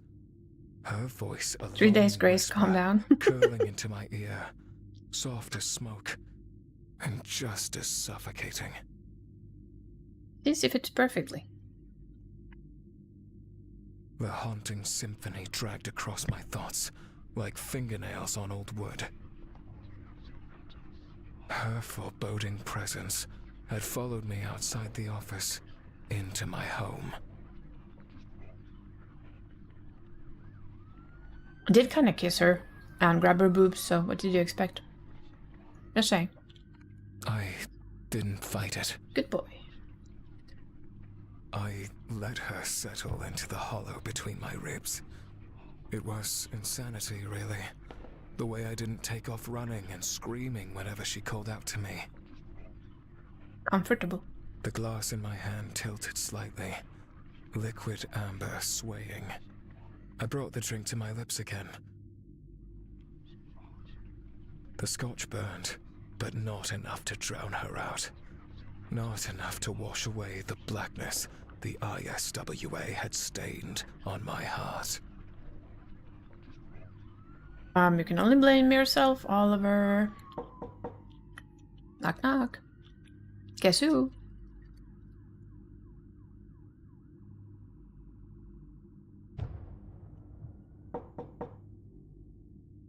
More knocking. Considered ignoring it, letting it go. Whoever's what's good would get the hint. No one should be knocking at this hour. Not unless they wanted something. Blood, answers, or worse, both. I set the glass down on a nightstand, the sound of it meeting the wood far too loud in the quiet. Rookie. Talk about a low-cut gene, huh? The mere sight of his ridiculous, arrogant smile at this hour drew a curse from my lips. Bloody hell. What was this fool doing here? I had enough problems already. I wasn't in the mood to add the cleaner to the list. I brought their drinks.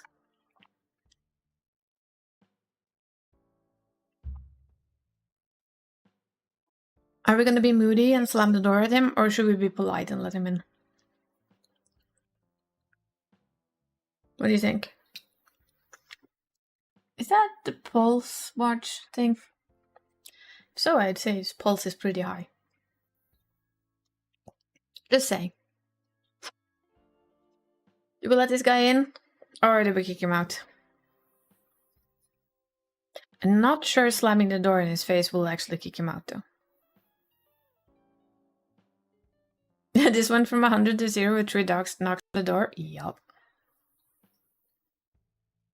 Literally.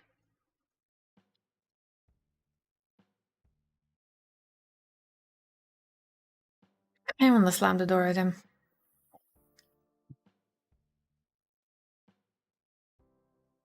Just to see what happens. We're gonna be moody. Slam the door. I slammed the door in his face, a comforting stillness quickly returning to my apartment. But keeping the peace was never that easy, was it? He kept knocking. And knocking. And knocking. Reluctantly I threw open the door again. Is there a reason you won't go away? The cleaner didn't seem offended, even remotely unfazed by my behavior. That small, annoying smile remained plastered on his face, refusing to budge. I said, I have drinks. Don't care if you got your own. We're gonna share these. Together. He invited himself inside, stepping past my rigid form, persistent bastard. Aw, hi Connor. You're not allergic to cats, right? I guess at Connor's scampering behind the cleaner. Ah, so that explained how the furry friend ended up in my office. Connor was the cleaner's cat. Sorry to disturb your sleep or private drinking session or whatever it is you do at this hour, but I have news. The boss man, the old bald guy with the bad habit of popping up when you least expect him, like a jump scare, thinks we make a good team. I have been assigned to you as your partner permanently.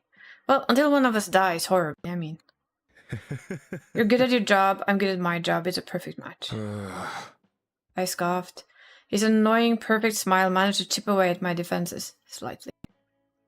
A perfect match? I doubt it. Not sure if you noticed or not, but the abnormal problem is getting worse by the day. They're multiplying. For every one we eliminate, countless others seem to emerge. The boss is getting desperate. He thinks if we work together, if I show you the ropes, humanity might just have a chance. I'm sorry, I'm dating an abnormal. It's not every day we get a detective of your caliber joining our ranks. I believe in us all seriously. His uncomfortable comment didn't faze me. I simply moved past him towards my evidence board. The old man. You can see him too? Of course. I see him. He's our boss. Oh, interesting. Also, want to tell me why you have this handsome mug pinned on the murder board? What? I pivoted, staring at him indecorously. Because he has the ability to traverse time and space, perhaps? The old geezer jumped out of an instructional CD from the 1960s. Somehow he was at my desk. What if the sometimes hasty killing actually creates abnormals? Well, that would be interesting, wouldn't it? Ah, we have another ad break. Whee!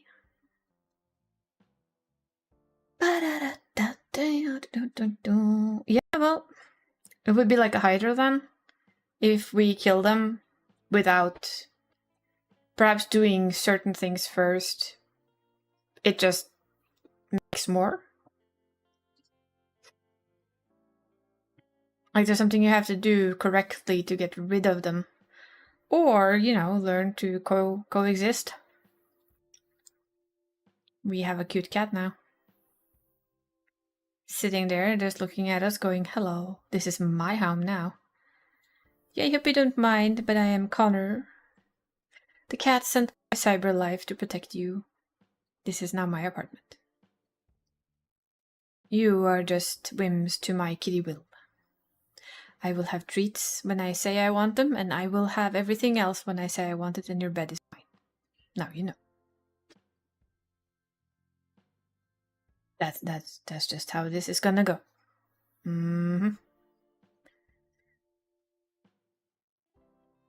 Fluffy-wise, though, that cat is actually a little bit like the mount. You're thinking more of spirits who decide to stay behind out of desire to for vengeance or unfulfilled promises kind of things. Oh yeah, that might actually be a thing too. But would that mean that if the abnormals kills a human, they actually create more abnormals? Maybe that's actually why they do it? To create more of themselves? I mean, there's a chance. We'll have to ask the devs what they think. If they can say anything. I mean, don't ruin your own story. Are you speaking to me, engaging with me, with us?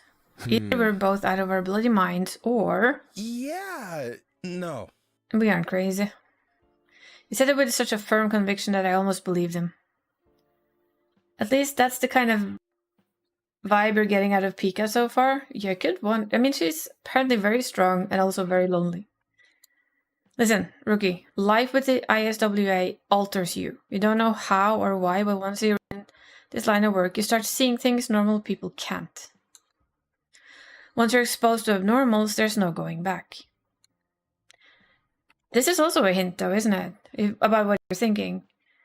The people who work with this, what if they also become them?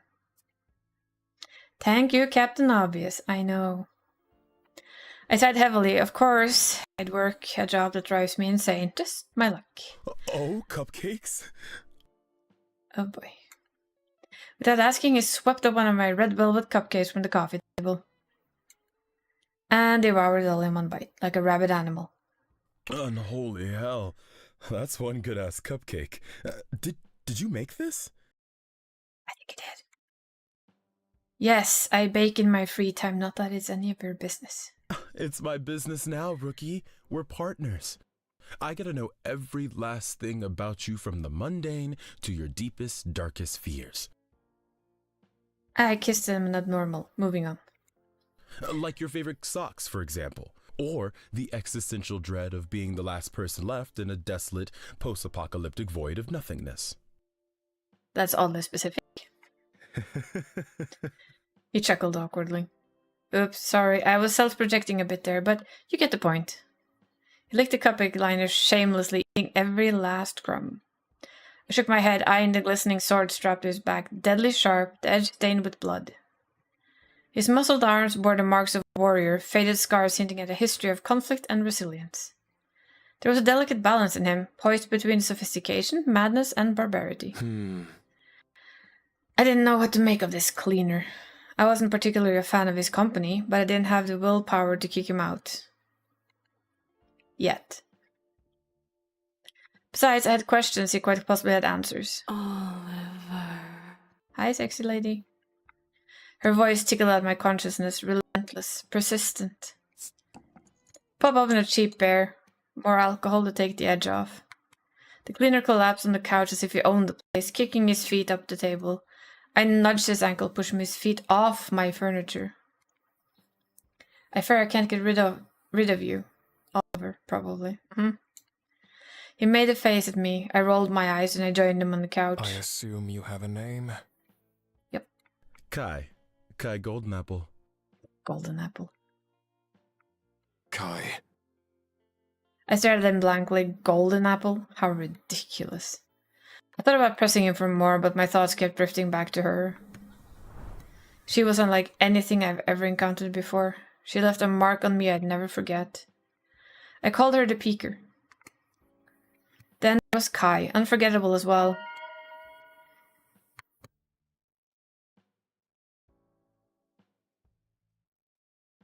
Who is it that refused to fade from my thoughts? The Peeker.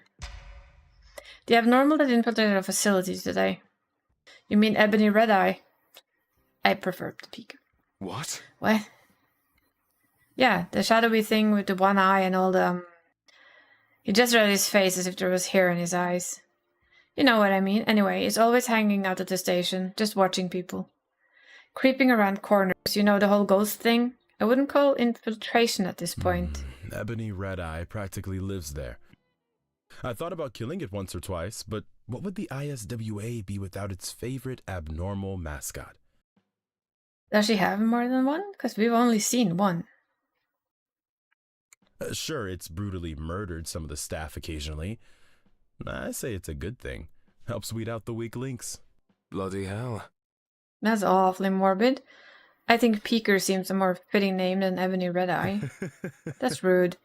There are probably at least 3 people with that name somewhere. I highly doubt that. But we touched the others. Yes. You doubt everything. I'm surprised you believe in gravity. Kai stood, setting his drink aside. Hey, mind if I use your bathroom? I never got a chance to finish, you know, since the clog father interrupted my sacred time on the throne. Ew. Barry didn't believe me on how many heliodromities? Hasn't he checked what he needs to craft yet? Well, he can go put it into his own system then. All sucks to be him, it's a fucking ton. He's stinky, yes. Well, I have, so I know what I'm dealing with, and it's a lot. My eyebrow arched. He must have been holding it for a while. Stepped aside, taking the opportunity to poke and prod at him for amusement. You miss a shitter, yes. Hope we don't have another reunion with the clog fighter while you're at it. Kai visibly cringed. By all means, let's jinx it. What's a few more decades of therapy between friends? Friends? Figure of speech. Ah, well, luckily for you, the ISW health insurance benefit should cover that expense. The toilet's down the hall to the right. See, you are useful. My intestines, thank you. He moved past me, disappearing down the corridor. I cracked open a new bottle of alcohol, a brand I never quite indulged in before. Oliver. Here's our Peeker. Or Pika. I still prefer Pika. I jumped and spun around in my seat, shocked to find Pika hovering over the couch. She floated with a natural grace. Ghastly shadows shift. It's supposed to be shifted, right? I think that is a typo. Not sifted, but shifted? Or sifted? I'm uncertain now. Sifted, isn't that something you do through a sieve? As a non-English speaking person, I have to ask. The cat's just sitting there like, hello, lady.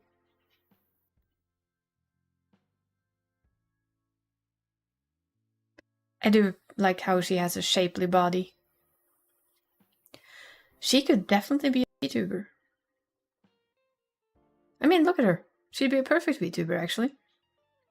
Don't you guys agree?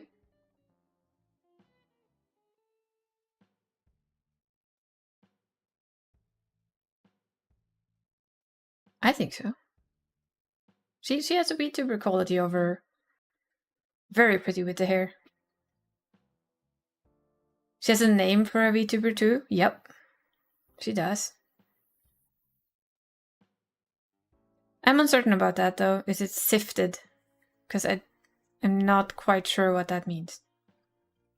My brain says shifted, but it might be awfully wrong.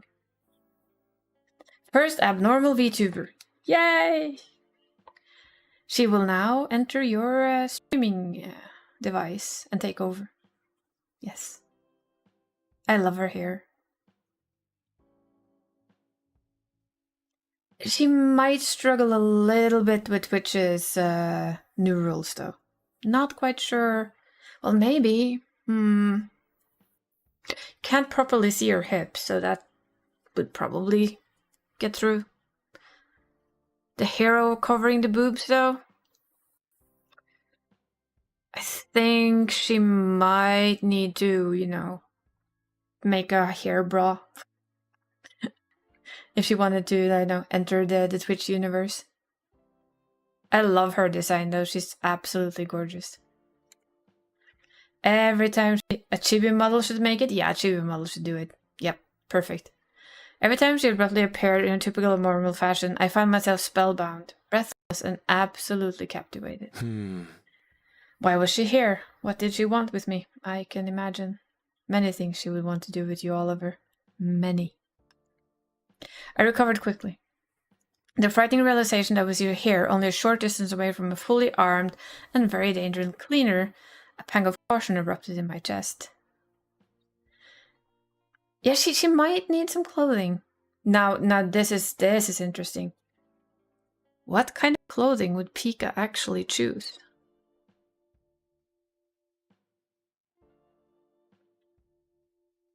Could definitely see her wearing like a really cute dress of some sort. Flowing just like her.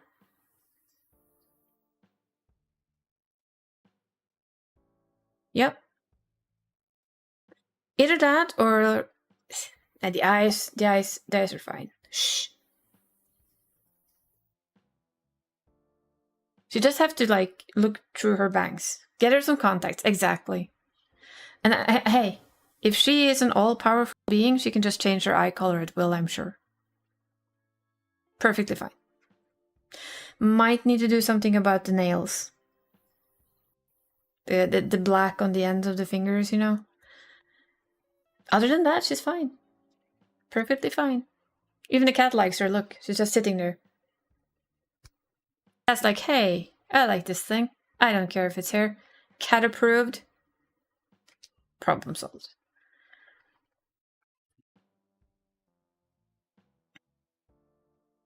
Well, that would be awesome if she had a human form that you could like sneak around in.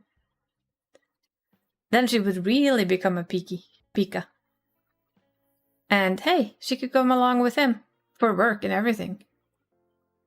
Oh yeah, by the way, this is my girlfriend, and nobody would be the wiser. I think that would be so cool. Thank you for the hydrate 3. Appreciate it. Really do love the hairstyle. They're glowing red inside the hair too. She might have to tone that down. We can do a lot with hair colors, but I don't think we can make it glow. Sad but true. Ooh. Then she needs a humanoid form.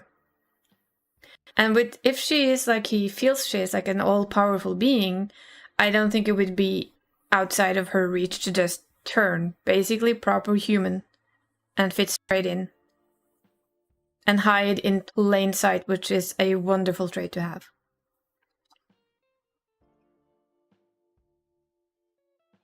And she could just be like this at home. Like free to be herself. I mean, yeah, I can understand him being a bit worried though. I mean, Kai is right over there. But I do wonder, would Kai actually have a chance against Pika? The cleaner could see through it? He would have the training. Oh, spoilers. Make interesting drama. It's fine, it's fine, it's fine.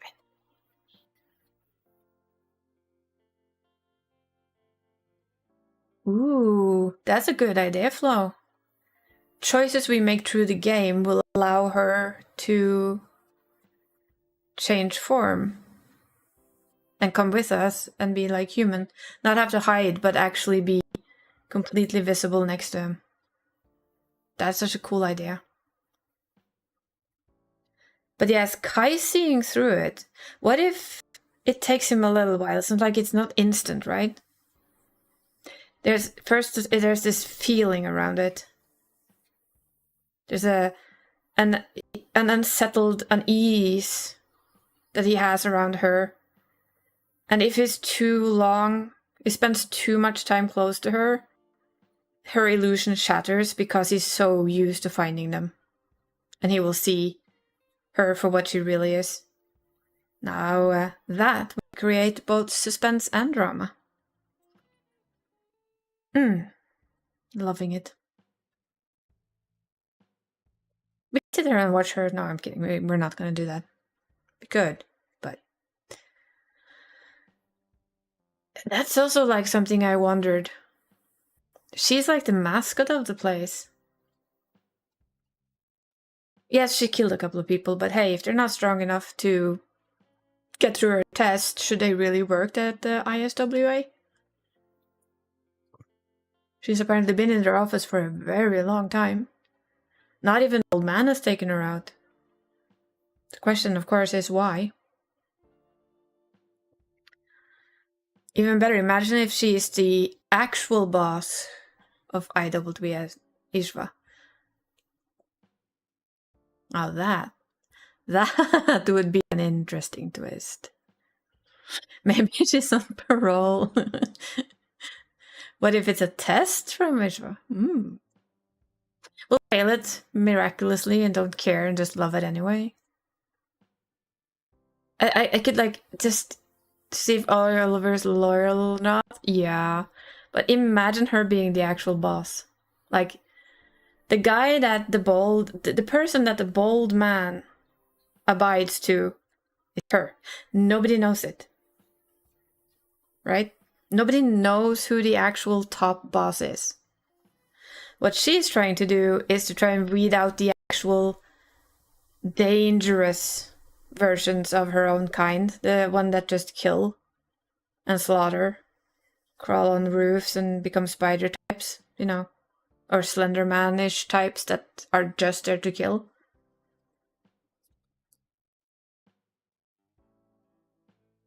That would be cool.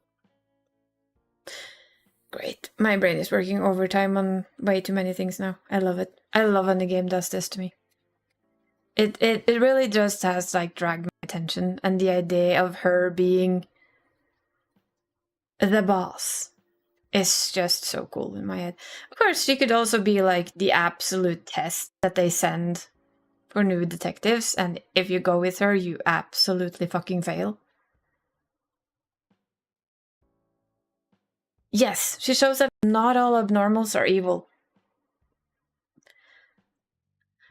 Now that's also an interesting thing, isn't it?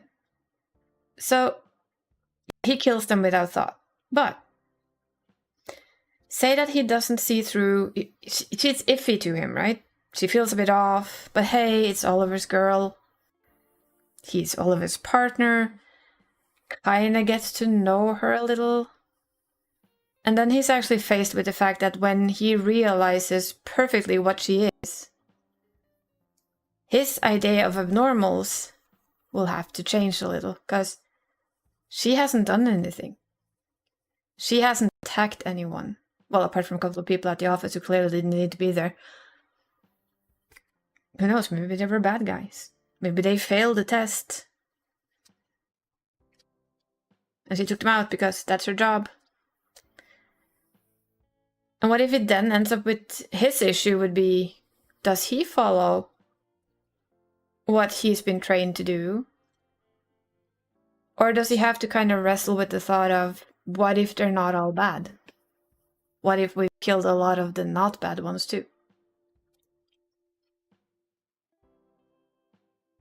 It's an interesting thought. It's absolutely an interesting thought, and I think it's a little bit scary that he's in the bathroom with her there.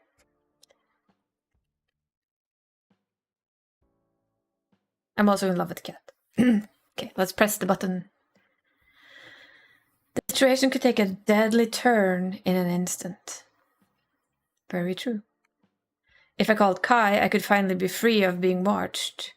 I'd have my sanity back. No more longing whispers in my head threatening to drive me insane. Or I could protect her, help her, understand her. Oh, we're so gonna protect her, right? Maybe she can be seen only by the people she chooses to be seen by. I'm making this assumption on her telling Oliver that he's not like the others. Yeah, could be. But she's also... I'm not sure when she says that I want... Because we got the call where we had an abnormal that he actually tried to help, right? Now, we did call the cleaner on him. I wonder if she would have reacted even more differently if we didn't. If we actually protected her, would this be a thing Pika noticed? We don't know yet. We'll find out. We're going to play all of this game many times over when it comes out. Oh yeah. We're going to find everything. Trust me. We are going to hack this game apart like it's minced meat. To find all the little secrets and little fun things. We're going to figure out you, sir. Yes, you. Cute cat in the background. We are definitely protecting her. I rose, standing between her and the corridor, shielding her otherworldly appendages from sight. My jaw tightening, I snapped at her. You can't be here. Huh? I figured my harshness would scare her away. Instead, she recoiled a step back, her crimson eyes filled with gentle curiosity. The Peaker approves of you saving Emily. I figured it might. Damn it, the wrong choice. Well, we're gonna fix that for next time. That choice will matter in full game whether you protect her or not. Nice. I love things that matter. That's a fair point, that it could create a different scenario ending based again on the choices you make, and that is the best thing about a game. If my choices, let's say that, yeah, one of my first choices in the game affect at the very end of the game or affect something somewhere in the game, I love that. Absolutely love it. It still amazes me how docile she seemed to be, especially for an abnormal. She does look a little miffed there, though. Like, excuse me? What the hell was that? She meant me no harm, and I couldn't quite wrap my head around it. The bathroom door opened, Kai emerged from the hall. I cut him off before he reached the living room and discovered her presence. Kai. I had to find a way to get rid of him. Oh well, would you look at the time? It's,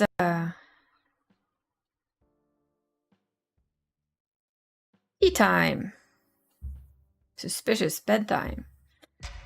It's tea time. Tea time. He glanced at his watch, unconvinced. At this time of night? Yes, at this time of night. And it's a very important tradition of mine, a private tradition, mind you. I ushered him to the door, practically hauling him away by the arm. Wait, we didn't finish our drinks. There's always tomorrow. Goodbye, Mr. Golden Apple, and do not return anytime soon. Thank you. Before I got another word in, I gave him a small push outside and slammed the door, turning with every single lock I could find, including the deadbolt, just to be safe. Ah, bye, Connor. As soon as him and Connor vanished from the peephole's view, a wave of pure tranquility swept through me. Thank goodness, my abnormal friend was safe, for now. A tender kiss touched the nape of my neck, accompanied by the gentle warmth of a whisper. I missed you. Aw, she blushes. Oliver drinks alcohol in the morning and tea at midnight. I mean, yes. Yes, he does. Aw, look at that cute blush. Awareness filled my every pore. I turned, my hand came to rest at her waist. The intimacy felt as natural as my next breath. I missed you too. Oh, look, he blushing. Now they're both blushing. It felt odd to be so vulnerable, to admit such a thing. However, she had a way of bringing out a side of me I never knew existed. For the time being, the bare Ripper case did not matter. Perhaps it was selfish, foolish even. But I relished in the exquisite feel of her touch and simple comfort of her company. Even if she was, well, and abnormal. The very thing is what trained me to despise. See, there's this why we question that type of training. When you meet something like this that proves that your training isn't 100% correct, you have to question your training. I could practically envision Kai's dismay if he ever learned I was conspiring with the enemy. Oh. My gaze to her blushing face, admiring the beautiful hue of pink staining on her cheeks. Like you. Right now, more than ever, she looked unmistakably human. If it weren't for the claws and the simple fact that she could kill me in a heartbeat, of course. I considered kissing her fiercely and taking her to bed, but I had questions. Questions pleasure alone could not answer. My free hand raised to stroke the delicate skin of her jugular. Her willingness to let me explore in that way was shocking. And the discovery that her heart pounded was equally incredible. Okay. So there's a heart. Interesting. You were human once, weren't you? Hey, looked like you might be right, Flo. Once. Her soft finger clasped my wrist, guiding my palm over her chest. I was taken aback by the sluggish thumping of her heart, the strangely slow cadence, deeply unsettling. Now, there is mostly a void inside me. See, this story just gets more and more interesting. What happened to you? Did someone do this to you? Did someone hurt you? Yes. If this is the old man, God damn it. If he's done stupid experiments, I will slap him. She admitted with hesitation. I kept my hand at her waist, supporting her with touch. She had a familiar look, one I've encountered time and time again, etched onto faces of both witness and victims from different investigations. Should have bet money? Yeah. She had suffered. By who? I didn't know. Part of me was afraid to ask. Oh boy. Oh, this is a hard choice. I don't wanna be intrusive. I feel like that isn't. We're curious about the past. But I don't quite feel like she's ready for that. Also, it's intrusive. I would rather, like, if it was me personally, I would say, if you feel like it, you can tell me when you're ready. I will be here to listen to it whenever that might be. And leave it up to her if she wanted to tell us. Perhaps that is to let it go. Be disciplined? Yeah, exactly. Let her tell. That's what I'm thinking. I don't want to do this one. I'm as curious as my brain is. I don't really want to force her into anything. I think it's nicer to not. To let her trust us enough to just tell us if she wants to. I desensitized against prying. She struck me as being who did not need cuddling, or someone to confide in, or fight her battles. If she wished to tell me her past, she'd do so on her own terms. God, an old lady would type faster than me right now.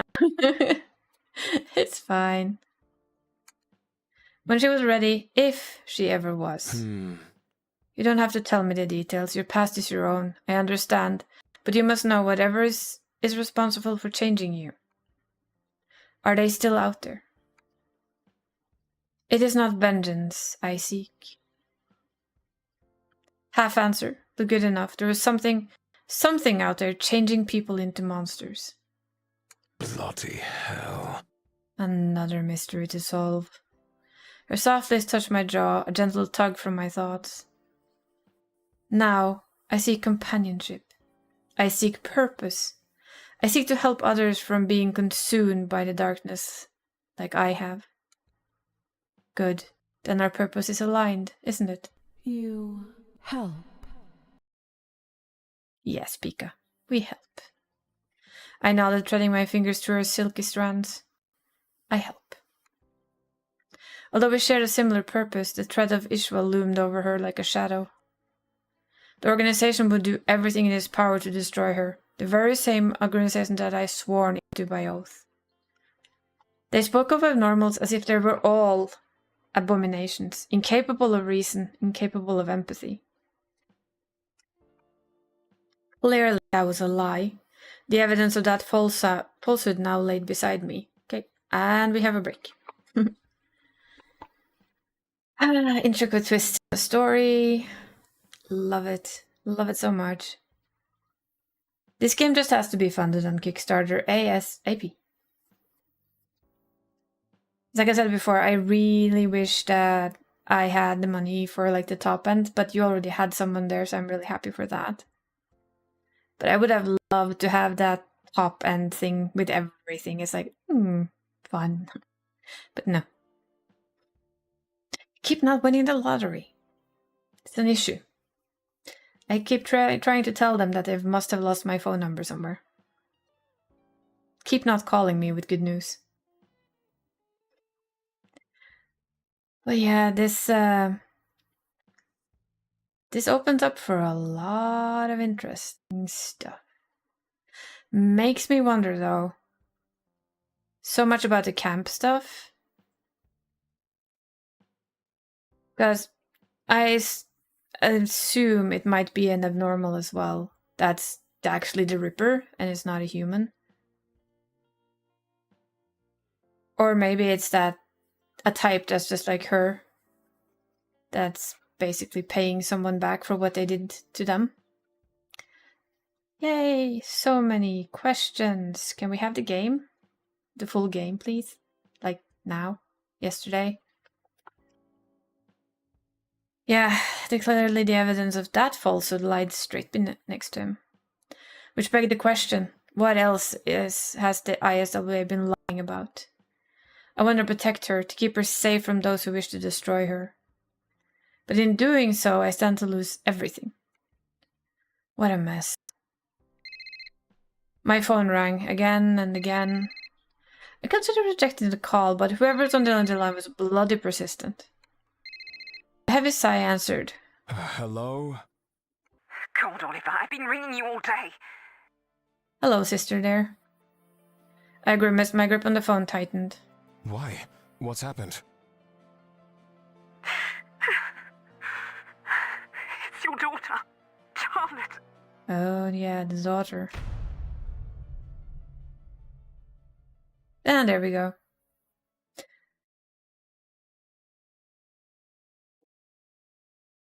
That's how far we can get for now.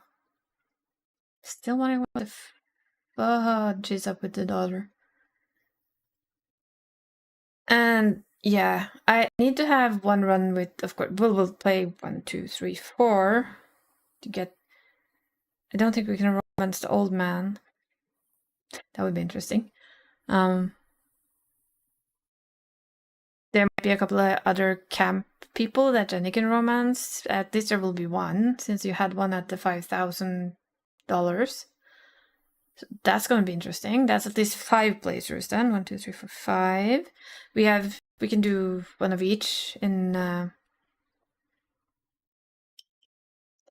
the thing.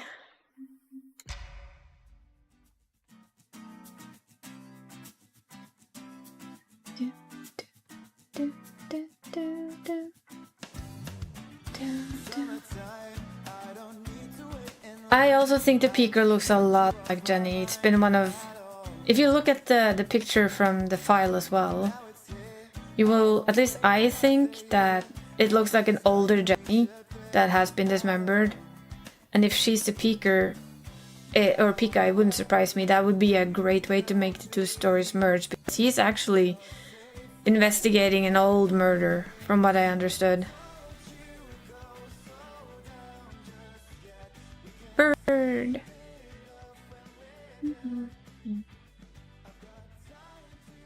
We were thinking about what you said about the sponsored stream. We'd love to organize somebody to give out keys to chat. Aww. We can give you a key a week before the full game releases. That's awesome. But I wasn't just sponsored stream. I was also kind of wanting to like maybe early get a couple of. Is there a reason she looks like Jenny, but you can't tell? Ooh, this is new. My mind's been plagued with constant nightmares. I want to move on. To stop feeling scared all the time. To stop feeling so helpless. I want to be normal again. Feel normal again. But in order to do that, I have to make the hardest decision of my life. Don't. Oh, hello.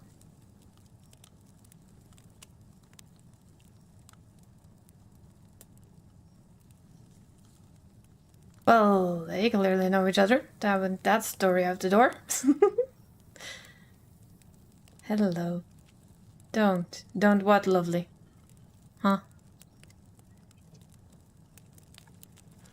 Don't be afraid. Oh boy. Well, that was surprising. Who are you? How do you know my name? The heck is with this tree? It's spooky as all fuck. I'm Detective Oliver Smith. And hero music. Oh. And I'm here to save your life. Could be an interesting thought. Do they time travel? Because that definitely felt like time travel. Holy, you guys have done so much extra to this thing. Yeah, the comment I gave you, by the way, was also like the ability for me, for instance, to add in a couple of keys extra that I pay for and have to give out to my community as we play it. So if it's a sponsored stream that you give me, maybe I can buy a couple of extra keys so I can give away a little extra. I'm a huge fan of giving to my community, as you might have realized by now. I'm a sucker for giving away things, and I think there's several people who would love to play this game. I have so many questions. So many questions. Oh boy.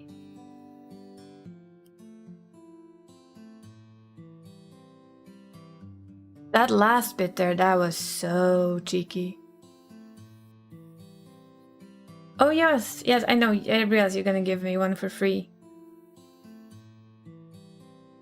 That's lovely though. I just really want this game now. You've just made it even harder to wait for it. You do realize this? You've added so many good little tidbits there. Really do want it. Whee! That last part though. That felt like time travel. That's a Pika ability. Well, she most certainly has my fascination. Almost feel like we have to play through it again. Not that I have time for that right now, because it's getting late, but... And choose Kai and see if that ending changes. Might have to do that on my own playtime, though. Just, you know, not so much reading. A little bit less strain on my voice. Aw, thank you. But this is an insanely good game. And like I said, it's The Quarry. Please tell me that you had the bear idea from The Quarry, right? I have so many hours in The Quarry, you wouldn't even want to know it. I almost got all the achievements there. I kept failing at the damn tarot card. That's the only thing I miss. I missed the one tarot card. Should go back and do that too. This is like... It's become one of the games I look the most forward to. I can't wait to see this game be fully out there with all the goodies that you have to give us. And it's a very typical game for me. I love going through it. I love thinking of paths, of opportunities, of the fun, of the silliness. You haven't even revealed the main killer in Jenny's point of view yet. I know! Might be a bear. Yep, definitely a bear. Rosé. Put out a bear trap. Could be a whole, you know, herd of bears.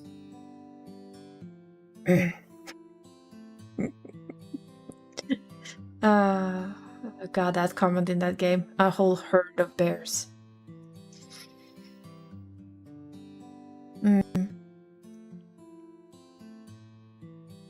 also really like the cabin. I hope we get to get into it. I wonder what's in that cabin. Why did he lock it? I have so many questions.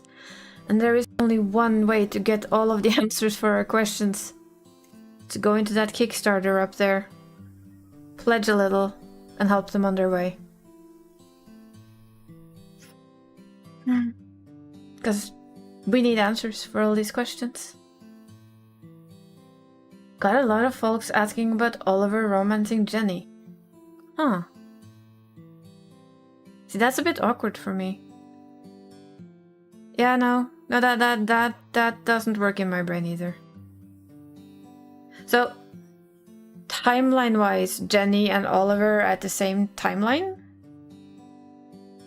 Or not? Because that's something I've been wondering. You can maybe give a hint about without telling too much.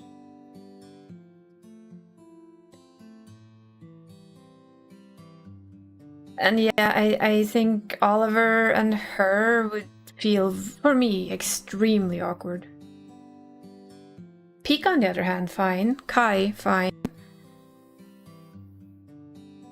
You got it! The killer bought Jenny a Build-A-Bear! Damn it, Flo. Now that would be a thing. Like, Oliver does find a way to time travel. Ah, I see. So that's how they got there. That had a time travel feel to it. Got it. And he will be helping Jenny survive depending on her choices. It's fine, Flo, it's fine. I like the way your brain works. I immediately saw Oliver come at the very end and give to Pika her very own Build-A-Bear. But yeah, shush brain. This is not your game. You're not developing it. It's not. Don't put strange ideas into other people's heads. But I actually agree with you. I don't think Jenny versus Oliver is a romance fit. I can see that maybe someone thinks that's a nice thing, but he's way too adult for her more teenage feeling. He feels like an adult. She feels like a teenager. For me. Maybe it's because I'm 46 years old. Wish it wasn't requested so often. I would say stand your ground. If you don't feel comfortable with that romance route, don't do it. Even if it's requested. Just say a plain and simple no thank you. Because this is your game, right? Your game, your story. If other people want Jenny and Oliver stuff, trust me, they will do it anyway. They will do fanfiction. There will always be fanfiction. That's one thing we'll know about the internet. If people like the idea, they will make their very own fanfic about it, and that's just how things work. Exactly, that is what fanfic is for. You follow your heart, and you do your story your way. 100%. If you don't feel comfortable with Oliver and Jenny, which I wouldn't do either, I would steer away from that with like a 50-foot pole, because that's wrong. Then steer away from that, even if it's requested. That's my very, hello, I'm old. I don't know how old they are, but like I said, Jenny gives a very teenage vibe. While Oliver gives like mid-20s, closer to 30s than low 20s. So that is a gap in personalities that I don't feel fits. It's like, to me, it's more like he had father vibes over her. The way he talked to her, that little thing, we're here to like save you. That was fatherly to me. Daddy. Jenny and romance are teen love and Oliver's erotic stuff. He also has a kid. Exactly. He's an adult with a child already. all of Jenny's romances so far, yes, it's teen stuff. It's kisses, it's heartbeat, it's the touch. While Oliver is like, hello, I know where your boobs are. Squeezy, squeezy. And yes, he has a child. So I agree with you. And if that ever became, if you somehow made that an option, I would steer away from it. I would never want to have that in my game. Well, go that route in my game, so to say. So, yeah. It feels like a very odd thing for people to want.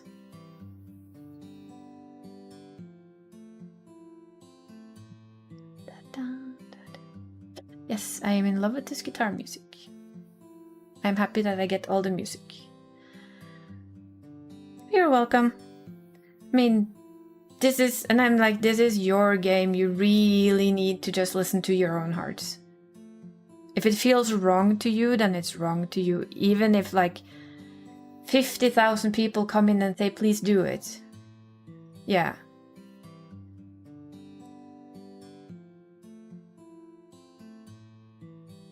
As Flo says, in all honesty, that's just how it is. You take it to heart, and you've done an amazing job so far.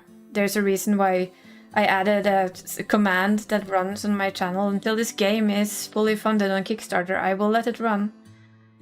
That is hinting for everyone and anyone here to just go have a look. Because I need you guys to get this funded. I need this game to be full in my library, and I need to play the absolute crap out of it.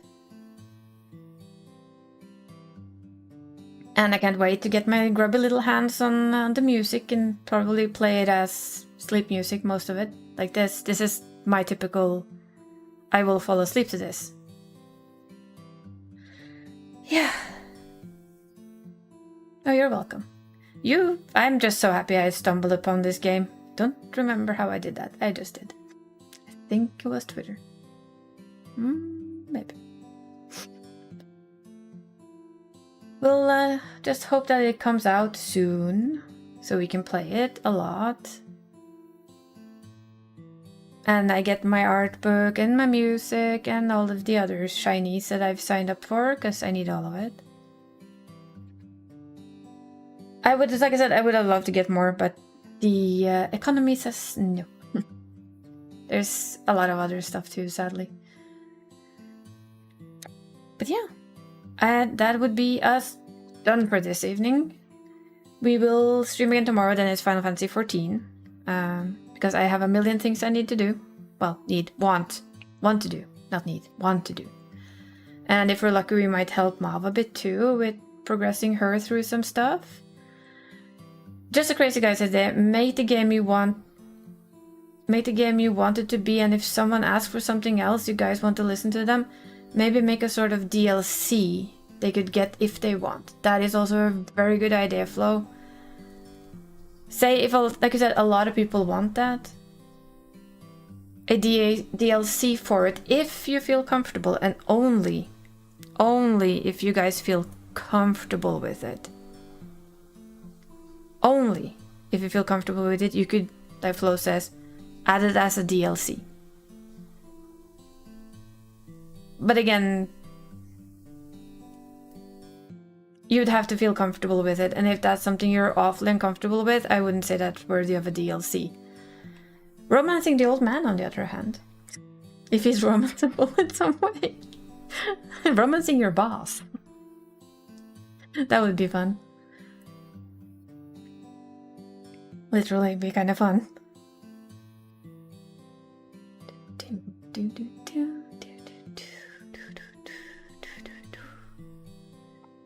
I'm still gonna push her to the right side again. If not, I'm gonna forget it tomorrow. Wee! Hi. We've been moved.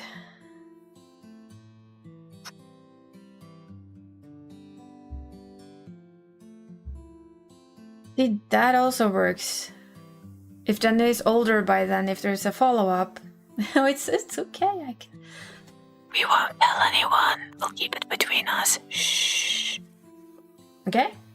No harm, no foul, right?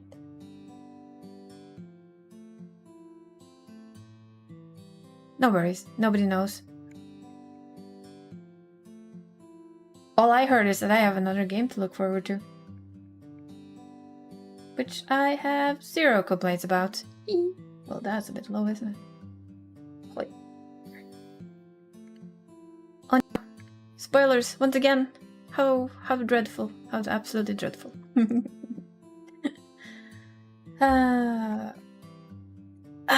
Stretchies. Tom Holland, is you behind this account? Shh. Don't call them out. Well, let's press a couple of buttons, shall we? I almost pressed the be right back button, but this would be the wrong button for now. This is the correct button for now.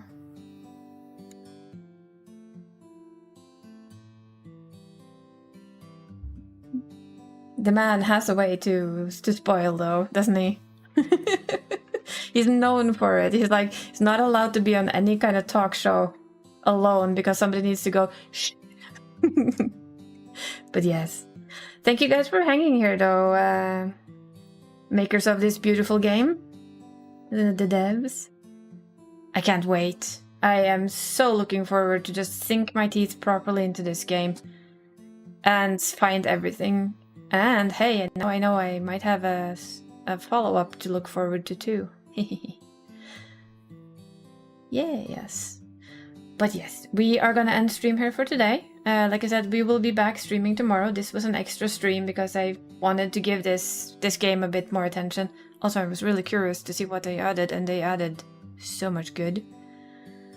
So we're gonna say bye to YouTube. Bye bye.